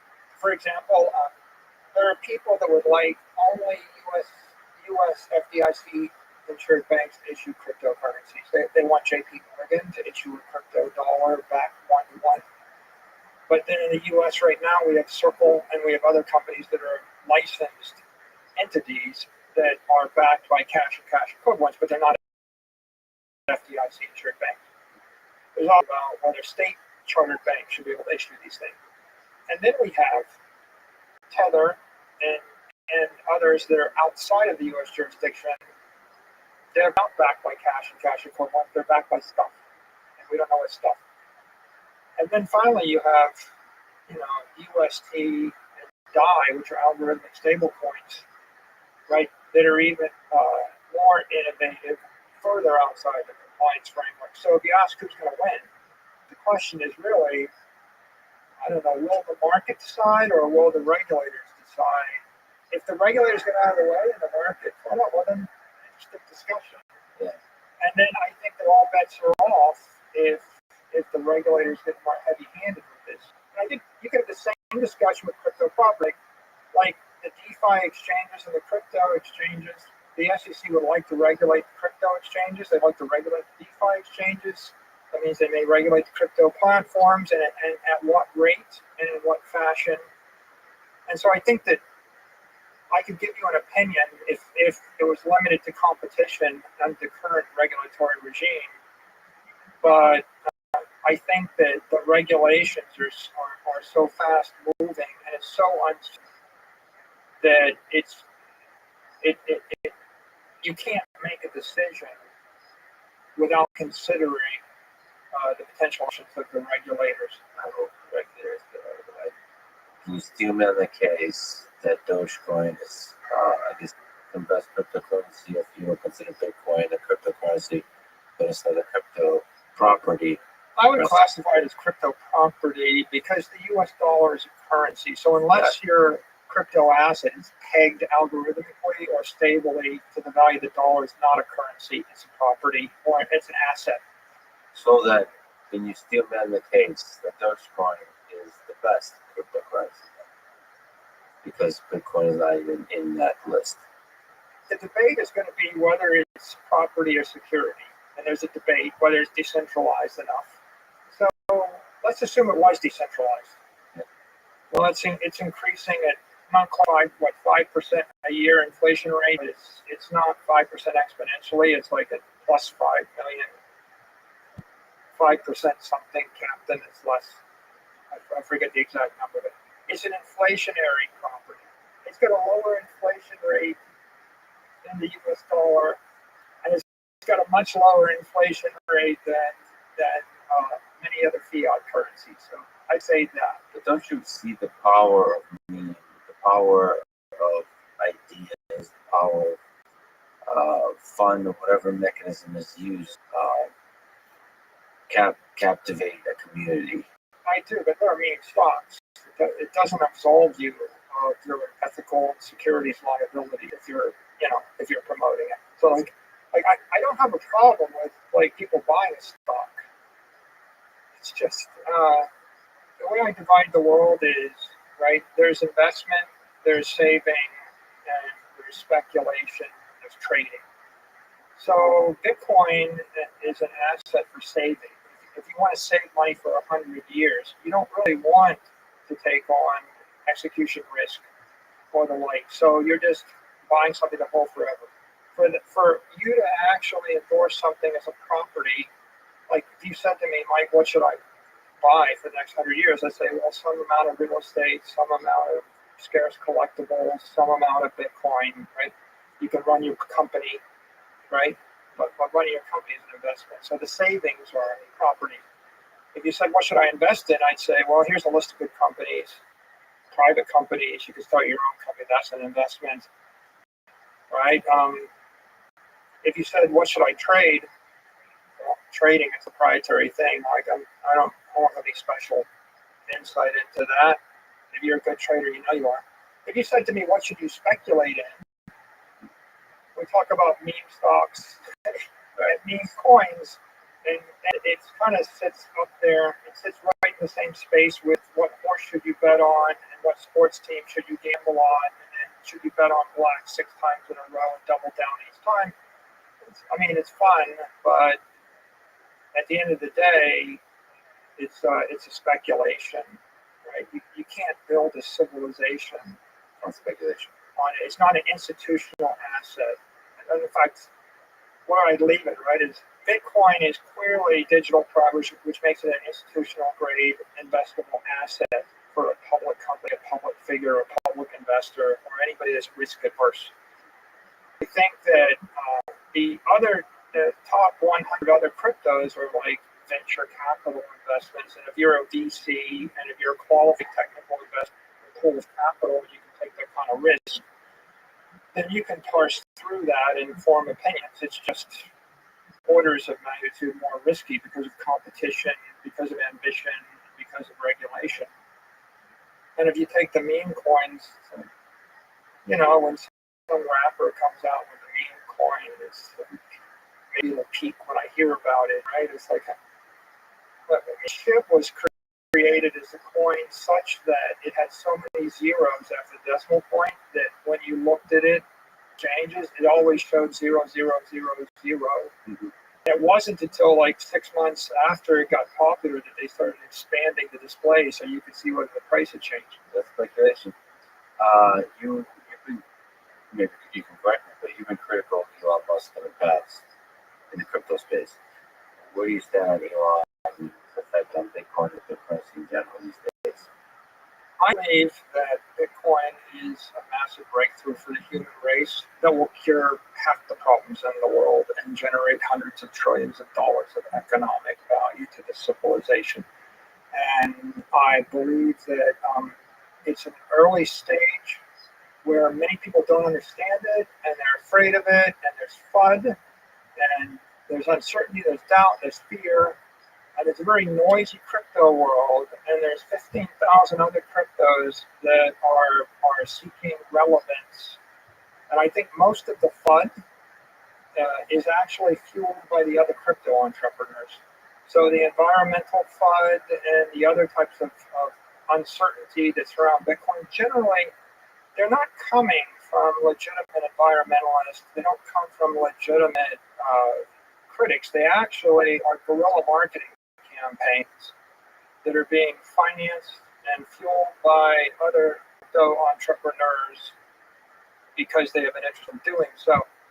So if I look at the constructive path forward, first, I think it'd be very constructive for corporations to embrace Bitcoin and build applications on top of it. You don't need to fix it. There's something wrong with it, right? Like when you put a layer 2 and a layer 3, it moves a billion times a second at the speed of light. So every beautiful, cool DeFi application, every crypto application, everything you can imagine you might want to do, you can do with a legitimate company and a legitimate website or mobile application sitting on top of Bitcoin or Lightning if you want to. So I think that to the extent that people do that, that's going to be better for the world. If you consider what holds people back, I think it's just misperceptions about what Bitcoin is. So I'm a big fan of educating people. If you're not going to commercialize it, then just educate people on what it is. So, for example, Bitcoin's the most efficient use of energy in the world by far. Right? Most people don't. They don't necessarily perceive that or realize that. But if you were to take any metric, energy intensity, you put like $2 billion worth of electricity in the network every year, and it's worth $850 billion. There is no industry in the real world, right, that is that energy efficient. Not only that energy efficient, it's also the most sustainable industry. We do surveys, 58% of Bitcoin mining energy is sustainable. So there's a very good story. fact, every other industry, planes, trains, automobiles, construction, food, medicine, everything else, less clean, less efficient. So, So the basic I debate would was, like to. I wouldn't say there is hate. I would just say that to the extent that the Bitcoin community had any issue with Elon, it was just just this environmental, uncertainty that he fueled in a couple of his tweets, right? Which I think just is very distracting. but that was one of them. But I think the Bitcoin maximalists, in general, the crypto community, what you call the crypto entrepreneurs, are, it's also, they're using it for investment, for speculation, and therefore get very passionate about people's kind of celebrities, including you, like famous people, Right. saying positive stuff about any one particular crypto thing you can buy in Coinbase. And so they might be unhappy with Elon Musk that he's promoting Bitcoin and then not, and promoting Dogecoin and then not, and this kind of that there's so much emotion tied up in the communication of this topic, and I think that's where a lot of I don't have a criticism of Elon Musk. He's free to do whatever he wishes to do. He's like, in fact, Elon Musk is the second largest supporter of Bitcoin in the world. So I think that the Bitcoin community tends to eat its own quite a bit. Yeah. Like, it tends to be very, very self-critical. And instead of saying, well, Elon is more supportive of Bitcoin than the other 10,000 people in the world, with serious amounts of money, they focus upon, Yeah, this is strange. Eating your own, just So I think he's free to do what he wants to do. And I think he's done a lot of good for Bitcoin and putting it on the balance sheet of Tesla and holding it, and I think that sent a very powerful message. do you have advice for young people? So you had a heck of a life. You've done quite a lot of things. Start before MIT, but start with MIT. Is there advice here for young people in high school and college? How to have a career they can be proud of, how to have a life they can be proud of. I was asked by somebody for quick advice for his young children. He had twins when they entered adulthood. He said, "Give me your advice for them in a letter. I'm going to give it to them when they turn 21 or something." So then I thought I was at a party, and then he handed me this sheet of paper. I thought, he wants me to write it down right now. So I sat down, I started writing. I figured, well, what would you want to tell someone at age 21? You wrote it down.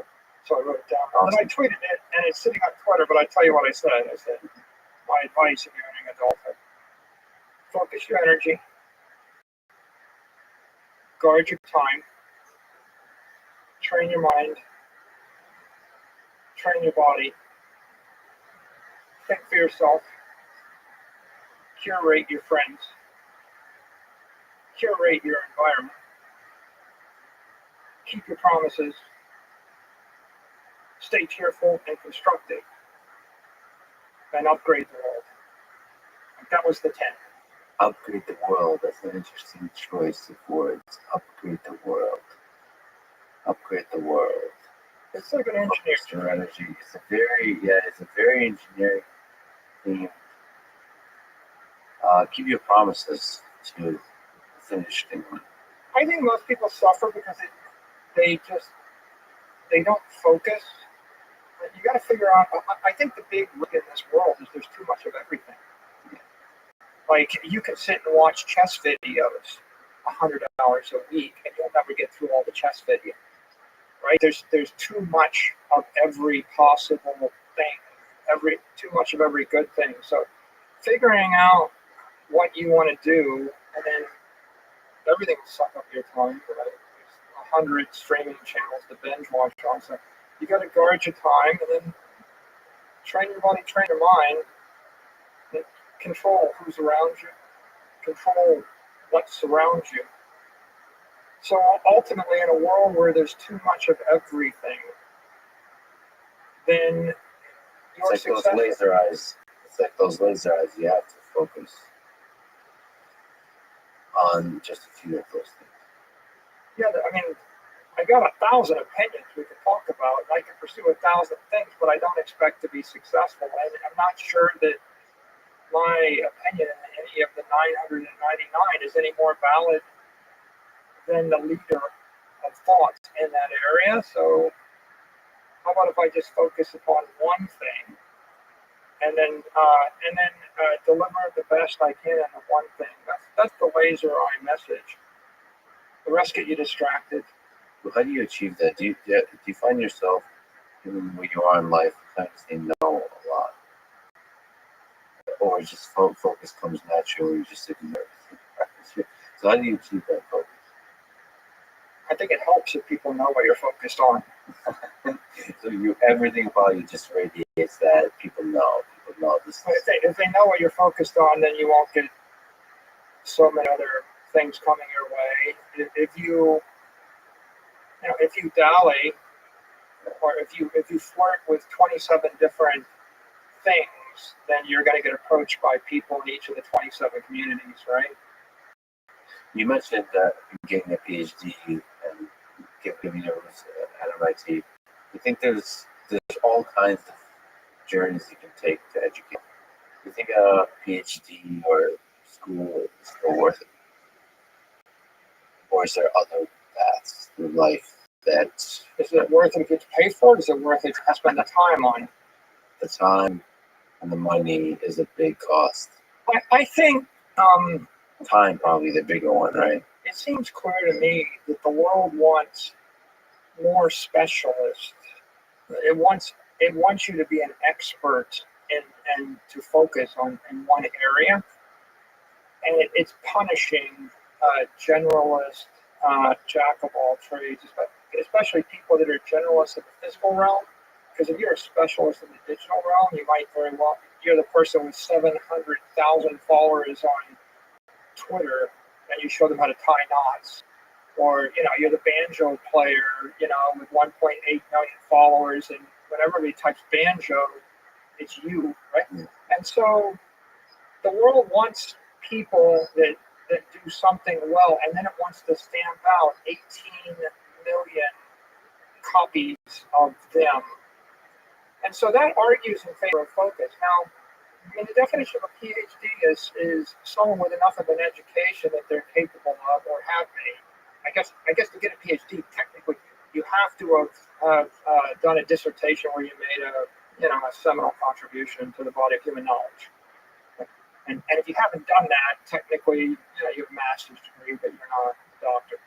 So if you're interested in any of the academic disciplines that a PhD would be granted for, then I can see that being a reasonable pursuit. But there are many people that are specialists. You know the agitator? The agitator on YouTube? Yeah. He's the world's greatest chess commentator. Yeah. And I've watched his career, and he's gotten progressively better, and he's really good. He's going to love hearing this. Yeah. The agitator hears this. I'm a big fan of the agitator. I had to cut myself off, right? Because otherwise you'll watch the entire Paul Morphy saga for your weekend. But the point really is YouTube is full of experts who are specialists in something. And they rise to the top of their profession. And Twitter is too, and the internet is. So I would advocate that you figure out what you're passionate about and what you're good at, and you do focus on it, especially if the thing that you're doing can be automated. The problem is, back to that 500,000 algebra teacher type comment, the problem is if it is possible to be automated, then over time someone's probably going to automate it, and that squeezes the state space of everybody else. It's like after the lockdowns, it used to be there were like all these local bands that played in bars, and everyone went to the bar to see the local band. And then during lockdown, you would have like these 6 super groups, and they would all get 500,000 or 1 million followers, and all these smaller local bands just got no attention at all. But the interesting thing is, one of those 500,000 eligible teachers is likely to be part of the automation. So it's like it's an opportunity for you to think, where is my field, my discipline evolving into? I talked to a bunch of librarians, just happen to be friends with librarians, and that's libraries will probably be evolving, and it's up to you as a librarian to be one of the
I want to know what they're getting into, because this is taken for granted maybe, but there's 10 million people vying for every hour of your time. And so the fact that anybody gives you any time at all is a huge privilege, right? And you should be thanking them, and you should respect their time. it's interesting. Like everything you said is very interesting. But of course, from my perspective, and probably from your perspective, my actual life has nothing to do with. It's just being focused on stuff. And now, in my case, it's like focus on doing the thing I really enjoy doing, and being myself, and not caring about anything else. Like I don't care about views or likes or attention. And that just maintaining that focus is the way, from an individual perspective, you live that life. But yeah, it does seem that there's the world, the technology is rewarding the specialization and creating bigger and bigger platforms for the different specializations. And then that lifts all boats actually, because the specializations get better and better and better at teaching people to do specific things, and they educate themselves, and it's just everybody gets more and more knowledgeable and more empowered. The reward for authenticity more than offsets the specificity with which you pursue your mission. It's like another way to say it is like nobody wants to read advertising. Like if you were to spend $100 million advertising your thing, I probably wouldn't want to watch it. But So if fascinating. we see the death of that. And so the commercial shows are losing their audiences, and the authentic specialist or the authentic artist are gaining their audience. That's a beautiful thing. Speaking of deep thinking, you're just a human. Your life ends. You've accumulated so much wisdom, so much money, but the ride ends. Do you think about that? Do you ponder your death, your mortality? Are you afraid of it? When I go, all my assets will flow into a foundation, and the foundation's mission is to make education free for everybody forever. And if I'm able to contribute to the creation of a more perfect monetary system, then maybe that foundation will go on forever. The idea, the foundation of the idea. So that's each of the foundations. It's not clear we're on the S curve of immortal life yet. Like that's a biological question, and you asked that, on some of your other interviews a lot.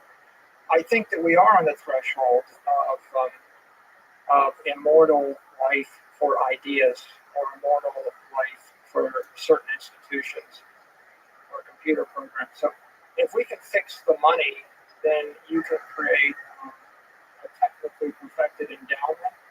And then the question really is, what are your ideas? What do you want to leave behind? And so if it's a park, then you endow the park, right? If it's free education, you endow that. If it's some other ethical idea, right? Does it make you sad that there's something that you've endowed, some very powerful idea of digital energy that you put out, that we help put it into the world, then your mind, your conscious mind, will no longer be there to experience it. It's just gone forever. I rather think that the thing that Satoshi taught us is you should do your part during some phase of the journey that you get out of it. I think Steve Jobs said something similar to that effect in a very, very famous speech one day, which is, death is a natural part of life and it makes way for the next generation. And I think the goal is you upgrade the world, right? You leave it a better place, but you get out of the way. And I think when that breaks down, bad things happen. I think nature cleanses itself. There's a cycle of life. And speaking of one of the great people who did also get out of the way, is George Washington. So hopefully, when you get out of the way, nobody's bleeding you to death in hope of helping you. What do you think? Just a bit of a callback. What do you think is the meaning of this whole thing? What's the meaning of life? Why are we here? We talked about the rise of human civilization. It seems like we're engineers at heart. We build cool stuff. Better and better use of energy, channeling energy to be productive. Why? What's it all for? You're getting metaphysical. Very. There's a beautiful boat left to us. Like, why do we do that? This boat sailed the ocean. The models of it celebrate engineering of the past. To engineer is divine. You can make lots of arguments as well. We're either here to entertain ourselves, or we're here to create something that's beautiful, something that's functional. I think if you're an engineer, you entertain yourself by creating something that's more beautiful. So I think all three of those things. It's entertaining, but it's ethical. You got to admire the first person that built a bridge, crossing it from the first person to work out how to get running water to it. The first person that figured out how to, dam up a river, or massive agriculture, or the guy that figured out, how to grow fruit on trees and created orchards, and maybe one day he had like 10 fruit trees. He's pretty proud of himself. So that's functional. There is also something to that, just like you said, that's just beautiful. It does get you closer to, like you said, the divine. Something,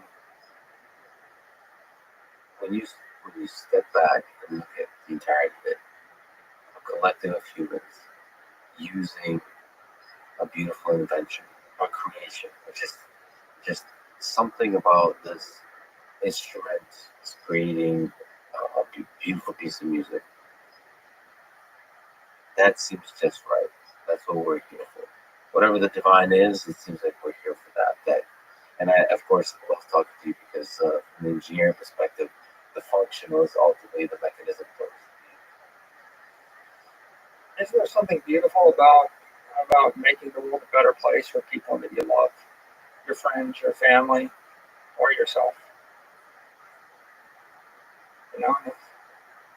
When you think about the entire arc of human existence, and you roll the clock back 500,000 years, and you think about every struggle of everyone that came before us and everything they had to overcome in order to put you here right now.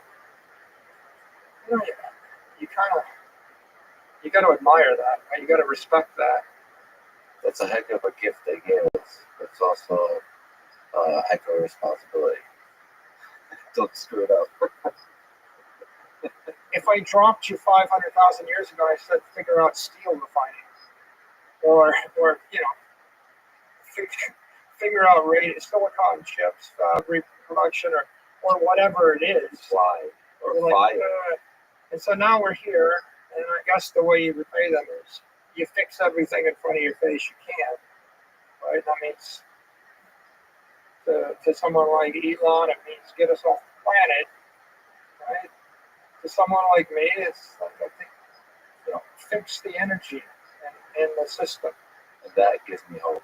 Michael, this is an incredible conversation. You're an incredible human. It's a huge honor you sit down with me.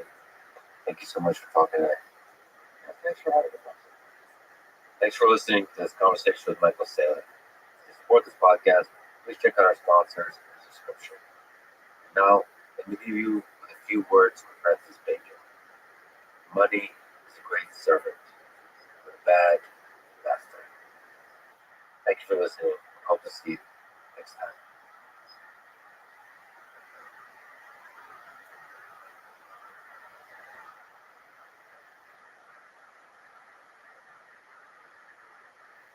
There's no right answers for anything involved in art. We're all trying experiments to find a way. And even for the things that I work on, I don't have a set way that I come to every project blank. Maybe you're just a neat vehicle and you're channeling ideas from somewhere else. I believe we know.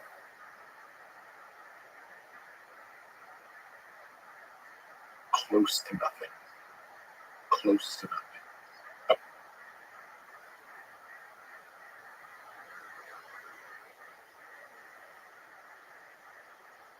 About anything. If we embrace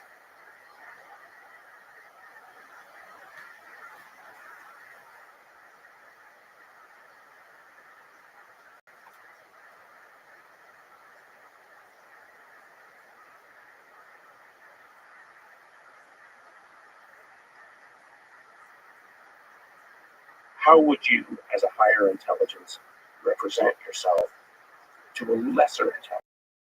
Do you think they saw what they say they saw? It didn't show up in 1947. How hard do you think it is for aliens to communicate with humans? What do we believe in? We believe in technology. So you show yourself as a form of technology, right? But the common thread is you're not alone. And there's something else here with you. And there's something that's, as you said, watching. You are a professor at Stanford studying the biology of the human organism at the level of individual cells. So let me ask first the big, ridiculous philosophical question. What is the most beautiful or fascinating aspect of human biology at the level of the cell? The micro machines and the nano machines that produce life and become. That to me is the most interesting. The fact that you have this basically dynamic within every cell that's constantly processing its environment. And part of it is, which is a dynamic machine, a dynamic computation process. People think of the DNA as a linear code. It's codes within codes within codes, and it is actually the epigenetic state that's doing this amazing processing. I mean, if you ever wanted to believe in God, just look inside the cell. The DNA is both information and computer. Exactly. How did that computer come about?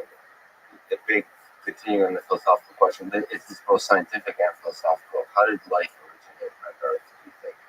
How did this, at every level, so the very first step and the fascinating complex computer that is DNA, that is multicellular organism, and then maybe the fascinating complex computer that is the human mind? Well, I think you have to take just one more step back to the complex computer that is the universe, right? All of the so-called particles or waves that people think the universe is made of, and appears, to me at least, to be a computational process. And embedded in that is biology, right? So all the atoms of the protein, et cetera, sit in a computational matrix.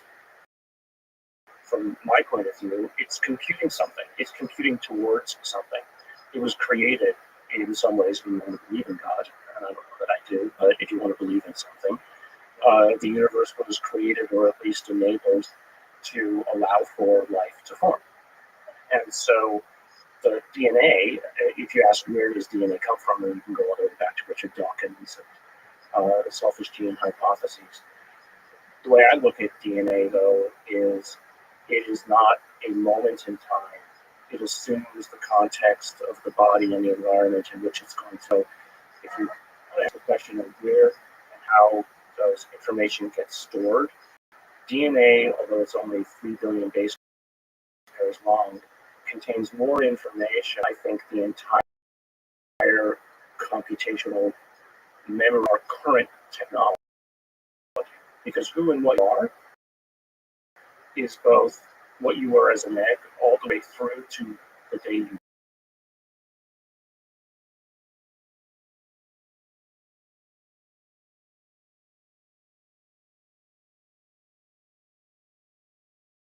is all the different cell types and organs in your body. And so it's a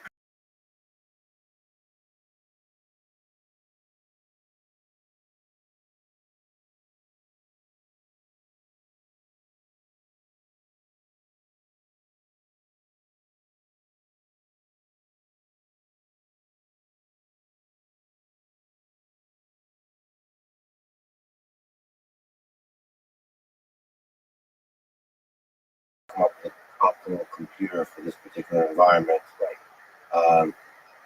So if you reverse engineer that computer, well, what do you mean by considering all the possible things?